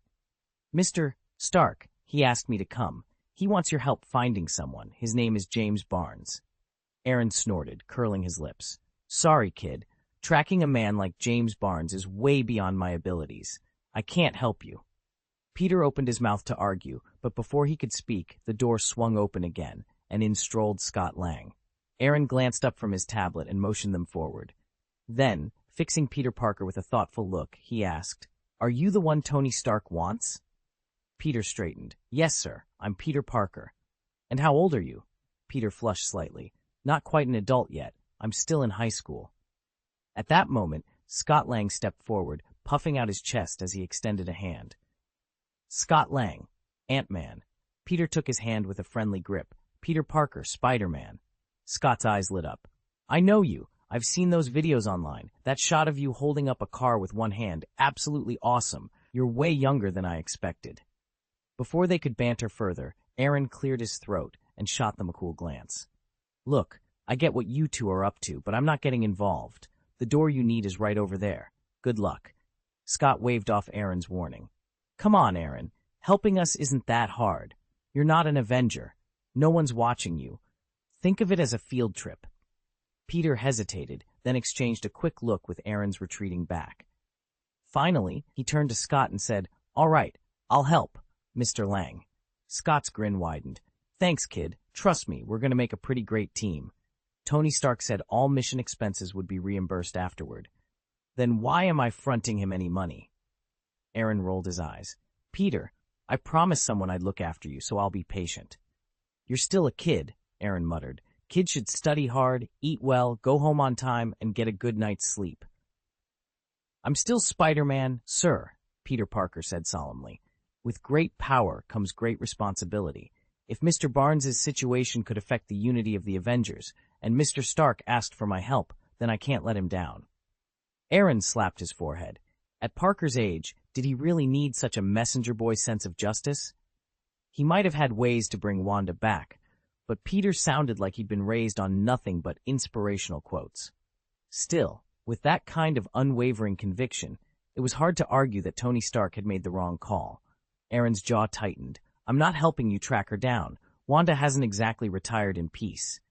"Mr. Stark said you'd help," Scott Lang countered. "That's what Falcon told me," Aaron retorted. He turned to Peter Parker, who was hovering nervously at the edge of the room. "Pipe down. He's just a kid, easy to fool." Peter swallowed and spoke up, his voice barely above a whisper. "Sir, I'm not that much younger than you." Aaron arched an eyebrow and fixed Peter with a teasing glance. "Oh, really? Ever, been with a woman?" Peter's cheeks went scarlet. "I know, sir." All right, Aaron said, raising his hands in mock surrender. "I won't press. Tell me this. Is there a girl you like?" Peter hesitated. Maybe." Aaron pointed first at himself, then at Scott, and finally back at Peter. "See? Men discuss these things. Boys shouldn't butt in." Scott shifted uncomfortably. "As I was saying, he's easy to fool, still a kid." Aaron scoffed. "And what about you, Mr. Lang? You used to be a thief. Now you've turned good, but you're still liable to slip up." He glared at Scott. "How's that for character development? More mistakes now than before." Scott bristled. "I don't think it's a mistake." Aaron burst into a sharp laugh, then offered a mocking thumbs up. "You've got guts. I'll give you that. Let's see what the doc says about your little plan." He straightened and strode from the room, already dialing his phone. Scott and Peter exchanged wary looks. This was only the beginning. Scott glanced at Peter. Should we ask Hank if he knows that the blonde guy who charmed his daughter has been gradually working his way onto the Avengers team? Peter shrugged. No need, Scott replied quickly. I've already weighed the risk. Hank's swamped right now. The last thing we need is to distract him. Aaron Pym folded his arms with a dismissive snort. Suit yourselves. If there's nothing else, you're free to go. Peter and Scott exchanged uncertain looks, hesitating at the door. That's when Wanda and Jane reappeared in the hallway, each carrying shopping bags. Wanda looking distracted, Jane openly sighing. Aaron frowned at their expressions. What's the matter? You two seem upset. That's not like you. Jane stopped and took a deep breath. Well, Wanda's the one who should explain. Wanda paused, her gaze flicking to Jane for support. Under Aaron's concerned stare, her nerves betrayed her. She began, her voice small. When we got back, Barton gave me a call. He said something about Barnes. Before she could finish, Aaron's face drained of color. It felt as though a bolt of lightning had struck his chest, and a storm of dread rolled in behind his eyes. Aaron leaned back in his chair, a bemused smile playing on his lips. No wonder Peter Parker and Scott Lang had come to him, convinced he'd help. They were nothing if not fearless. Still, their plan struck him as underhanded. Wanda may have retired, but her bond with the Avengers endured. Exploiting even a sliver of her goodwill felt ungrateful. Honestly, it's not that big a deal, Aaron said, his tone breezy. Why the long face? You're just asking us to find someone. How hard can it be? Wanda hesitated, her voice barely above a whisper. I know you'd rather stay out of this, but... As a man, you can't let your partner down, Aaron interrupted, offering her a reassuring nod. Then, gesturing to Scott and the other hero, he added with confidence, Give me a moment for a quick divination spell, and they'll have their target in no time. Peter Parker cleared his throat, eyes bright with excitement. Hello, I'm Peter Parker. He flashed a shy grin, regretting he hadn't grabbed a pen. He'd love an autograph. Scott Lang, Scott muttered, lifting a half-hearted wave. Unlike Peter's youthful exuberance, Scott's reaction was a mix of irritation and embarrassment. Even if it wasn't his problem, there was no escaping the flush creeping up his neck. Wanda managed a tight smile as she entered the room. Hello, Jane. Aaron gave the young assistant a quick, encouraging wink. Please take Miss Maximoff to the lounge, prepare some calming tea for her, and then let Abe know his patient needs a little extra emotional support. Jane curtsied. Right away, master. No sooner had the door closed behind them than Aaron let out a long, relieved breath. He turned to the two figures left in the chamber. Mr. Gaius, will you help us? Gaius's massive frame shifted, and he leaned in until his voice was a low rumble. Save your breath. He shot Aaron a glare so cold it made Peter Parker's spider sense flare. Every hair on his arms stood on end. The hulking man before him was clearly not to be trifled with. Aaron paced once, twice, then, biting back a curse, pulled out his phone. He thumbed the screen until he found the name he needed. Clint, it's me. At Avengers HQ, Clint Barton frowned at the caller ID. Great, he muttered. I just retired. Why am I getting dragged back in? The other Avengers shot him amused looks as he flipped his phone to speaker and answered, Yeah, Barton here. Before he could speak another word, a furious voice spat from the line. You're a beast, a treacherous villain, shameless scum. Barton blinked, hands hovering over the phone. Guys, I only called to ask for a favor. Are those words a bit over the top? Someone muttered in the tense hush. I don't care, Aaron shot back, voice raw with anger. All I know is you made the call that mattered most, and you screwed it up. He paused, letting the accusation hang in the air, then dropped his tone even colder. You ruined my life, Clint Barton, and I swear I'll never let you be happy again. Clint's jaw clenched so hard his teeth ached. Aaron leaned forward, eyes glittering. Here's a little fortune-teller's advice. Spend all the time you can with your wife and kids, because this may be the last real happiness you ever know. At that, Clint froze mid-breath, as if the ground beneath him had turned to ice. The other Avengers exchanged alarmed glances. Aaron's ominous words suggested horrors none of them wanted to imagine. Clint fought to steady his voice. What exactly are you saying? That I'm going to die? Should I start drafting a will? Get my insurance in order? Aaron's lips curved into a bitter smile. No, Patton. You're lucky. Lucky, Clint echoed, the word catching in his throat. His vision narrowed, the world draining of color. If he was lucky, then what did that mean for his family? The thought slammed into him like a freight train. If they were in danger, if anything ever happened to them, what was left of his life? He gripped the edge of the table, knuckles white, as a tremor ran through his limbs. The weight of that unspoken threat pressed in from all sides, and for a moment he was certain he'd lose his mind. "Aaron, don't joke about something like that," Steve snapped. Aaron shrugged, flashing an indifferent grin. All right, I was only kidding." Steve exchanged a worried look with Clint. Nobody believed Aaron's carefree act. Clint's voice came out rough and pleading. "Please, tell me what's going to happen." Aaron laughed, stepping closer. "Ever wondered what it's like when a knife cuts into you, to really feel the pain?" He let the words hang in the air. "There are lines I refuse to cross. No one can force me. Yet here you are, trying to manipulate me through Wanda. Brilliant, if your aim was to show how far people will stoop. I underestimated human nature." Clint's facade broke. He dropped to his knees. "I'm sorry, Aaron. I'm so sorry. Tell me what to do. I'll kneel and apologize to Wanda myself." Aaron's eyes softened, just a fraction. "No need. Remember the dread you felt a moment ago? That was despair. But don't worry, it won't come for you again.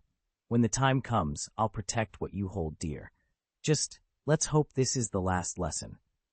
And the rest of you Avengers should take note. Underestimate me at your own risk. Because if I decide the rules don't apply anymore, nobody's going to enjoy the outcome."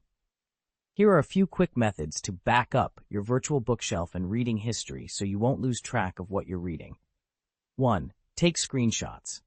On Windows, press Win-N to capture your entire screen, saved in pictures screenshots, or press Alt-N to capture the active window, then paste into Paint.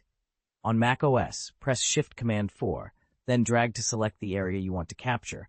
The image is saved to your desktop. On iOS, iPhone, iPad, press the side volume up buttons simultaneously. The screenshot will appear in the lower left corner. On Android, press Power Volume Down. Methods can vary slightly by device manufacturer. 2. Export or copy lists if your app site allows.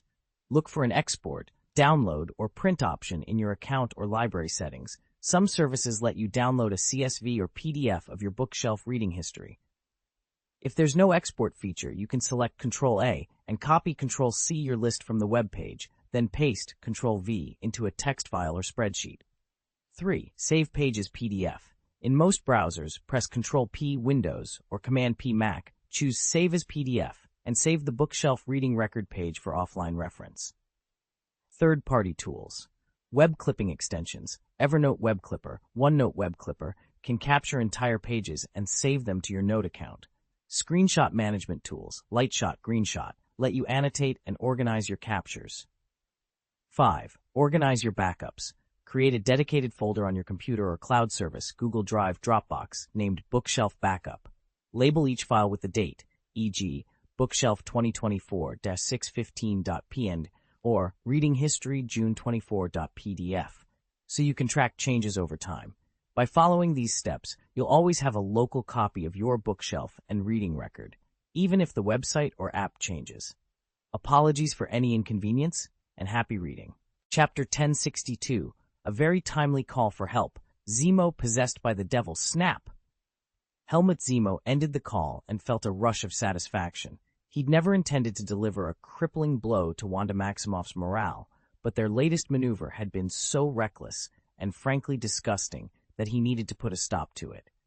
This would be the final straw, one that would sever Wanda's ties to the Avengers and leave them all with one less headache. "Come on in, you two," Zemo said, turning to face the wide-eyed figures in his parlor, Peter Parker and Scott Lang. He tilted his head, an amused half-smile playing on his lips. "Relax. Despite what you might think, I'm not out to harm you." Scott swallowed hard. "We know you're not a bad guy," he stammered, "but there's something about you." "It's intimidating," Peter blurted out. He spoke with heartfelt honesty. "You give off the feeling that if we step out of line, we'll end up expelled, or worse." Zemo chuckled, leaning back in his chair. "Truthfully, I'm an honest man," he replied. "But honest men can and will lose their temper. If I let their stunt slide this time, they'll try it again, and I refuse to let them get away with it twice." Scott raised a hand, concern etched on his face. But this isn't our doing, he protested. Falcon told me they were going to. Save your excuses, Zemo interrupted, voice low. I made my decision. They've crossed the line, and it's time someone taught them a lesson they won't forget. Peter and Scott exchanged uneasy glances, realizing they had no choice but to watch Zemo's next move and pray they weren't caught in the crossfire. I never thought it would come to this, Aaron said quietly, leaning back in his chair. Scott crossed his arms. We've got to find him. There's too much at stake. Aaron shook his head. I'll give you the directions, but nothing more. Until King T'Chaka convinces the United Nations to let Wanda retire in peace, I have to keep a low profile. Personally, professionally, everywhere. Scott frowned. Isn't that extreme? Right now, any misstep could blow everything up. You've been to prison, James. You know what it feels like to live with regret. Weren't you tormented by thoughts of your baby daughter every single day in there? Enough, Aaron interrupted, raising a hand. Wariness flickered across his face. I understand your concern. Scott fell silent, and Aaron nodded in thanks. The room grew still. Peter Parker, barely able to contain himself, finally piped up. Can we do the divination now? I've never seen real divination. A faint smile touched Aaron's lips. He reached for a smooth crystal ball resting on the table. Today's your lucky day. I've studied magic mirrors, tarot cards, astrology, plenty of methods, but the crystal ball is my specialty. He placed it gently in the center of the table and fixed his gaze on its gleaming surface. With a steady breath, he began to trace James Barnes's whereabouts in his mind, willing the image to form within the depths of the crystal. A swirl of mist rose from the crystal ball, and Aaron found himself staring into a boundless ocean. In the next heartbeat, the image shifted. An icy landscape stretched before him, snowdrifts glittering under a pale sky. Aaron's consciousness swept across the frozen expanse, passed through a weathered iron gate, and slithered into the heart of a hidden base. Inside, Barnes lay sprawled on the floor, his wrists and ankles bound by heavy chains that bit into his flesh. He didn't move, his body twisted in a humiliating, helpless pose. A few yards away, a man with a stern, unyielding expression gazed at a row of small cabins bathed in yellow light. Then the man lifted his head, and their eyes met. The intensity of his stare made Aaron recoil. In all his years of scrying, only the ancient god behind Wanda had ever been able to trace and see him through the crystal's visions. Could this stranger be just as powerful?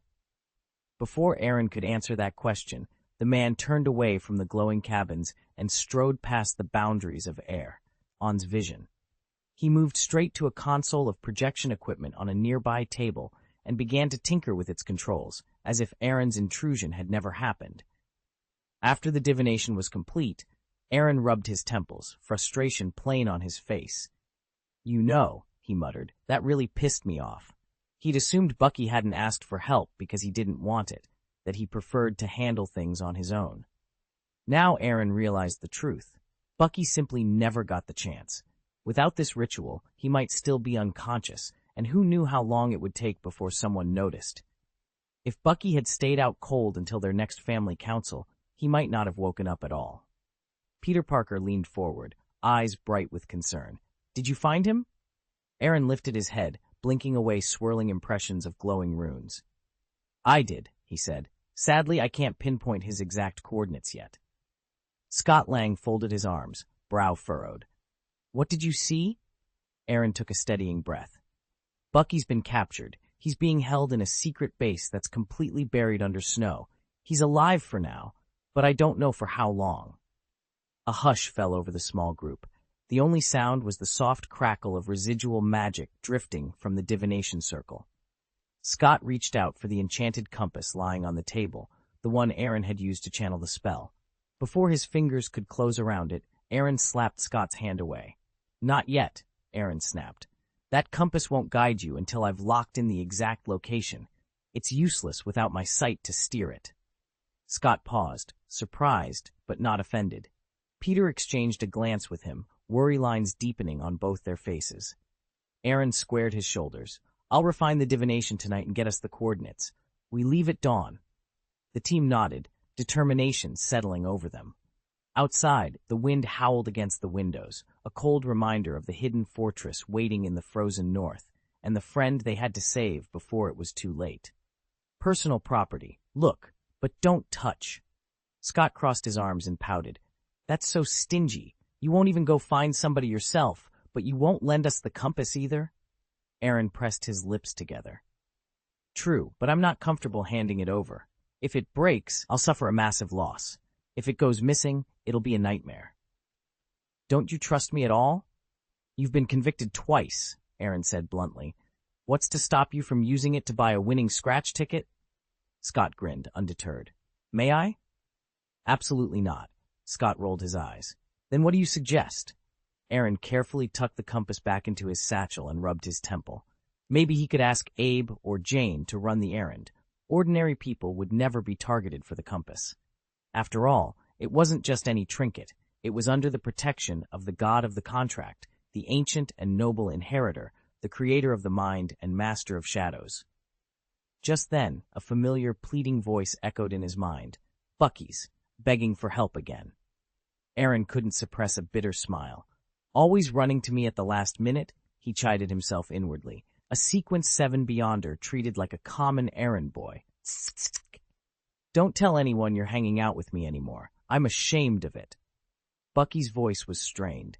His captor had kept him unconscious for more than 2 weeks, feeding him IV nutrients just to keep his vital signs stable. Even now that he'd regained consciousness, he felt weak and fragile. Just hold on a little longer, Aaron urged. The Avengers have dispatched a rescue team. Ant-Man and Spider-Man are on their way. Bucky shook his head. That won't be enough. This guy isn't just dangerous, he's possessed by a demon, a very powerful one. Aaron frowned. Are you certain? I'm at Sequence 7, Bucky reminded him quietly. I saw the look in his eyes. I was too scared to move. That's bad, Aaron muttered. But why did he capture you? Did he discover you, our connection with Gaius? Not that I know of, Bucky replied, swallowing hard. He arrested me to get one thing, a record of me killing the Howards. Aaron's eyes went wide. Wait, Howard? You mean Tony Stark's parents? Bucky nodded, the pain evident in his voice. When Hydra had control of me, I carried out dozens of assassinations. Howard and Maria Stark were among my victims.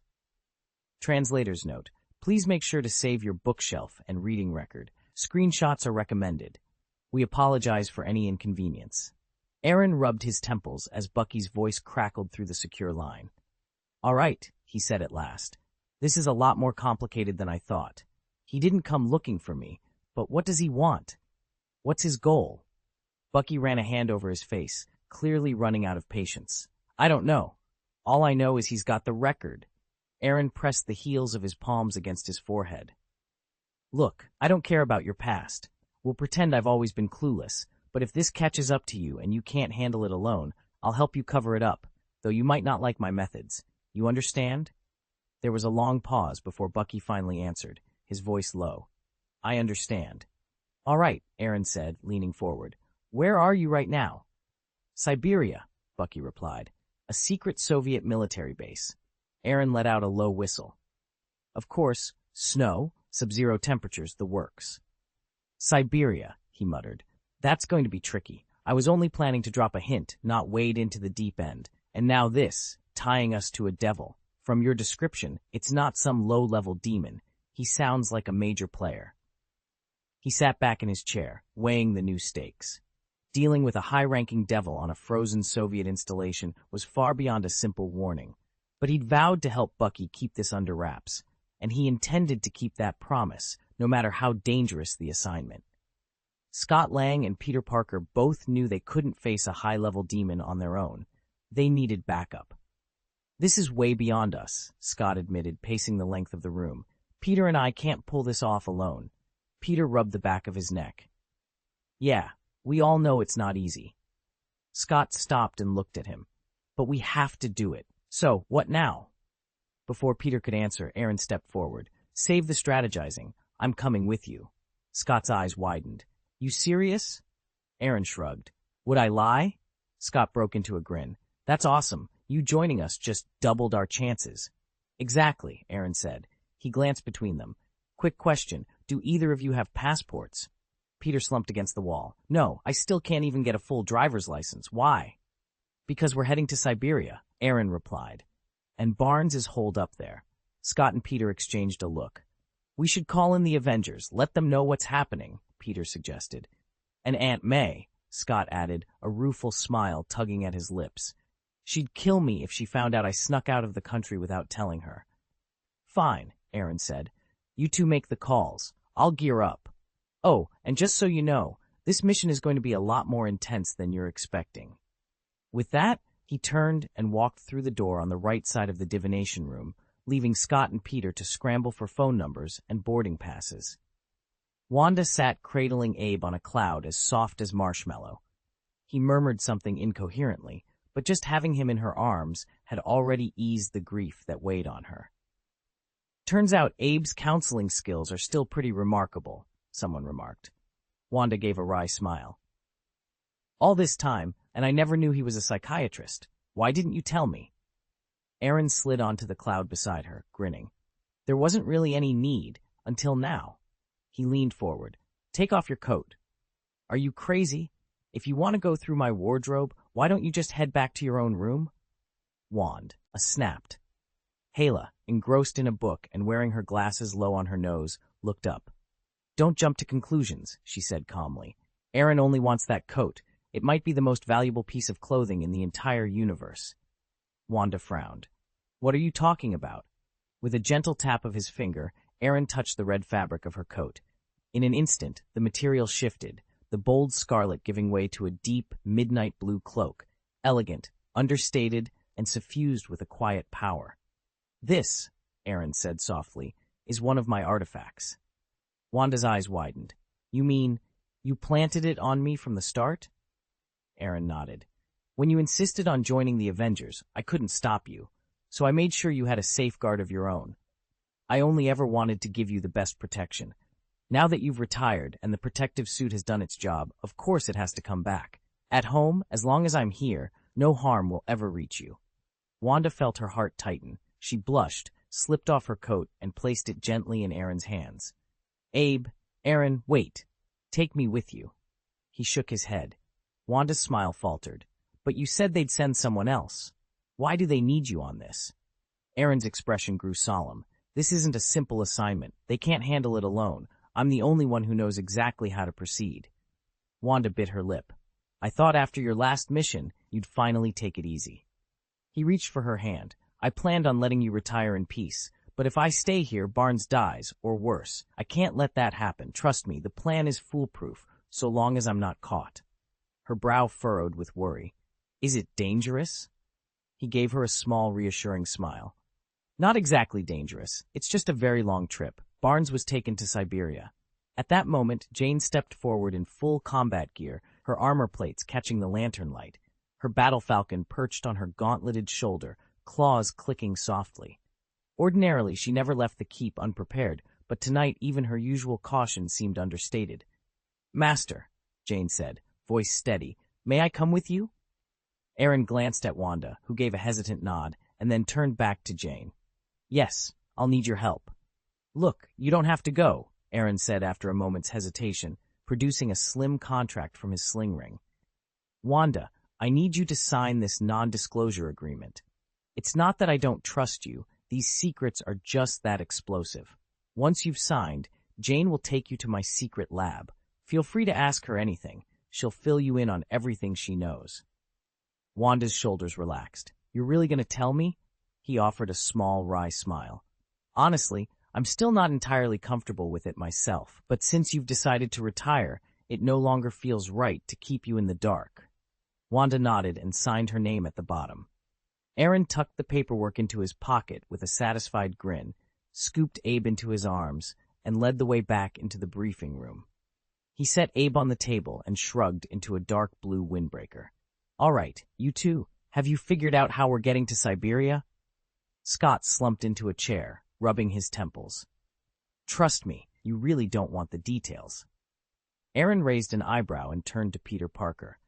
Then what did the Avengers say? Peter shifted uncomfortably. Mr. Stark got back to me. He says they're under such heavy surveillance right now, they can't provide any transportation. But if there's anyone who can help us, he'll do it. And even if the United Nations finds out, they won't stand in our way, Peter said. Scott leaned closer. Who is he? Sounds pretty amazing. The two of them exchanged a look before murmuring together, T'Challa, the Prince of Wakanda. Aaron blinked in surprise, then gave a rueful smile. Of course they'd rope in the Prince of Wakanda. And yet, whoever had kidnapped Buggy wasn't using magic. He'd relied entirely on his summoned beasts. Facing a demon like that, it made sense. They'd call in someone extraordinary. No wonder they'd overlooked recruiting a regular person in all this. Chapter 1063, Superheroes Are So Crazy, The Real Situation in Wakanda. Bang! Aaron snapped his fingers, and the headlights on the crimson bike in the underground garage flared to life. The next moment, the engine thundered, the tires spun at breakneck speed, and the motorcycle shot forward in a screeching drift, coming to a perfect stop before him. Master! Supersonic reporting, the bike seemed to announce. Whoa! Scott Lang blurted out. Wow! Peter Parker echoed, both of them gaping at the sleek red machine. Tiny, star-like gleams danced in their eyes. It was clear they'd never seen anything quite like it. Peter stepped closer, curiosity written all over his face. Can it transform? Aaron rolled his eyes. Your guess is as good as mine. With a deft flick, he secured Abe on the pillion and swung himself into the saddle. All right, I'm off. Try not to take too long. He twisted the throttle, and in a roar, Supersonic vanished down the ramp. Scott and Peter stood frozen for a moment, then Peter reached out to trace the contours of the bike. I'm telling you, it transforms. See those panel lines? Those gaps between the bodywork? There's no way that's just for show. Scott shrugged, still wide-eyed. I'm not arguing. Just be careful out there, okay? Peter nodded, but his gaze never left the tunnel where the red taillights had disappeared. Oh, it's gonna be fine, he whispered to himself. Superheroes? Yeah, they really are crazy. We need to be ready to transform, Aaron said, checking the small device in his hand. Not now, Scott Lang replied, striding toward his battered pickup. We've got to move. Get in. Right away, sir, Aaron answered, hopping into the passenger seat. Peter Parker climbed into the back as Scott fired up the engine. They tore out of the city, merging onto a quiet country road. Half an hour later, they parked in a nondescript suburban cul-de-sac. Aaron tapped a sequence into his ring, and in a blink, his sleek hovercar, the Supersonic, folded into a subspace pocket. Scott stared at the spot where it had vanished, envy flickering in his eyes.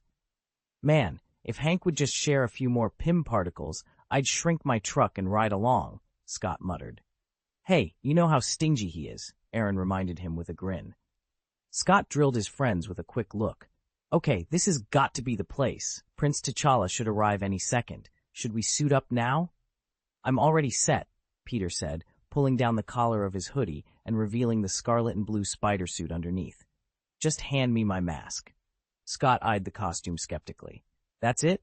Your battle suit's pretty basic. Mr. Stark's designs are way more sophisticated. Peter couldn't help but beam. Come on, Scott. Mr. Stark's armor costs millions. I'm just a high school kid. I used to watch the Avengers on YouTube. Never thought I'd get to wear the suit myself.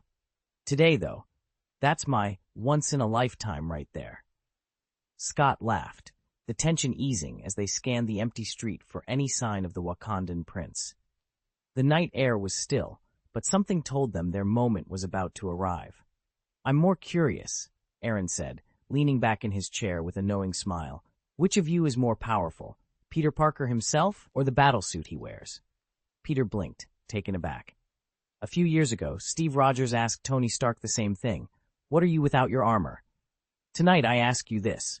What is Peter Parker without his suit? The question struck Peter silent. His easy grin slipped away, replaced by uncertainty. Is it really fair to put such a heavy question on a kid's shoulders? He finally whispered. Aaron's expression softened. This kid is different, he replied, nodding toward Peter. His powers come from within, and his sense of justice is unshakable. But he's still young. He stayed inside his comfort zone so far. One day he'll face bigger challenges, stronger foes, tougher decisions. Think of my words as a small inoculation against self-doubt before life forces him to learn, the hard way. Peter met Aaron's gaze, gratitude shining in his eyes. Thank you, he said quietly. By the way, what did Mr. Stark say when Steve asked him that? Aaron allowed himself a short laugh. If memory serves, Tony didn't hesitate. Playboy, billionaire, genius, philanthropist, he rattled off every title he'd earned. Peter Parker's grin returned, broader than before. Yeah, he said, nodding. Mr. Stark didn't need the suit to be extraordinary. Neither do I. Stark doesn't need to worry about any of that. At that moment, a sudden whoosh of rushing air drew their gazes skyward. A sleek, high-tech aircraft slipped out of stealth mode and hovered effortlessly above them. Its pilot was unmistakable. Prince T'Challa of Wakanda, only now he wore a head-to-toe black battlesuit that turned the polished diplomat they'd met at the United Nations into a fearsome warrior. How licksy, Aaron blurted, eyebrows shooting up. I didn't realize the superhero world was this cutthroat. He shook his head in amusement. It was one thing for billionaire genius Tony Stark to be Iron Man. It was entirely another to discover that even Wakanda's crown prince moonlighted as a super soldier. Bored now, T'Challa's voice crackled over external speakers. A broad ramp slid down from the aircraft, coming to rest at their feet. Exchanging puzzled looks, the three of them nonetheless climbed aboard, though calling it a plane felt like an understatement. This was more a fully enclosed airship of the future. T'Challa's gaze was steady as he spoke. For centuries, the Black Panthers have defended Wakanda. Each new protector inherits the mantle from the last. Aaron leaned forward, curiosity in his eyes. And the prince, is he one of your warriors too? He is, T'Challa replied softly. My father was the Black Panther before me. When he recovered, he passed the title on. Aaron nodded, recalling his examination of the king. That explains it. His vital signs were far beyond a normal man's. No wonder he seemed so invincible. T'Challa's expression turned somber. No matter how skilled a warrior may be, he's still flesh and blood. Even I can't shrug off the blast of an explosion. He paused, gratitude warming his tone. You saved my father's life. Wakanda will never forget your kindness. Aaron held up a hand, firm. Let me be clear. That act is part of our agreement, a serious agreement. And a most valuable one to Wakanda, T'Challa acknowledged with a nod. Aaron's brow furrowed. All right, but tell me, Wakanda is really as poor as they say in the African press?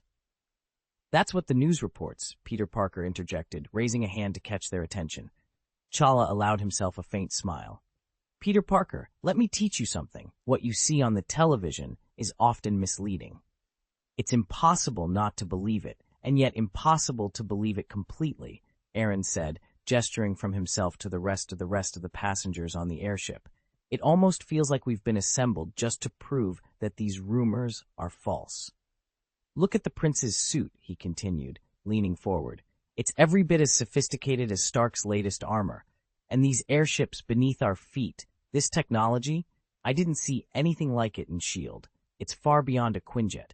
There's no way a small African nation could afford this. Peter Parker's eyes lit up with the wide-eyed curiosity of a middle schooler. Really? He asked, tilting his head. T'Challa allowed himself the barest of smiles. I won't deny that Wakanda has resources, the prince said, but it isn't some endless treasury either. He paused, folding his hands in his lap. Our vibranium mine is immense, but all the metal we extract is used exclusively within our borders. We forbid any export of vibranium to keep it from falling into the wrong hands. Without foreign trade, our vibranium and its derivative technologies can't be sold on the open market. So although our nation is advanced, we don't grow wealthy through profit margins. We rely on our own innovations to protect and sustain us. Chapter Keck. In this prosperous kingdom, where every citizen, from the lowliest peasant to the king himself, enjoys plentiful food, generous welfare programs, and total security, money is surprisingly tight. Yet none of that mattered now. Duty came first. T'Challa glanced at the briefing slip in his hand and raised an eyebrow. I thought you were reluctant to help, he said, turning to Natasha Romanoff's message. Didn't you say you'd rather sit this one out? A small smile played at the corner of the messenger's lips.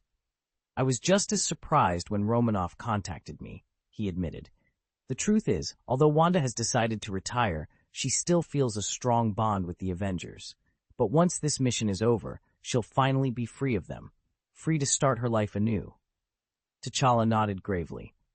Understood. What do we need to bring? A voice crackled over the comlink. Recharge your reserves and get ready for combat. It's going to be brutally cold, but we've issued you all specialized thermal suits. You won't freeze out there. Peter Parker swallowed nervously. Excuse me, sir. Is that really all you're wearing under your coat? Aaron, lean and confident, straightened up and slipped a hand into his sleeve.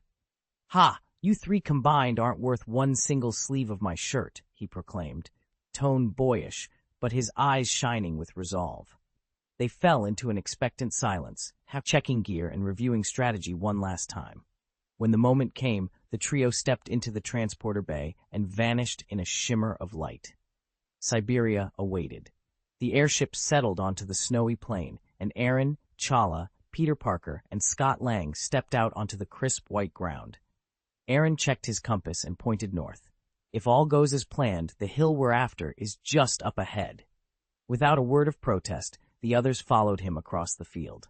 A few minutes later, a camouflaged tank came into view, and beside it an enormous iron door stood slightly ajar. They must have left in a hurry, T'Challa noted, frowning. Scott shrugged. But why would they leave this wide open?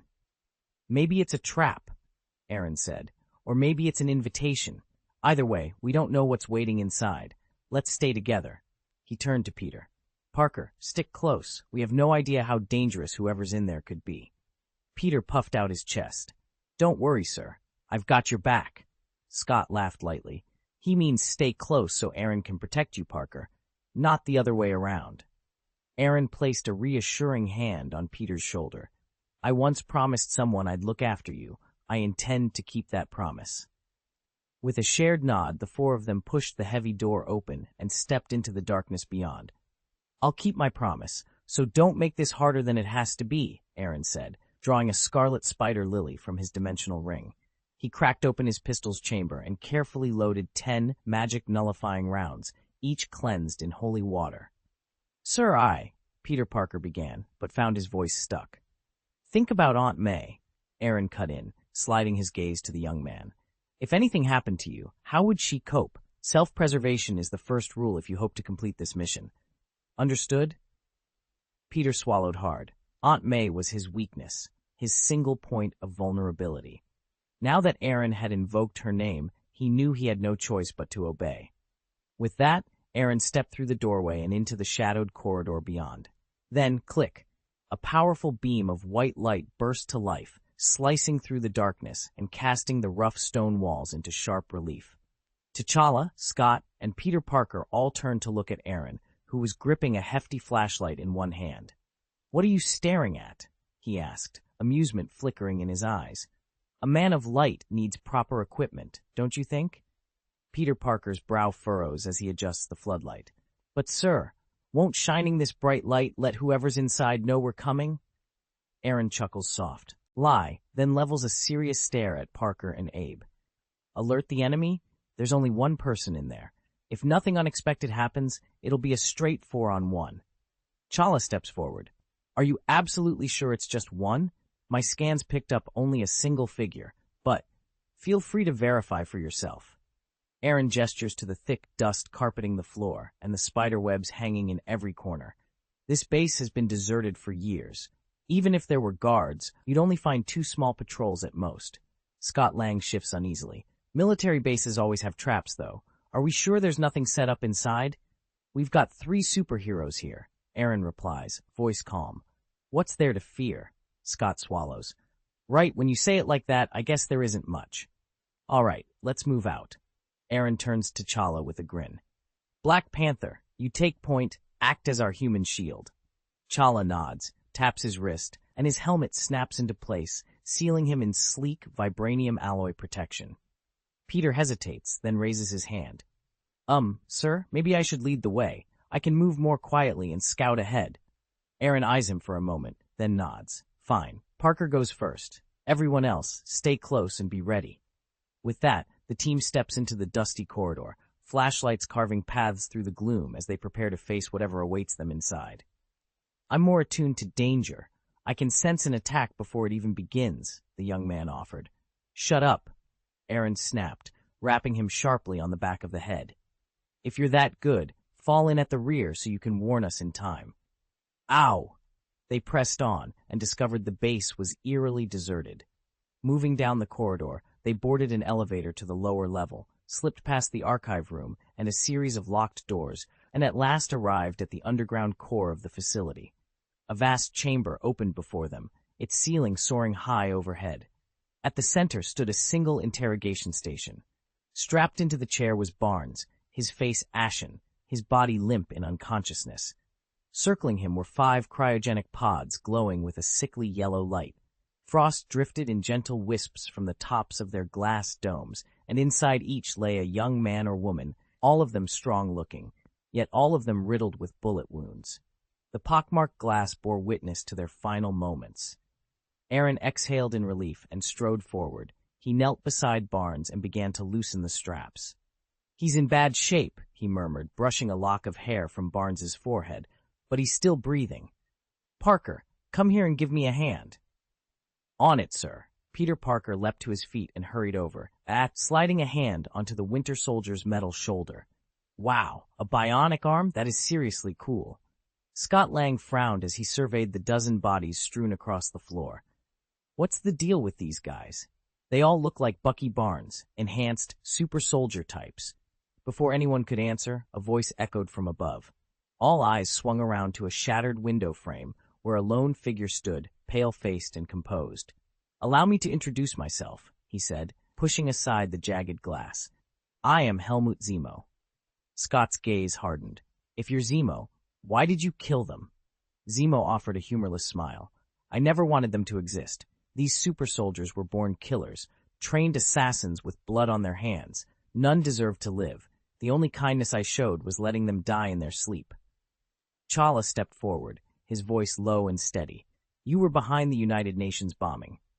Zemo's shoulders slumped, and a flicker of regret crossed his face. "Yes, and I'm sorry about your father. He was a good man. Please be sure to back up your bookshelf and reading record promptly. Screenshots are recommended. We apologize for any inconvenience this may cause." Chapter 1064, The Truth Behind the Howard's Death and Zemo's Unusual Cooperation. T'Challa paced the length of the interrogation room, eyes narrowed with disbelief. He stopped in front of Helmut Zemo's seat and demanded, "Why go to such extremes? Why impersonate Bucky Barnes and engineer a terrorist attack?" Zemo folded his hands calmly. It was the surest way to draw the Avengers' attention. With the United Nations about to ratify the Sokovia Accords, only an assault blamed on Barnes could force their hand. Steve Rogers would never let his friend stand trial alone. Aaron Davis, leaning against the wall, gave Zemo an impressed nod. "You understand people too well. If Barnes hadn't been hidden so thoroughly, Steve and Sam would have shown up faster. And let's be honest, the two of them had no real intent to sign those accords." Zemo's face remained impassive. "Hydra turned Barnes into the Winter Soldier, but he's a different man now. I reviewed his record with Sentinel Special Services. He's honorable. He has principles. That's exactly why I refused to kill him." T'Challa's jaw clenched. "Yet your bomb in the UN headquarters killed nearly 100 innocent people," he said, voice icy. "You call that collateral sacrifice?" Zemo leaned back, as though appraising an inconvenient truth. "I call it the necessary cost of revealing deeper lies. The real target, the heart of the conspiracy that once cost Howard and Maria Stark their lives, could only be exposed by creating the right kind of chaos." The Prince of Wakanda studied Zemo's calm facade, the weight of his words hanging in the air. Somewhere between vengeance and revelation, a fragile alliance was taking shape. "This footage will expose James Barnes to the entire world, crank up the pressure, and force the Avengers to act," Zemo said, tapping the holographic display. He let out a soft, self-deprecating chuckle.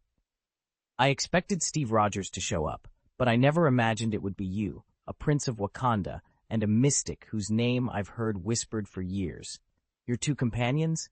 I don't know them, but judging by their uniforms, they're hardly ordinary." Peter Parker tilted his head. "I don't quite follow. You're saying you want to take on the Avengers?" Zemo shrugged. "In theory, yes, but in practice, I lack the necessary power. And trust me, those far more capable than I have already tried and failed." He straightened and met Peter's gaze. "It doesn't matter who comes. The moment this goes live, my goal is reached. Whether Avengers or bystanders, the world will see Barnes for what he is, and nothing can stop the fallout." "But what if I told you I could make them kill each other?" Scott's head snapped up, eyes wide. What did you say? Have the Avengers turn on one another? That's impossible. This has to be a joke. Peter Parker shook his head. They're a team, an alliance. They've never fractured like that. Zemo offered a thin smile. Exactly. That's why I began with James Barnes. Watch this. He tapped a control behind the glass. Instantly, the monitor beside the interrogation chair flickered to life. On screen, December 16th, 1991, the grainy black and white footage showed a solitary sedan hurtling down a country lane before skidding off the road and smashing into a tree. Moments later, a motorcycle thundered up behind the wreck. Its rider swung down, his metal left arm glinting in the dim light. James Barnes.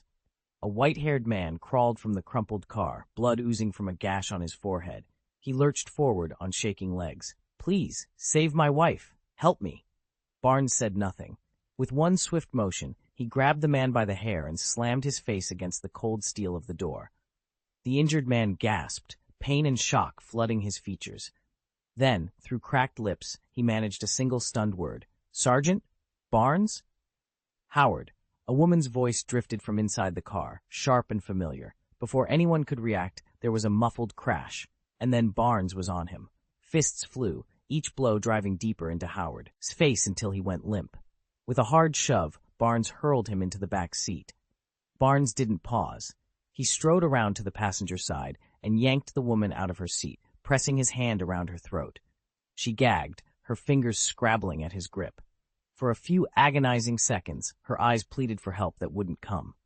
Then, almost casually, Barnes stepped away and raised his gun at the overhead security camera. The feed went dark. In the control room, Scott Lang swallowed hard. I feel like I just learned the world's biggest secret, he muttered. Peter Parker circled the small space, bewildered. This changes everything. Do you really think they're going to cover it up? Silence us? Scott shrugged, but his voice wavered. I don't know, but none of this should have anything to do with us. Peter stopped pacing and stared at him. We're insiders, Scott. We've seen too much. Did you hear what they were saying? Captain America's best friend murdered Tony Stark's parents. He ran a hand through his hair. Oh my God, the Avengers are going to tear themselves apart over this. It won't just be politics. Someone's going to get killed. I'm only 16. He sank onto a nearby crate, head in his hands. Scott knelt beside him, placing a reassuring hand on his shoulder. Neither of them knew how they'd survive the fallout, but one thing was clear. Nothing would ever be the same. How can I possibly keep a secret this big? Scott Lang muttered, shifting uneasily as he looked at Baron Zemo. I'm almost twice your age, and I don't think I can pull this off. He instantly regretted teaming up with Falcon. If the Avengers fell because of them, it would be on their heads. And if Dudu ever found out, he didn't even want to imagine what he'd think. Zemo watched him with calm detachment. An empire conquered by an enemy can rise again. But an empire that collapses from within is lost forever. This surveillance footage is the blade that will shatter the Avengers. Peter Parker frowned, stepping forward. Why do you want to destroy them? You don't strike me as a villain who wants to see the world burn. Otherwise, you'd have killed Barnes already. A low chuckle escaped Zemo's lips. You're amusing, kid. Let me be clear. Barnes isn't just some innocuous pawn. He's the fuse that will blow the Avengers apart. As long as he lives, he'll drive a wedge between Iron Man and Captain America. If he were dead, the vendetta dies with him. Stark wouldn't desecrate graves or haunt corpses just to sate his anger. When he cools off, he'll still stand by Steve Rogers, the man said, reclining in his chair. Natasha's eyes narrowed. Of course, except now you're dangling James Barnes in front of him. You could choose to kill Bucky, save the Avengers, and blow my whole conspiracy wide open. Well, I suppose open conspiracy is more accurate. Who in their right mind would do that? Peter Parker blurted out. At exactly the same moment, Stirk Lang, who'd been watching from the edge of the room, shook his head and echoed, Seriously, who'd make that choice? T'Challa's deep voice rumbled through the tension. Tell me, do you hate the Avengers so much that you'd go to these lengths? The man sat up, a grim light in his eyes. I'm Sokovian nobility, a colonel, a baron, even royalty by some accounts. All of that was stripped from me the day the Avengers razed my homeland. Scott Lang's jaw dropped. That's quite the grudge. Zemo closed his eyes, a flicker of pain on his face. Honestly, I never cared about titles or wealth, he said quietly. They were fighting in Sokovia. My father, my wife, my children. It took me 2 days to find their bodies. My father was still clutching my wife and kids when I found them. Do you have any idea what that does to you as a son, a husband, a father? And the Avengers, they just went home like nothing happened. Peter's mouth went dry. Okay, I take it back. That is one hell of a grudge. Zemo's eyes flashed red. But bombing innocent people isn't the answer. Peter's hands clenched at his sides. I'm not proud of it. I regret all the innocent lives lost. But when you've lost everything, when you literally have nothing left, you stop caring about consequences. The color drained from Zemo's cheeks, and for a moment he looked vulnerable again, an expression Peter caught in an instant. His spider sense screamed. In one fluid motion, Peter flipped backward, putting several feet of space between himself and Zemo. My spider sense just went crazy, he blurted. Scott, who'd been watching the exchange, frowned. What's wrong? Why'd you jump? Peter shook his head, forcing a laugh. I don't know, but it was like I was about to butt-kicked by a giant crab, Scott offered, bewildered. Peter stared at him. No, I said my spider sense went nuts, Scott, not some freaky crustacean attack. Scott raised his eyebrows. You sure? All I saw was you flinging yourself across the room. Peter huffed. Trust me, I'm on edge. Scott shrugged. Well, you do tend to get jumpy. Peter rolled his eyes, but the tension in his shoulders didn't ease. Zemo's confession had hit too close to home, and whatever spark of danger Peter's spider sense had felt wasn't going away anytime soon. Scott had only been gifted with superpowers for 6 months. He hadn't had the chance to test their limits, and he worried that one misstep could cost them dearly. Regardless, T'Challa said, his tone measured, the UN building explosion has been officially explained. I promised Romanoff that if we could prove Barnes innocent, I'd help clear his name. So you two are coming back with us. Hold on, is that really okay? Scott asked, uneasily shifting his weight. If we bring Zemo in, he'll spill everything about Stark's parents' death. Better it comes from him than from us, T'Challa replied with a weary shrug. That tragedy happened years ago. None of us can change the past, and feigning ignorance won't help. The Avengers can debate the fallout internally. Scott hesitated. Could we at least pretend we never saw the video? Claim we know nothing about it? Aaron spread his hands in reluctant agreement. Funny you should ask, because that was exactly my thought. Staying out of trouble these days is no small feat. Scott cracked a lopsided grin. Agreed. Less trouble is always better. Even if the Avengers have to split up, it can't be us who go our separate ways. Zemo leaned back against the reinforced window, a faint smile playing on his lips. You sound confident you can catch me, he said. Agent Aaron shrugged, pretending he didn't know the man behind the glass. We've got 3 superpowered operatives on this mission, Black Panther, Ant-Man, and Spider-Man. Peter Parker bristled. Great, animals versus animals, he muttered under his breath, wincing. And by the way, I'm Spider-Man, not whatever you think. Aaron waved him off. Fine, Spider-Man. Do you know what you're supposed to do now? I do. Peter nodded, then sprang upward and slammed his fist against Zemo's cell window. Thwack! He yelped, shaking his throbbing hand. This isn't ordinary bulletproof glass. No, the Soviets engineered this chamber to survive UR-100 missile strikes, Aaron explained, arching an eyebrow. Your punches won't even leave a scratch. Peter rubbed his knuckles. Sir, we're going to have to try something else. Aaron turned to Scott Lang. What about you, Ant-Man? Got any ideas? Scott glanced at his suit's controls. I can. Don't worry, Aaron interrupted. This facility's been deserted for years. There's no one left alive in here but us. It's solid enough that it won't buckle under pressure, Scott remarked, eyeing the reinforced door. Good, T'Challa replied. Scott exhaled and drew his red Pym particle disc. If brute force couldn't break the door, he'd simply shrink it, and the surrounding wall, to pass through. Before he could even activate the disc, however, they heard a soft click. The door swung inward, and Helmut Zemo stepped out, his expression calm. He raised both hands in a asiful gesture. I surrender, he announced, voice even. T'Challa, Scott, and Peter Parker exchanged disbelieving looks. Zemo had never given up so easily before. Could this be a trick? Only Agent Aaron crossed his arms and narrowed his eyes. He'd felt the presence of someone else inside Zemo, a powerful entity using the villain's body for its own ends. If they handed Zemo over without caution, they might be aiding that dark force. "Hold on," Scott blurted, recovering his wits. He held up a hand. "Stay right there. Please, don't be alarmed," Zemo said, his tone sincere. "I have no intention of resisting, and I'm unarmed." The four heroes froze, caught between relief and suspicion. Outside, the corridor stood empty. Inside, Zemo lingered, smiling as though victory were already his.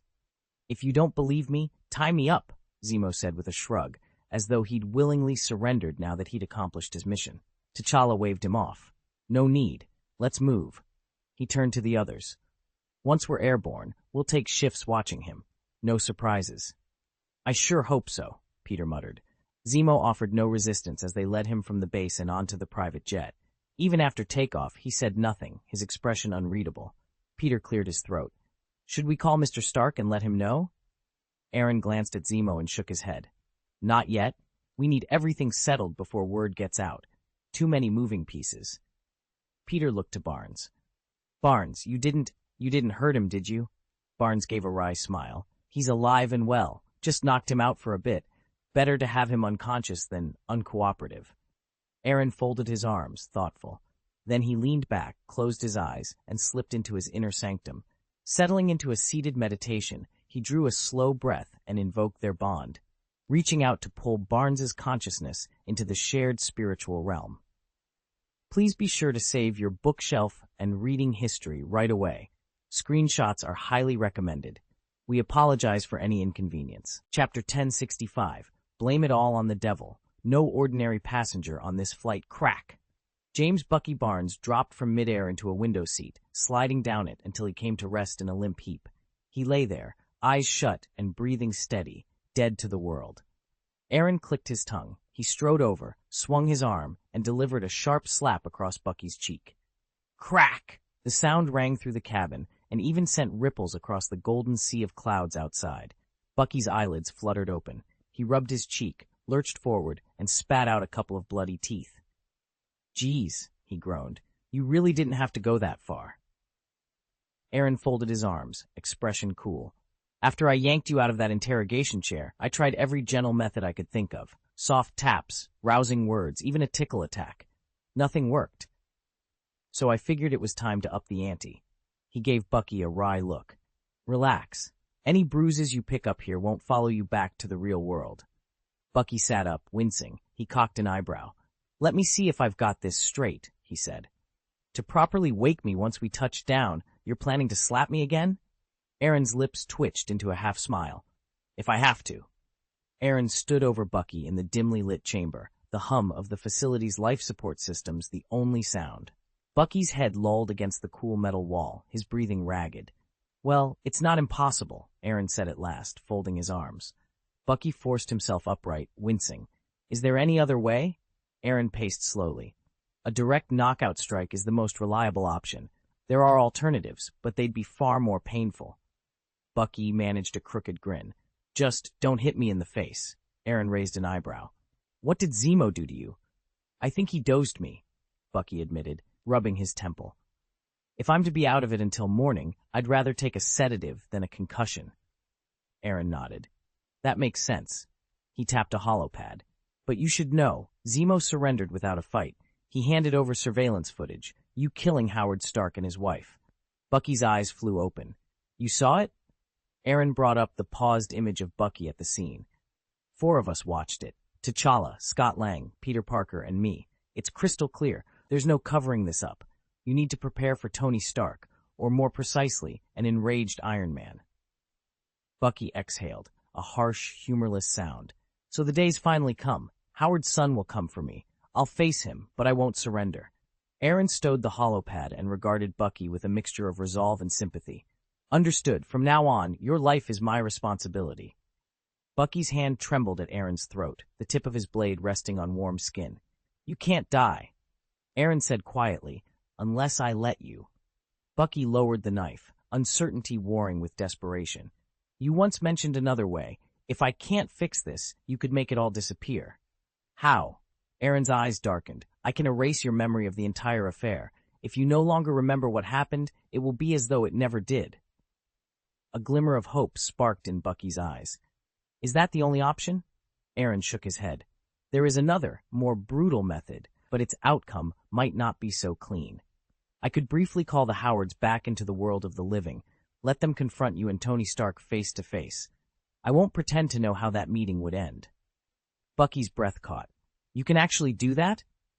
Magic, Aaron said, voice low, is nothing if not miraculous, and the miracles I command go far beyond your imagination.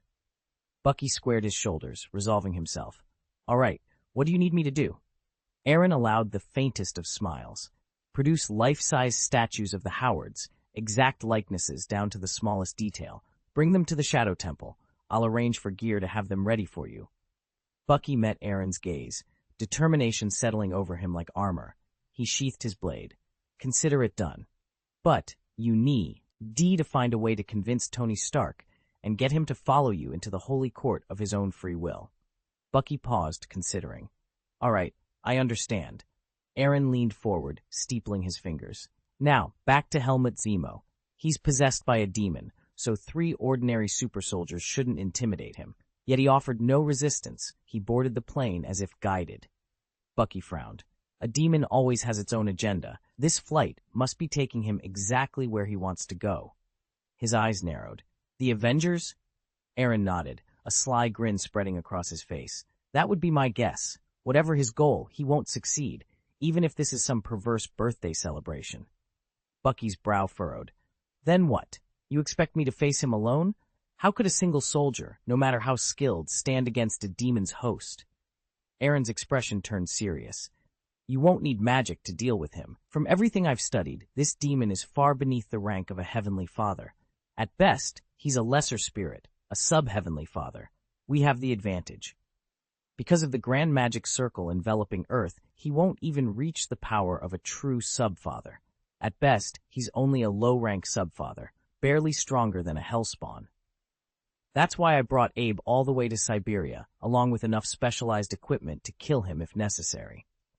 Bucky hesitated. There must be another reason, he said softly. He knew his master well enough to tread carefully. Even if Abe was a demon, Bucky saw no benefit in stopping him. He'd only expose the demon's existence and get himself into trouble. I'm not particularly invested in demons, his master continued. Whether Abe lives or dies doesn't concern me. What intrigues me is Zemo. He commanded Sokovia's covert assassination unit, devising every plan with his mortal frame, boundless patience, razor-sharp intellect, ice-cold composure, and ruthless determination. That combination of traits, it's exactly the kind of talent I need. Bucky's eyebrows shot up. You're not thinking of taking Zemo on as a subordinate, are you? No. Bucky's confident tone faltered. He forced a bitter half-smile and trailed off, as though the unspoken question, "Then what is your plan?" hung heavily between them. He used to be the Winter Soldier. In comparison, Helmut Moser's record is practically spotless. I want to give him a chance, but the problem is, he wasn't Hydra's brainwashed assassin. He doesn't have a brother like Steve Rogers to vouch for him, and there's no Nick Fury to slip him a new identity. Clearing his name now seems impossible. After all, he was the one who orchestrated the UN bombing. But if we let everyone find out there really is a demon living inside him, the tables turn.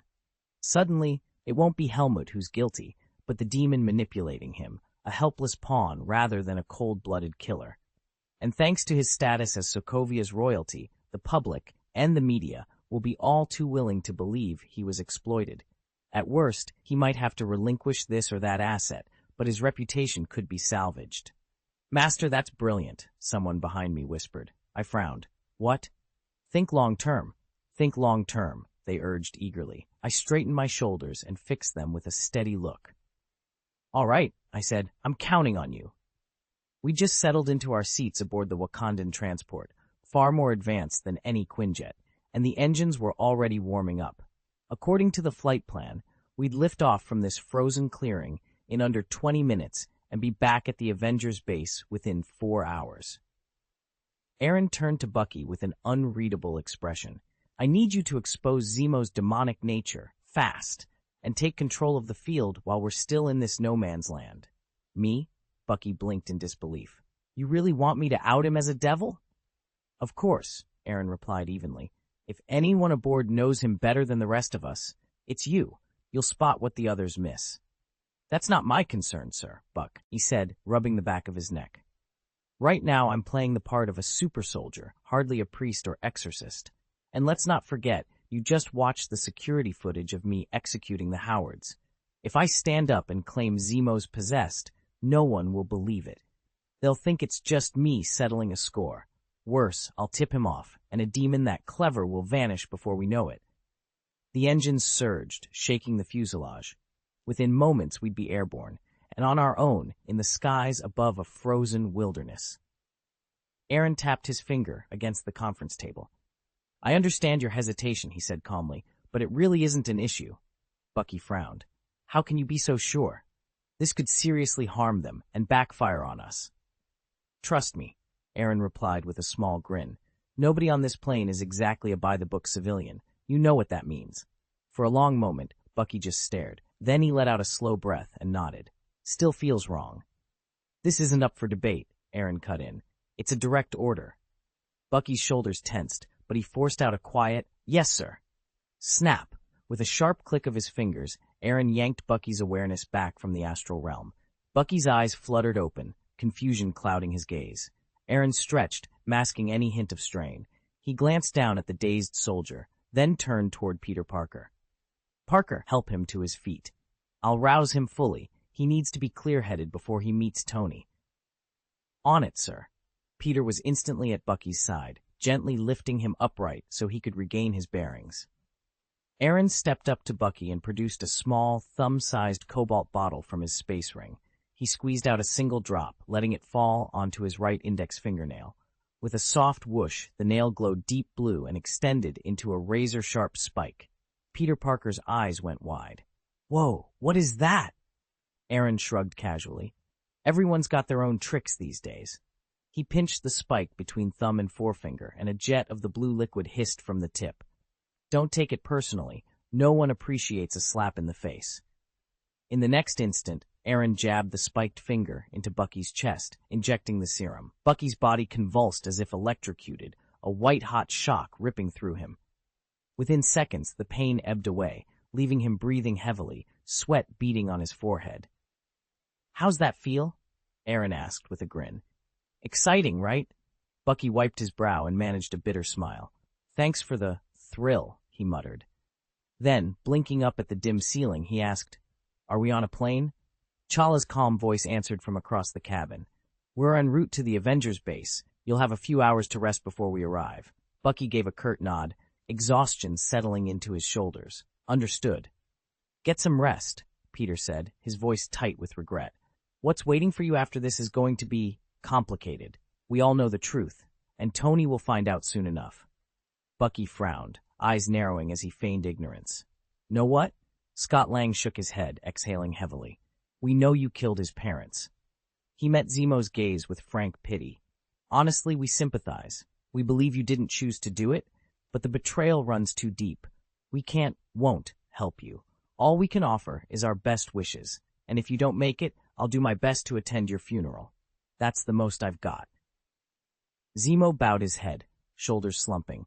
Then he looked up again, his face expressionless. Yes, I did it. The surveillance footage is on the plane's hard drive.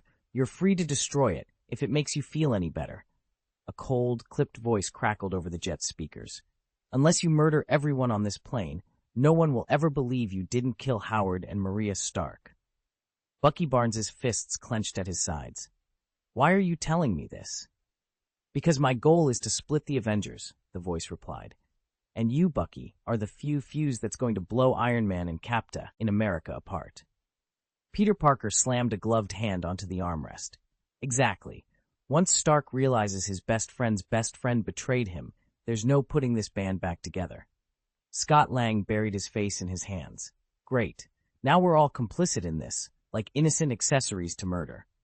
Parker groaned. Tony never saw it coming. His worst enemy turns out to be the one person he trusts most. Bucky, if you really were a supervillain, this would be so much simpler. Stark could hunt you down without feeling one shred of remorse. I'm sorry to disappoint you, kid, Bucky muttered under his breath, forcing a humorless chuckle. Inside, his heart hammered. Did he truly deserve to die? He still couldn't remember. T'Challa leaned forward, concern in his eyes. Bucky, your body is still recovering. You're not ready for another fight. As for your personal vendetta with Tony, well, that's between the two of you. We won't stand in your way. Silence settled over the cabin as each of them grappled with the knowledge that someone was determined to turn them against one another, and that the spark might already have been lit. You're not in any condition to face him right now, T'Challa warned, his tone gentle but firm. Bucky cracked a short laugh. I know, but I can't avoid what's coming. He let his gaze roam over the sleek Wakandan jet. This is something else, more advanced than even S.H.I.E.L.'s Quinjet. That's Wakanda's pride, T'Challa said, a hint of pride lighting his eyes. My sister Shuri and her research team designed every inch of it. Mind if I take a closer look? Bucky asked, stepping forward. T'Challa waved him on. Be my guest, just don't touch anything. Before the king could finish, Bucky was already in the cockpit. He lifted his cybernetic arm, fingers curling into a fist. What are you doing? Stop! T'Challa's voice cracked. With a thunderous crack, Bucky's metal fist drove into the control console. The brittle surface splintered, a jagged hole forming where the panel gave way. Sparks erupted in a shower of blue-white light as ionized currents leapt across the damaged instrumentation. Thick white smoke swirled upward from the mangled machinery, while warning lights flickered desperately in the haze. We apologize for any inconvenience this may have caused you. Chapter 1066. Samael, the sin of wrath is for the soul. Of course, Peter Parker mutters a curse, and without thinking, fires a web line at Bucky. The whoosh of expelled air whistles behind him, and Bucky tenses, then retaliates with an even faster punch. On the console, another control panel erupts in sparks, and a lone crewman finds himself pinned to his seat by a thick ball of webbing. The plane shudders wildly, as if its very frame is about to give way, proof that their makeshift sabotage is working. T'Challa races into the cockpit and stares at the shattered instruments. His expression turns grim. It's beyond repair, he announces. Nobody's fixing this in midair. Strap in. Emergency landing in 2 minutes. Christ! Scott Lang slaps his forehead. What the hell are you thinking? Are you insane? Bucky Barnes lifts the corner of his mouth in a cold half-smile. I'm just making sure you don't drag me off to the Avengers, he says evenly. He shrugs. I'm just a regular guy, nothing more. Aaron held Abe close, his grip almost desperate. It'd be completely unfair if any of us got hurt, or worse, because of this, he muttered, searching for an explanation to ease Bucky's tension. Peter Parker's eyes went wide. Wait, are you telling me you'd kill someone just to let off steam? Bucky shook his head, exasperated. I'm not that crazy. Thank goodness, Tony Stark replied stiffly. You don't just go around murdering people. Even if Zemo's guilty, he deserves his day in court. Behind them, Scott Lang stepped forward. Then what was it really about? If it wasn't to silence a witness, why join us at all? Bucky turned and fixed Zemo with a hard stare. You said you surrendered, but why link up with the Avengers? What's your real motive? A hush fell over the room. Zemo's abrupt capitulation had seemed genuine, but now every one of them wondered if they'd been played. Zemo's lips curved into a thin smile, anger flashing in his eyes. You all look at me as if I'm hiding something, he said softly. But the truth is simple. I wanted to see the Avengers destroy themselves. I needed proof, irrefutable proof, to honor my family's memory and show the world your true betrayal. Aaron's frustration cut through the tense hush of the cabin. Tell me, what exactly can an ordinary guy like me do if I sign up with the Avengers? Besides spouting moral platitudes, what power do I really have? Am I supposed to be out there burning or killing people on command? Peter Parker glanced up from his seat and gave a thoughtful nod. It's not impossible, he admitted, his voice surprisingly calm. Scott Lang let out an exasperated sigh. So that's why you suspected him of having ulterior motives, Bucky, and decided to pull off an emergency landing in Siberia? Do you have any idea how cold it gets out here? We'll discuss it once we've landed, Bucky replied evenly, his expression unreadable. A third voice piped up from the back of the plane. I'm not complaining, just saying you could have warned us you weren't about to blow us out of the sky. There was no need to nearly destroy the jet. Bucky said nothing more and closed his eyes, choosing silence over argument. A few minutes later, the Wakandan-made aircraft, its vibranium shell dented but intact, tore through the snowdrifts, uprooted several young pines, and finally ground to a halt in a spray of glittering ice crystals. Aaron was first to unbuckle. He stepped onto the frozen tundra, stamping his feet against the cold and sweeping the endless white landscape with a wary gaze. The real challenge, he realized, was only just beginning. He didn't return with Abe until he'd made absolutely sure the forest was empty. "Prince T'Challa," Abe began, hesitating beside the crashed plane, "about this." T'Challa cut him off with a shake of his head. "I don't know the first thing about repairing it. We'll have to wait for help. I've sent word to the escort team, but the earliest they can be here is after dark." Aaron let out a mock sorry sigh, and when T'Challa wasn't looking, winked at Bucky. Bucky, seated on a fallen log in silver webbing, ran a hand through his hair and glanced at Peter Parker. "Peter, any chance you could unknot these webs for me? Strength's a bit low at the moment." Peter tucked his chin and shook his head.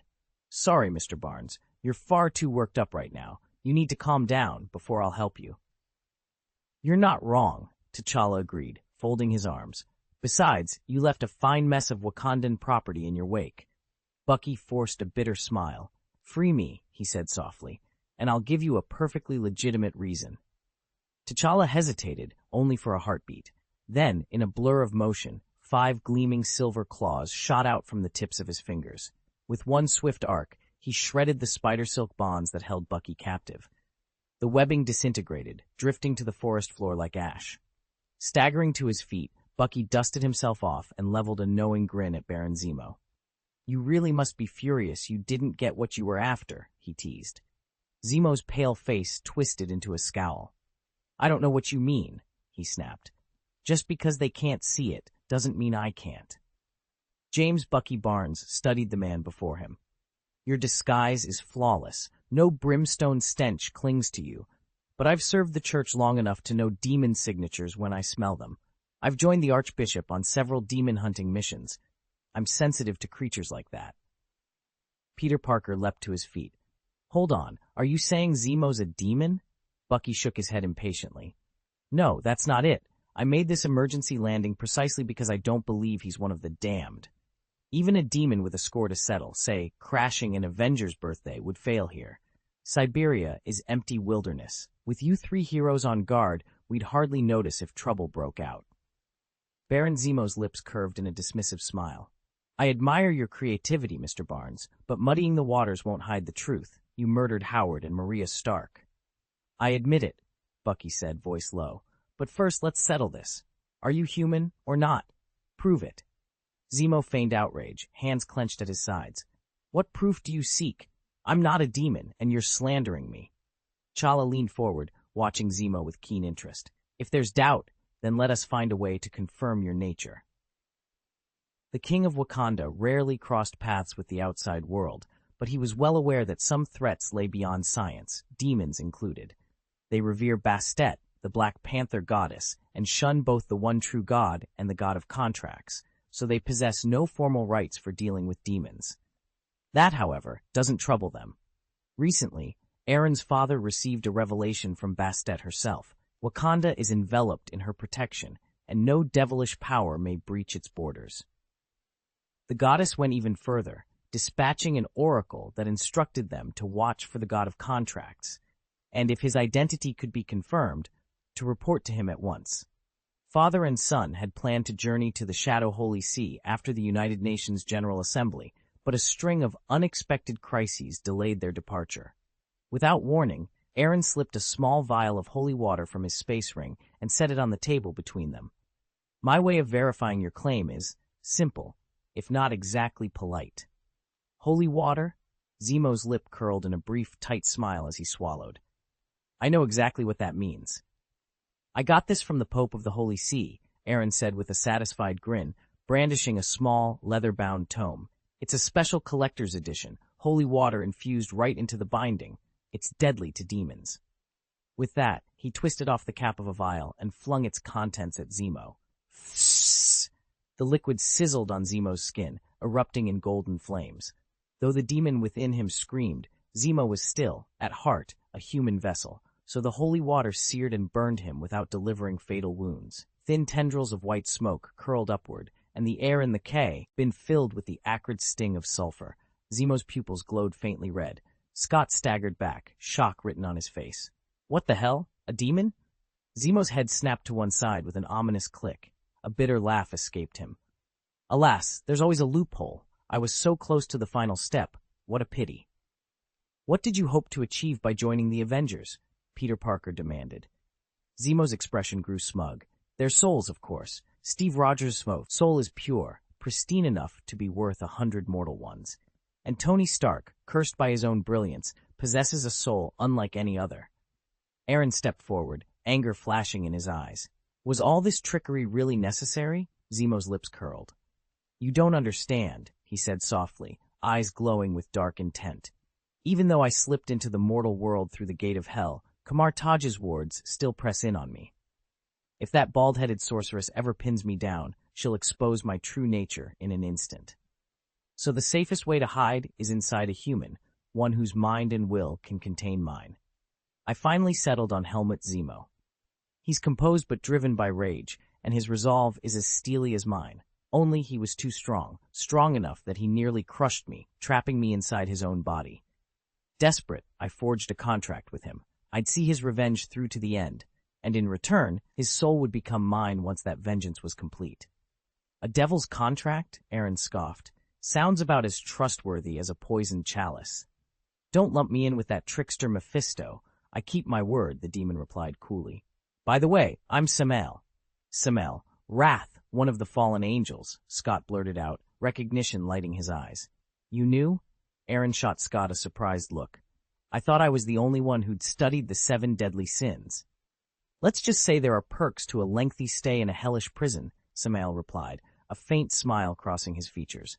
I had a cellmate who was a devout Christian, Samael said in a low, even tone. Listening to him recite the Bible each night was the best lullaby I ever had. Aaron's jaw clenched. His eyes flashed with outrage. That's impossible. Peter Parker swallowed hard, stepping forward. Let's cut to the chase. Can we beat you? You're not just any demon. Samael's lips curved into a serene smile. Oh, you flatter yourselves. You see, none of you were in my original plan. My scheme was simple. Let Tony Stark learn the terrible truth about his parents' death, watch his rage drive him to strike out at Bucky Barnes, who could hardly resist. Then Steve Rogers, consumed by fury, would be little more than a soul ripe for the picking. And all the while, I'd collect their high-quality spirits without anyone suspecting a thing. Even if they did, they'd be powerless to stop me. He paused, eyes glinting. As a bonus, I intended to gather Zemo's soul too. Buy 2, get 1 free. But then you spoiled everything by uncovering my identity. So here we are. Aaron squared his shoulders. So it's us against you, 3 heroes versus 1 demon. I'd say our odds just went up.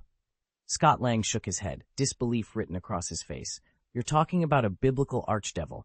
This isn't some street thug you can take down with a right hook. Don't underestimate him. For a moment, the 4 of them stood in tense silence, the distant hum of the city seeming to pause with them. The question hung in the air. Could 3 heroes truly stand against a force that had toyed with fate itself? He couldn't fathom where Aaron found his confidence. What are you worried about? Aaron asked, his tone almost teasing. The demon's power on Earth is already being suppressed. He isn't Lucifer. He can't channel pure angelic energy. At most, he's about as strong as Thor. Precisely, I muttered, and 3 of us together might still not be enough to beat someone like Thor. We have to trust our own strength, Aaron insisted. He backed up alongside Bucky and me, all of us edging toward the plane's boarding ramp. Bucky fell in behind Aaron, sliding into a protective stance. He knew he'd be little help in an actual fight. Better to stay out of the way than become a liability. Keep your heads up, he said quietly. Confidence is half the battle. We all flinched when a sharp series of snaps echoed behind us. Snap, snap, snap, as Samael clapped his hands and rose to his full height. His silhouette loomed in the harsh floodlights of the tarmac. You're underestimating me, Samael declared, his voice cold and steady. I may not be Mephisto, but you'd be fools to think I'm weaker than any witch-heart demon. I think I understand why the witch heart demon is so obsessed with you. Aaron Gaius looked up. Did the son of hell really mention me? Samael's crimson eyes glinted in the flickering torchlight. He did. The witch heart demon spent 10,000 years trapped in Mephisto's torture chambers, time accelerated, agony magnified. The moment he was freed, he posted a bounty across all of hell. Deliver the souls of Aaron Gaius, Tony Stark, and Carter Slay, and you'll earn a fragment of his demonic essence. It's a massive gamble, even for hell. Aaron shook his head. That's absurd and a little short-sighted. He's Mephisto's blood. His promises mean nothing. Any demon with half a brain would refuse that deal. Enough talk. Samael's lips curled into a predatory smile. You, Aaron, are not my target. I'll give you a swift end. Barnes, on the other hand, still has value. If he cooperates, he just might live a few more hours. With that, Samael lunged. His boots struck out in a blur. Peter Parker vaulted backwards, somersaulting to safety. Scott Lang shrank almost to nothing, evading the blow. Only Chala stood firm, taking Samael's kick squarely on the vibranium weave of his Black Panther suit. Samael laughed, and in the next instant he vanished, only to reappear directly behind the Panther King. T'Challa barely had time to register the blow before it landed. The impact drove him through the cabin wall and out into the garden in a single brutal motion. His vibranium suit absorbed most of the force, otherwise he might have died on the spot. But his face stung with pain, bruised and bloodied. Whoever this Samael was, he wasn't human. His strength alone could crush an opponent in seconds.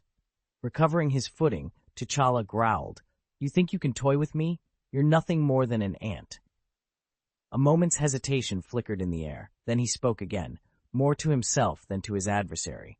"We won't beat him one-on-one. We need to strike together."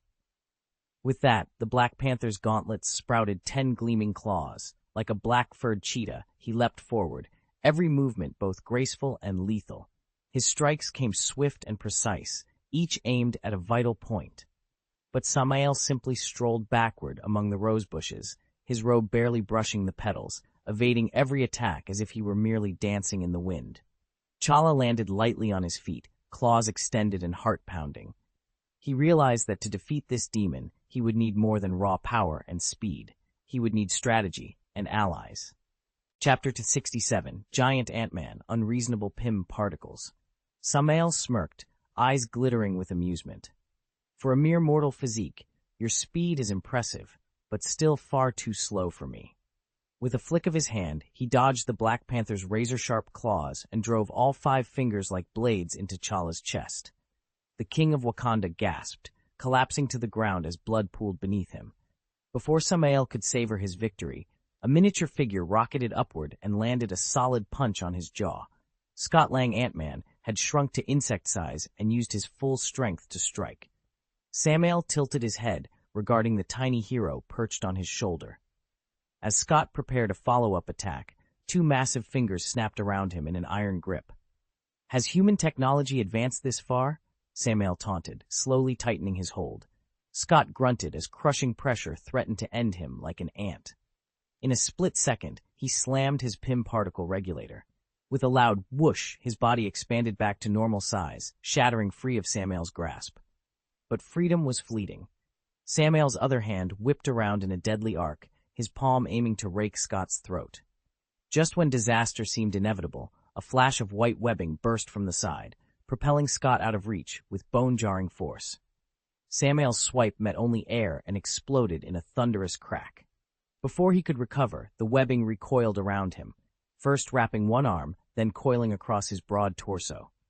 Within seconds, the strands knitted into a thick, unbreakable cocoon, trapping him completely. Samael snarled in frustration as the webbing tightened, securing his limbs and cutting off any hope of escape. Peter Parker waited for the perfect moment, then dropped from the overhanging branch and sprinted in tight circles around Samael. His web shooters sputtered to life, firing strand after strand of sticky silk until the trees around them formed a makeshift loom. Within seconds, Samael was cocooned in thick webbing, suspended like a grotesque dumpling at the heart of Peter's makeshift trap. Peter vaulted onto the webbing, chest puffed out. That's it, mission accomplished. He couldn't hide his pride. After all, this was his first real encounter with a demon, one whose name was written in the Bible itself. From the edge of the snow-packed clearing, Scott grinned. "Nice work, Spider-Man. A demon's just another bad guy, right?" "Don't get overconfident," T'Challa warned, his voice low and serious. The only response was the hiss of wind and the soft swirl of snow. Then came a sharp, tearing sound, sizzle, cutting through the silence like a blade. Peter's eyes widened as a gloved hand burst free from the web's center, followed by a second. Samael's limbs flexed, and with horrifying ease, the demon ripped the silk apart, scattering loose strands across the frozen ground. Peter stumbled back. "What the?" His heart pounded as he realized they had vastly underestimated their captive. "This has never happened before," Peter Parker muttered, panting. "That's because you've never faced a demon," T'Challa replied evenly. "Let's take him on together." With a powerful leap, Peter lunged at Samael the moment he burst free from the web. Samael's face remained impassive, his eyes shining with cruel amusement. In one swift motion, he snatched Peter's wrist and hurled him through the air. As Peter skidded across the snow, he fired out a strand of webbing, catching himself on the surrounding trees and gouging deep ruts in the powdery ground. Seizing the opportunity, T'Challa rushed in with a flurry of claw strikes, whip-like kicks, and elbow thrusts. Samael met each attack with uncanny calm, sidestepping by the smallest margin. Then, with a fluid motion, he swung his hand in a blade-sharp arc toward T'Challa's throat. Samael was a demon lord of hell, feared for his merciless power. Yet bound to a mortal host, his only source of strength was the host's own rage. He could fuse with Zemo to forge a super soldier, augmenting the man's strength, speed, and senses. But even that fusion fell short of true godhood. No matter how fierce his wrath, he could not elevate his vessel to the heights of a demigod. Samael's blade scraped against the Black Panther's suit, a marvel of the toughest metal on Earth. Yet even the mightiest armor has its weakness. The archdemon's sharp eyes picked out the seam where T'Challa's helmet joined his body armor, a single vulnerable hinge. One perfectly aimed strike there could sever the panther's head, or at the very least shatter his will to fight. T'Challa's pupils contracted as he spun, trying to deflect the knife blow with his forearm. Sparks flew, and for a heartbeat it seemed the demon's attack would succeed. But then a tiny figure shot between them. "Now!" Scott Lang chirped, shrunk down to ant size. He darted in and delivered an explosive uppercut to Samael's chin. The demon hissed, his hand wavering as he recoiled. "Ah! Annoying little insect," Samael snarled, swatting angrily. His massive hand came down on Scott's shoulder, sending the miniaturized hero hurtling toward T'Challa. In a flash, the Black Panther intercepted the blow, knocking it aside with a gloved forearm. Scott, restored to his normal height in midair, swung his leg into the hollow of Samael's knee. The demon buckled but rolled away and retaliated with a brutal backheel that smashed Scott against the jagged cliff face. Scott crumpled to the ground.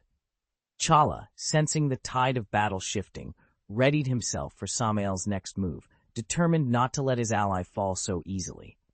"Shit!"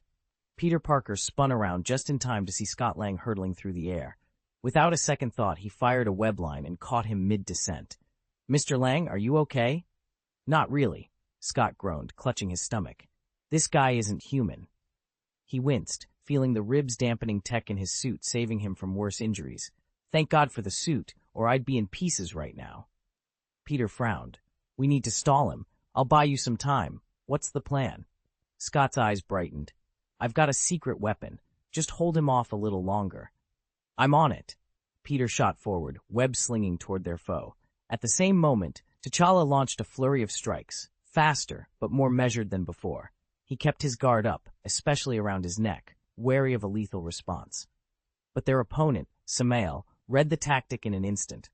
Treating the Wakandan king like a human punching bag, Samael pummeled every part of T'Challa's body, head, torso, limbs, sparks of impact ringing out with each brutal blow. Only the neck remained eerily untouched amidst the relentless onslaught. The battlefield rattled with the sound of bodies colliding and bones straining. For Peter and Scott, every second counted as the tide of the fight threatened to sweep them away. T'Challa felt like a lone vessel on a storm-tossed sea, battered by Samael's taunting grin. Though his body ached only minimally, his spirits were weighed down by frustration. Once he got back to base, he resolved he'd have Surui refit his suit. Full, seamless coverage this time. He couldn't afford another weak spot in the heat of battle. Before he could collect himself, a streak of motion cut through the trees. "I'm coming," Peter Parker called, swinging in on a web line. Samuel, off balance from his own frantic assault, barely had time to react. He threw a wild punch, and Peter met it with a reverse kick. The impact snapped through the air like thunder. Samuel's body rocketed backward, smashing into a nearby tree and bringing it crashing down before he skidded to a halt. Dazed, Samuel flexed his injured right hand, the bones cracking back into place. He stared at Peter with newfound respect. "That power, it's no joke." He straightened, face set in grim determination, as the two heroes prepared for the next round. "Don't worry about it," Peter Parker said with an embarrassed shrug. "My webbing can stop a car at best. It's nothing compared to real superheroes." Samuel smirked. "I appreciate your humility, but it won't change my mind." "That's what I thought." Peter's tone went firm as he flung a web line that wrapped around Samuel's right hand. Before the villain could struggle free, another strand shot out, coiling around his left ankle. With a sharp tug, Peter yanked him off balance and slammed him to the pavement, dragging him closer. "Nice work, kid," Peter muttered, nodding toward T'Challa. The Wakandan king leapt into action without hesitation. T'Challa's vibranium claws flashed, and he rained down a precise flurry of strikes on Samuel's chest and shoulders, 10 deep bloody gouges that seared the air with each swipe. A growl of defiance escaped him as he stood over the prone foe, but his moment of triumph was fleeting. With uncanny speed, Samuel twisted free, sweeping T'Challa's legs out from under him. The Black Panther crashed to the ground, and Samuel countered with a brutal uppercut to the head. Bang! The pavement fractured beneath the impact, like shattered glass. T'Challa rolled back just as Peter's webbing shot out, catching him mid-fall and yanking him out of harm's way. "Thanks," T'Challa panted, pushing himself to his feet. A thin line of blood traced down his temple. "No problem, Your Highness," Peter replied lightly. Samuel rose, his wounds already knitting together before their eyes. He ran a hand across his chest, cracking his knuckles. "You really think you can beat me like this?" A cruel grin spread across his face. "Is that all you've got?" "Mortals have limited strength," the voice hissed. "The longer this fight goes on, the weaker you'll become. Your wounds will multiply, and before long, you'll be staring straight into death's face." Boom, boom. The very air seemed to shudder as storm clouds rolled in overhead. Then, looming through the gloom, came a gargantuan figure, easily several dozen meters tall, yet unmistakably clad in the red and black Ant-Man suit. Scott Lang had grown to colossal proportions. "Oh my God," Peter Parker's breath caught. He gaped upward. "That's the secret weapon? It's huge." T'Challa stared, utterly mute. Wakanda prided itself on its near-magical technology, and Shuri's brilliance rivaled Tony Stark's. Yet nothing he'd ever seen at home could match this, shrink-and-grow physics taken to the extreme. His confidence, owned by years of believing his nation's supremacy, collapsed in an instant. Scott gave a sheepish half-grin. "I've only tested this resizing trick once before, so I'm not entirely fluent with it yet. And, there are side effects." T'Challa finally found his voice. "Wakanda's finest, and here we are, outpaced by a single suit. Consider me impressed." "It makes me dizzy," Scott groaned, swaying on his enormous feet. Peter Parker rolled his eyes, an envious edge to his tone. "What kind of side effect is that? If I could get that big, even if I caught a cold every day, I'd consider it a bargain." Scott shook his head with a laugh. "I'm afraid you won't get that chance." He swung his colossal palm towards Samuel. For the first time, the demon's cool composure cracked. He'd faced giants before, but never a mere mortal towering like this. Samuel twisted out of the way, but before he could steady himself, Scott's other arm came crashing down like an autumn gale. Snow, earth, rocks, even uprooted saplings tore free and shot toward Samuel. With a thunderous crash, he was hurled across the clearing, spat out in a spray of snow and blood that stained the white ground. "Damnable mortal," Samuel snarled, staggering to his feet. Golden light flickered in his pupils. "Spider-Man, bind him!" "Got it," Peter replied instantly. He shot 2 thick strands of webbing at Samuel's legs, and, just to be safe, layered on several more. In seconds, the demon's legs were encased in a thick web cocoon, holding him fast. Scott let out a triumphant laugh, his towering silhouette looming over the trapped demon as Peter tightened the final strands of web. Together, they stood ready for whatever came next. Black Panther. Scott held out a gleaming blue iski. Here, take this. When I hurl something at Samael, you catch it with this and send it right back. Be precise. T'Challa, Black Panther, gave him a curt nod. Taking a deep breath, Scott knelt by a boulder nearly the size of a small car. He hoisted it overhead, and with every ounce of his strength, let it fly straight at Samael. Now! Scott yelled. In one fluid motion, T'Challa launched the disc. It intercepted the boulder mid-flight, striking it squarely. In an instant, the rock began to swell, growing exponentially until it towered over them like a miniature mountain. Then gravity took over. With a thunderous crash, the colossal mass smashed into Small's position and buried the sorcerer under tons of stone and crusted snow. A shockwave rippled outward, blowing icy powder into the air and momentarily obscuring the clearing. When the gust subsided, a stunned hush fell over the group. T'Challa's eyes never left the collapsed boulder. That was technology. Scott, still glowing faintly with PIM particle residue, tapped rapidly at the wrist console on his arm. Within seconds, he shrank back to his normal height. He slid off his helmet, leaned against a nearby oak, and drew ragged breaths. His face was ashen, exhaustion etched into every line. Yeah, he panted, voice hoarse. It's tech, cutting-edge stuff that's been around for decades. I helped build it in a lab I was trapped in before. He slumped to one knee, every muscle trembling. Around them, the wind whistled through the pines, carrying away the last wisps of snow, and leaving behind the quiet promise that, for the moment at least, they had the upper hand. "Sir, are you all right?" A medic called from the edge of the shattered rock. Scott glanced up, wincing. "Do I look all right? If I don't get proper sleep for the next few days, I'm never going to recover." Peter Parker let out a relieved breath. He pushed himself up and surveyed the ruin of what had been a mountain, now nothing more than rubble crushed by PIM particles. "The demon's dead, right?" Scott shook his head weakly. "I don't know, and frankly, I don't care. That blast was our only shot. If he survived it, then we might as well be finished." "By the way," Peter said, scanning the perimeter, "where are Mr. Gaius and Mr. Barnes? They must have slipped away during the fight." He caught T'Challa's eye. "I'll admit, their sense of danger is remarkable." T'Challa offered a small, wry smile. "Extraordinary, yes." High on a jagged ledge, Aaron watched the group below, arms folded. Next to him, Bucky Barnes exhaled a long breath, tension easing from his posture. "Those PIM particles are downright absurd." "I'll say," Aaron agreed, "but at least we won." Bucky's expression darkened. "Winning means nothing if we can't truly defeat him." Peter frowned, stepping closer. "What are you talking about? The mountain's gone. The demon couldn't have survived." Aaron's eyes grew cold. "Don't be naive. This wasn't just any demon. It was Samael, one of the 7 deadly sins." Aaron smacked his lips. "Even if his powers are shackled on Earth, he could still wipe out a handful of powerful humans in a heartbeat. Remember, he's never once let them see his true demonic form. Otherwise, they'd have been flattened long ago." "But who knows what'll happen next?" Aaron added with a shrug. Bucky's stomach knotted as he realized the truth. Samael had concealed his demon aspect not out of timidity, but to keep the Sorcerer Supreme from sensing him. If that secret were blown, the Sorcerer Supreme would come hunting. Yet when the odds grow overwhelming, when a massive boulder threatens to crush him, for instance, Samael will have no choice but to unleash his infernal strength.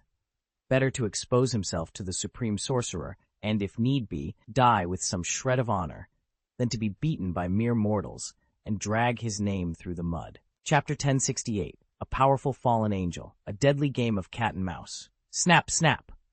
Cracks tore through the snow-blanketed mountain like lightning bolts, racing upward in an instant. In mere seconds, the rocky seal restraining Samael was laced with jagged fissures. From each gap oozed a thick, tarry black ichor that ate away at stone and frozen earth. Peter Parker's heart pounded as his spider sense screamed a dire warning. He gritted his teeth. "Scott, can you keep it pinned down a little longer? I'll go grab more boulders." Scott Summers ran a hand warily through his hair, though his voice stayed calm, especially for the youngster watching him. "Oh, sure," he muttered, "because when I said, 'Help me bury a rampaging fallen angel under a mountain,' You really wanted me to shut off the restraints. He took a breath. Look, do you think it's too late to get out of here? I'm pretty sure Mr. Gaius's flying motorcycle is still parked nearby. Once we're airborne, we can call in the Shadow Holy Court to finish Samael. With the Pope's contract king's blessing on their side, they'll seal him for good. Peter frowned, every muscle coiled for action. You're underestimating him. If he gets loose, he'll outrun any motorcycle we find. Scott opened his mouth to argue, but never got the chance. With a tremendous rumble, the mountain's cap gave way, sending rock and snow cascading down into the abyss. In that moment of chaos, the cat-and-mouse chase was on. The air trembled with the roar of collapsing masonry. Smoke and dust coiled around the shattered pillars, obscuring the sky. In the center of the ruined courtyard stood a single oppressive figure. His eyes glowed a dark gold, half his face cast in shadow, giving him an eerie, fierce beauty. Behind him, two immense black wings, each nearly 2 meters long, spread like a pair of raven's wings in the gloom. Before him, Scott Lang, Peter Parker, and T'Challa froze in unison, their hearts hammering. Beads of sweat trickled down their temples as they regarded the sinister newcomer.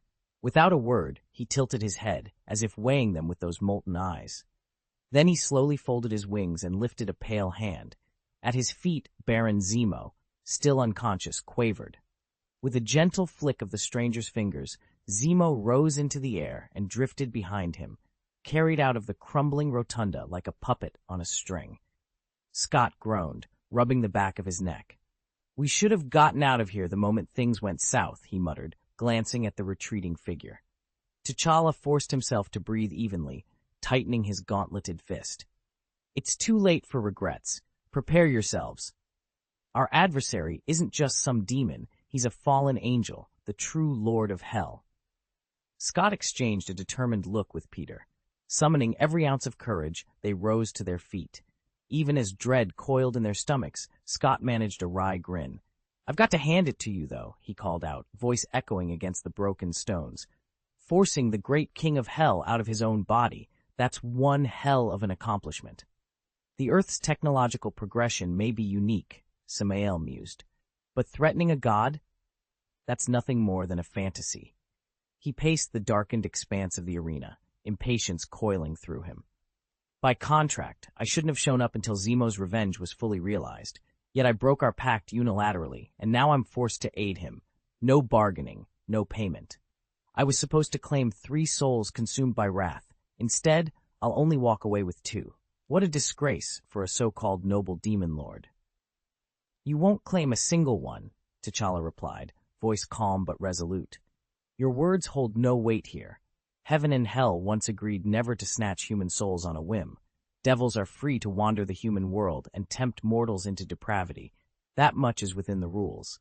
But if I can eliminate these complications you've introduced, this contest continues as intended." Samal sneered. "You really think the Earth's referee will you?" Without warning, Chala's claws, gleaming, adamantine extensions of his suit, slashed the air.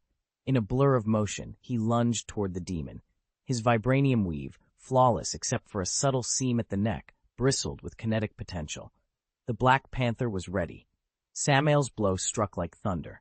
Chala was sent skidding across the snow, his impact leaving a perfect human silhouette etched into the white ground.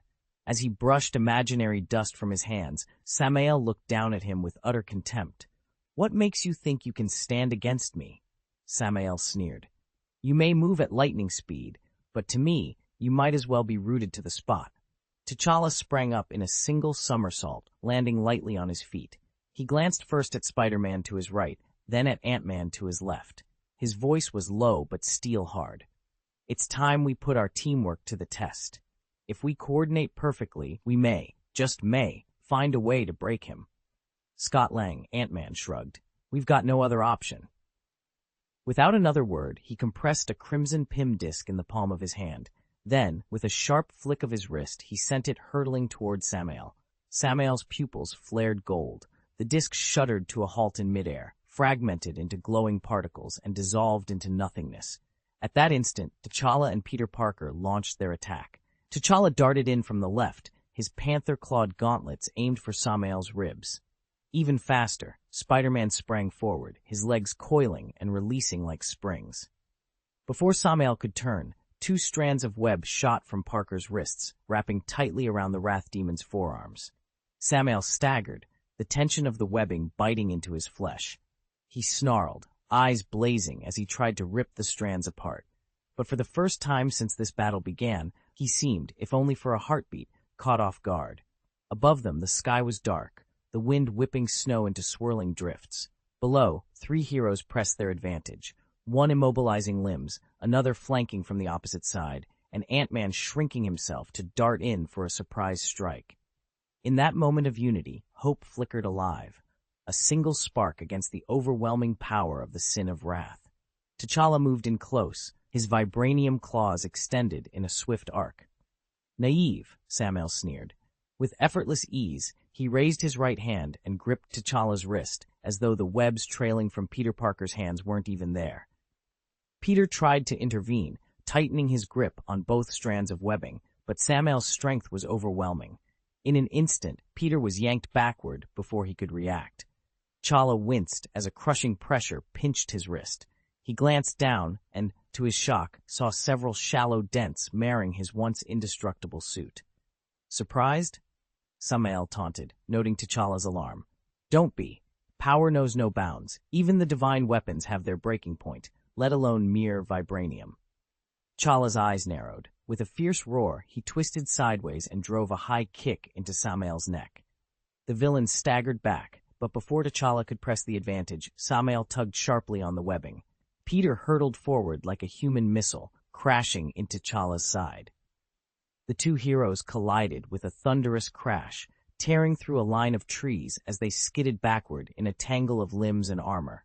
Splintered trunks and broken branches fell around them, the forest echoing with the violence of their impact. As they struggled to rise, the true ferocity of their enemy and the stakes of this battle became terrifyingly clear. Both had already taken a beating, but with Black Panther cushioning the worst of the impacts, they felt barely a thing. Samael let out a playful chuckle as he flicked his gaze down at Ant-Man, no larger than a bug, darting between his fingers. "Oh, by the way, here's another one for you." Scott gritted his teeth and with obvious reluctance leaped up to land a punch on Samael's jaw. Instead of flesh, his fist met a slender, black-streaked finger. It was like an ant trying to shake a tree, utterly pointless. In the next instant, Scott shot backwards like a cannonball. He hurtled toward a jagged rock, bracing for the worst, when a spider's web shot out and caught him at the last moment, stopping his fall. Scott immediately reverted to normal size and, dazed, tumbled off the sticky strands. "Thanks," he muttered. "Scott, you all right?" came a concerned voice. Scott wobbled, swaying on unsteady legs. "I'm fine. Just a little dizzy."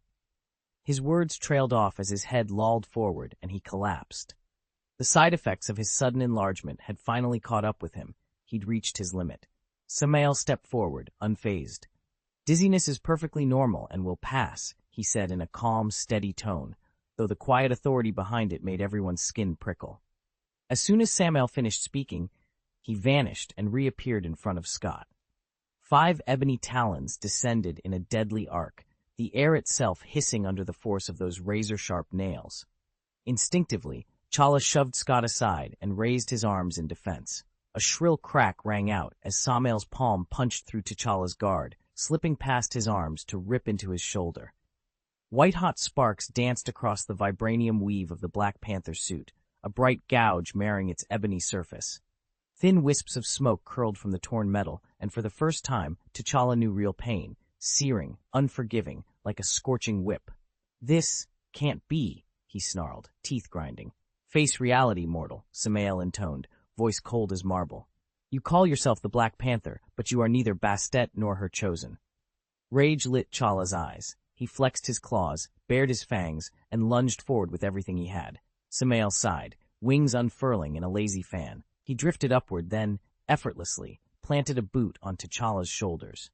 With a groan of exertion, the King of Wakanda crashed to the ground in a heavy thud.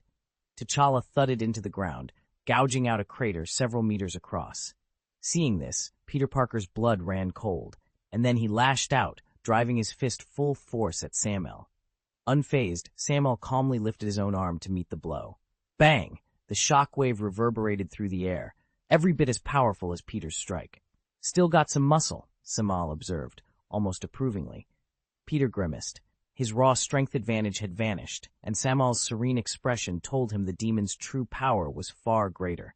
Alarms rang in Peter's head. He dove aside on pure instinct, just as a dark bolt of energy scorched past his face. "Gift crab," he muttered, breathless. "Instinct?"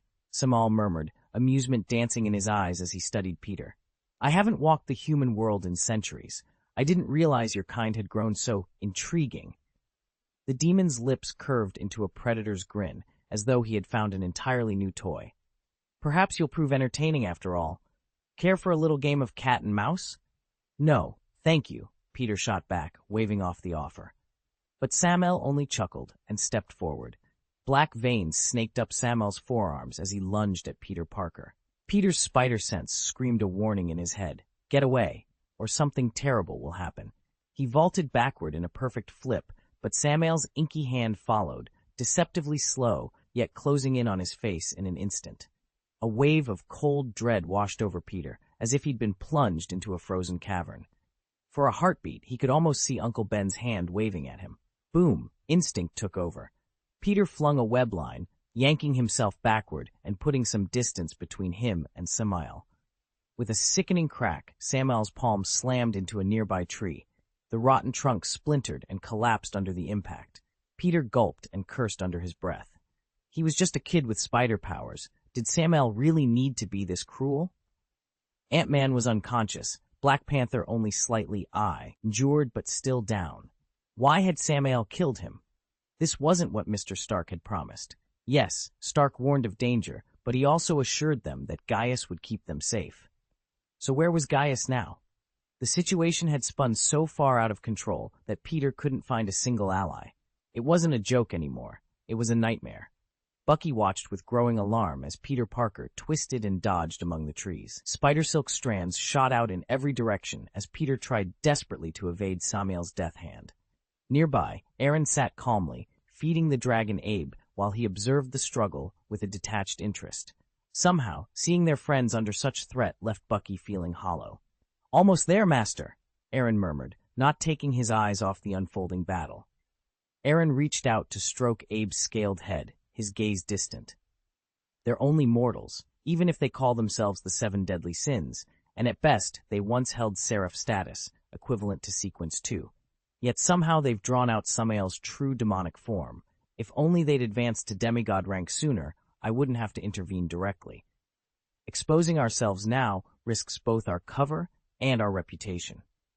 Bucky's shoulders slumped. "They're powerful, yes, but even as demigods, might we still fail against him?" Aaron let out a low chuckle of agreement. "In hell, we'd have no chance. But on Earth, demons are drastically weakened. Even if Samael maintains his true form here, his strength will top out at Sequence 4.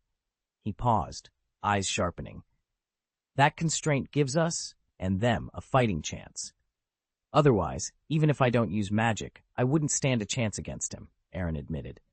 Bucky fell silent for a moment, then steered the conversation back on track. "Our priority is defeating him. The kid won't last much longer." "Absolutely." Aaron drew a red spider lily from his cloak and began twirling it between his fingers. From his space ring, he withdrew a rolled-up magic carpet and several small vials filled with a glowing elixir. "While I hold Samael off, you get everyone to safety, especially Zemo. Don't leave him behind. These potions will speed their recovery and restore their strength. Take one yourself, too. You'll need every ounce of energy if the Avengers show up." "Wait a second," Bucky said, brow furrowed. "If you're going to fight in person, shouldn't you keep out of sight?" Aaron grinned. "That's exactly why I'll use magic. It lets me slip past their defenses without drawing attention. Besides, I'm only concerned with Samael right now. Lucifer can wait. And remember, people only believe what they see with their own eyes. Once they witness me facing a regeneration master, an alchemist, and a demon all at once, they'll be convinced I'm far more than just a simple magician." Bucky nodded, still trying to wrap his head around Aaron's unorthodox plan. "Got it." Abe waved a hand, eyes bright with anticipation. "Master, what about me? Should I jump in now?" His master shook his head. Not yet. I need to test my current strength first. Stay on standby. I'll call you when it's time. High above the city streets, Peter Parker swung on a fresh thread of webbing and fanned out his other shooter for a quick boost, only to hear a hollow click. He'd exhausted his last cartridge. Damn it! He spiraled in a tight arc toward the concrete below, but at the last second, a pair of immense black wings appeared in his path. Samael hovered there, his lips curling into a predatory smile. Game over, kid, Samael intoned, extending a hand traced with shadowy veins. Peter's spider sense screamed, but he was out of options. He couldn't fly, and there was no time to reload. Bracing for the blow, he whispered under his breath, "Sorry, Aunt May. Sorry, Mr. Stark. This might be the end." Then bang! A volley of gunfire crackled from somewhere behind them, shattering the tense silence. Samael's attack faltered, dark energy flickering. Peter slammed into the pavement, pain jolting through him, but he was alive. Staggering to his feet, he bent, art hammering. Peter fought to clear the ringing in his ears. Above him, Samael hovered uncertainly. Against all odds, the fight wasn't over yet. Friendly reminder, our website will soon undergo an update, which may cause your reading progress to be lost. Please back up your bookshelf and reading history in advance. Taking screenshots is recommended. We apologize for any inconvenience and appreciate your understanding. Chapter 69, Pure Physical Strength, not something an ordinary person can wield. Samael's golden eyes narrowed in surprise as he stared at the bullet lodged in his palm. The sacred aura burning off the inky veins there kept the wound from widening, but the pain was still searing. "Who's there?" he roared, voice echoing through the clearing. A higher demon's real body had been struck, only lightly, yet enough to wound his pride. From the edge of the woods, Aaron and Abe stepped into view. Aaron strolled forward confidently, his exquisitely crafted flintlock pistol hanging at his hip. A single golden bullet rested between his fingertips, the very round Samael had just fired. "Mr. Gaius," Peter Parker exclaimed, relief and exasperation tangled in his voice. "Why did you only show up now?" Aaron didn't even break stride. "You can't face a high-ranking demon like Samael unprepared," he said coolly. He glanced back at Parker and Abe, but his focus remained on Samael. "You did well to hold him off. Now step aside. This ends with me." "But," Parker began, reaching to swap out his web shooter. "No buts," Aaron cut in. "If you stick around, you'll only slow me down." Parker hesitated, tension flickering across his face. Then he slid his other web shooter into place. "All right," he said, wheeling back to join Abe at Aaron's side. "One more ally can't hurt." Aaron tilted his head, accepting the unspoken offer. "Then trust me," he said softly. "Leave the rest to me. You shouldn't stay here. You'll only put yourself in more danger." Aaron's voice was firm as he glanced at Peter Parker. "Barnes is on his way with the jetpack prototype. Help him get Scott and the others airborne, then get them as far away as possible. Alert the Avengers to Samael's scheme. Make sure he doesn't succeed." Peter hesitated. "What about you?" "Enough questions. Move," Aaron ordered, tightening his grip on the rifle. A sudden crackle of dark energy filled the air. Samael, dread lord of the abyss, mightier even than the witch demon, materialized before them, his obsidian wings pinning the world in shadow. His voice was a cold sneer. "You think you can run? No one leaves." Aaron's heart pounded. If the team escaped, who would believe the truth of his battle with a demon lord? Who would stand witness to his courage? Swallowing his fear, he drew a single golden bullet from his coat.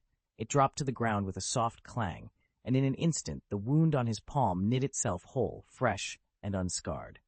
"No more talking." Samael advanced, eyes blazing. "You belong to me now." Aaron muttered under his breath, then slammed his hand against the rifle's grip. The barrel flared with a dazzling pattern of crimson filigree, like a scarlet spider lily in full bloom. With a roar, he pulled the trigger. Bang! Bang! Bang! Each shot ripped through the air, the crimson sigils on the gun blazing as Aaron launched himself into the fray. A volley of golden bullets, each ignited with a pulse of red energy, spat from Aaron's flintlock, leaving fiery streaks against the winter sky. Samael snorted in contempt. With a graceful twist of his wrist, he molded dark energy around his palm as though it were a blade and swept it through the air.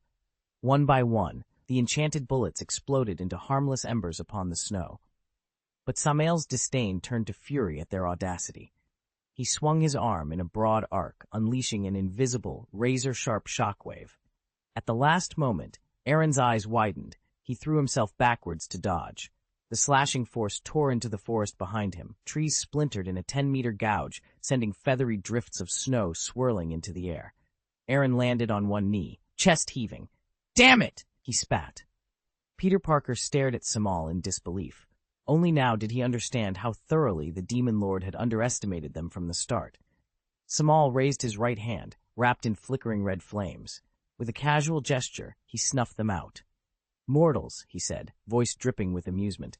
"Tell me, how did you manage that feat?" Aaron straightened and gripped his flintlock with a surge of pride. "Alchemical weaponry," he answered, "and bullets purified in holy water." A deep, mocking laugh rumbled from Samuel's chest. "Ha! Such trinkets, yet they wounded me." He paused, eyes glinting. This should prove interesting. Samal's gaze turned icily indifferent. "I appreciate modesty," he said, voice low and cutting, "but truly, you disgust me. No wonder Wu Shinmo can't stand you." Aaron leaned back, folding his arms. "That won't matter. Even if Wu Shinmo wanted to shred me to pieces, he couldn't. Barring the impossible, he won't set foot in the mortal world for centuries. And a few hundred years after that, I won't be around to care." Samael's lips curled. "Then you'd better hope you don't end up in hell when you die." "Who are you trying to scare?" Aaron gave a dismissive chuckle. "I know exactly how it works. In the wider universe, most souls pass under the Death Goddess's control when they die, but Earth is unique. It's the nexus of countless faiths, and your afterlife follows your devotion. T'Challa bows to Bastet, so his spirit goes to her realm. I, however, worship the god of contracts. When I die, I go straight to his kingdom, provided I'm not swayed by the devil before then. Hell isn't in my path." Samael's eyes glittered with amusement, a sharp tongue. "That's just the truth," Aaron replied with a cool grin. Samael's smile turned predatory. "Then allow me to escort you to Gaius's kingdom of God a little sooner." "Sorry, I'm not ready to die yet." Aaron flipped the ancient flintlock pistol in his hand and pointed its soot-dark muzzle at Samael. "And this little toy won't save you either." Bang! Bang! Bang! Molten gold bullets roared from the barrel, trailing fiery tails that blossomed into scarlet phoenixes, their piercing cries slicing through the wintry air. Samael's eyes ignited with molten light as he tracked each projectile. Then, in a streak of shadow, he closed the distance and swung his ebony palm at Aaron's throat. Sparks erupted when the flintlock's barrel slammed Samael's wrist, arresting the strike. "What a weapon," Samael breathed, awe in his voice. Nothing mundane had ever resisted his strength, but this gun remained unmarked. "It may not be a divine artifact, but it's as close as I've ever seen. Truly the crowning achievement of alchemy." A predatory grin curved Samael's lips. "A pity you have only one." He thrust forward with his other fist, unleashing a shockwave that blasted snow into the sky and flung clods of frozen earth in every direction. At that moment, Peter Parker sprang into action. With a deft backflip, he sailed clear of the upheaval and landed on a sturdy pine branch behind them, its needles shuddering under his weight. He peered down at the swirling carnage below and couldn't suppress a look of astonishment. Gaius actually managed to stop the punch, and Samael stared in disbelief as Aaron caught his fist with nothing but an open palm. "You're no mere mortal," Samael said, voice low and curious. Aaron shrugged, a half-smile on his lips. "Just a little stronger than your average guy." A predatory grin curved Samael's mouth. "Stronger than average might be enough, if you can amuse me." "I'll do my best." With that, Aaron pivoted, thumb clicking the cylinder of his revolver, nicknamed Red Spider Lily, open. In one smooth motion, he let loose every round at Samael. Bullets tore through the air toward the Archangel, trailing sparks of crimson light. But Samael didn't flinch. Black, smoky energy swirled in his outstretched palms, intercepting each bullet. The projectiles winked out like embers in a dying fire. Then Samael slammed his hands together and unleashed a slashing wave of shadow. Aaron grit his teeth and charged his own power. Drawing on every ounce of strength he'd built over 2 years on Bohart, where his spirit form had feasted on the planet's legendary cuisine, he focused his chi into a single, savage arc. In an instant, a massive, crescent-shaped blade of force roared toward Samael, humming with lethal energy. The two strikes collided in midair. Light and darkness exploded outward in a tempest of sparks and shadows, sending both combatants skidding back across the scarred concrete floor. Dust billowed around them as their powers clashed, neither willing to yield an inch. Aaron steadied himself first, breathing hard. He wiped sweat from his brow and glared at Samael. "That's as far as I'll hold back." Samael's lacquered black wings rustled behind him. "Nor will I." He lifted his chin, proud, unbowed, and eager for the real fight to begin. Dust motes dancing in the stagnant air, the two warriors squared off once more. In that charged silence, they both knew, neither side would stop until blood had been spilled. Although Aaron lacked the gluttonous demon's blessing coursing through his veins, he didn't need it. His own strength was more than enough. With a thunderous boom, his blade sliced through the air, veering clear of a yawning chasm etched into the ground and shattering Samael's attack in one decisive stroke. For a heartbeat, the demon stood frozen. Then the corner of his lip curled into a mocking smile. "You're definitely not human," he said, eyes narrowing, "but you have none of the godly aura, demonic power, or magical signature. A mutant, an inhuman, or some lab experiment gone wrong?" "I'm a pure human," Aaron shot back, jaw clenched. Samael shook his head. "You remain an enigma." Aaron bristled. "Is it so hard to imagine humans born with extraordinary gifts?" Peter Parker, who had been watching from the sidelines, murmured under his breath, "Seriously?" Aaron's face darkened. "Why are you standing there like a statue? Help me get the wounded to safety." "Sir, I—" Before Peter could answer, a sleek, inky blue aircraft appeared on the horizon. It sliced through the clouds and settled nearby. On board were Scott, T'Challa, Zemo, and Barnes. Aside from Zemo, who was still unconscious, the others looked surprisingly recovered. Peter met Aaron's gaze. "I don't think I need to go the other way." A curse slipped from Aaron's lips. Damn. He really needed witnesses for this fight, yet they'd shown up at the perfect moment. "Excellent," he murmured. "Saves me the trouble later. Let's begin with you." Samael's knuckles whitened as he clenched his fists. In an instant, he blasted forward like a black bullet. Aaron refused to be outshone. He swung his own fist to meet Samael's charge. The collision rang out like a thunderclap, metal on metal. Blow after blow, both combatants accelerated, their strength multiplying with each exchange. Far above, a small group of observers watched from a rocky ledge. In the snow-blanketed forest below, they could just make out two afterimages darting through the pines. Wherever the fighters passed, ancient trunks splintered, the earth fissured and heaved, and wide craters yawned in the snow.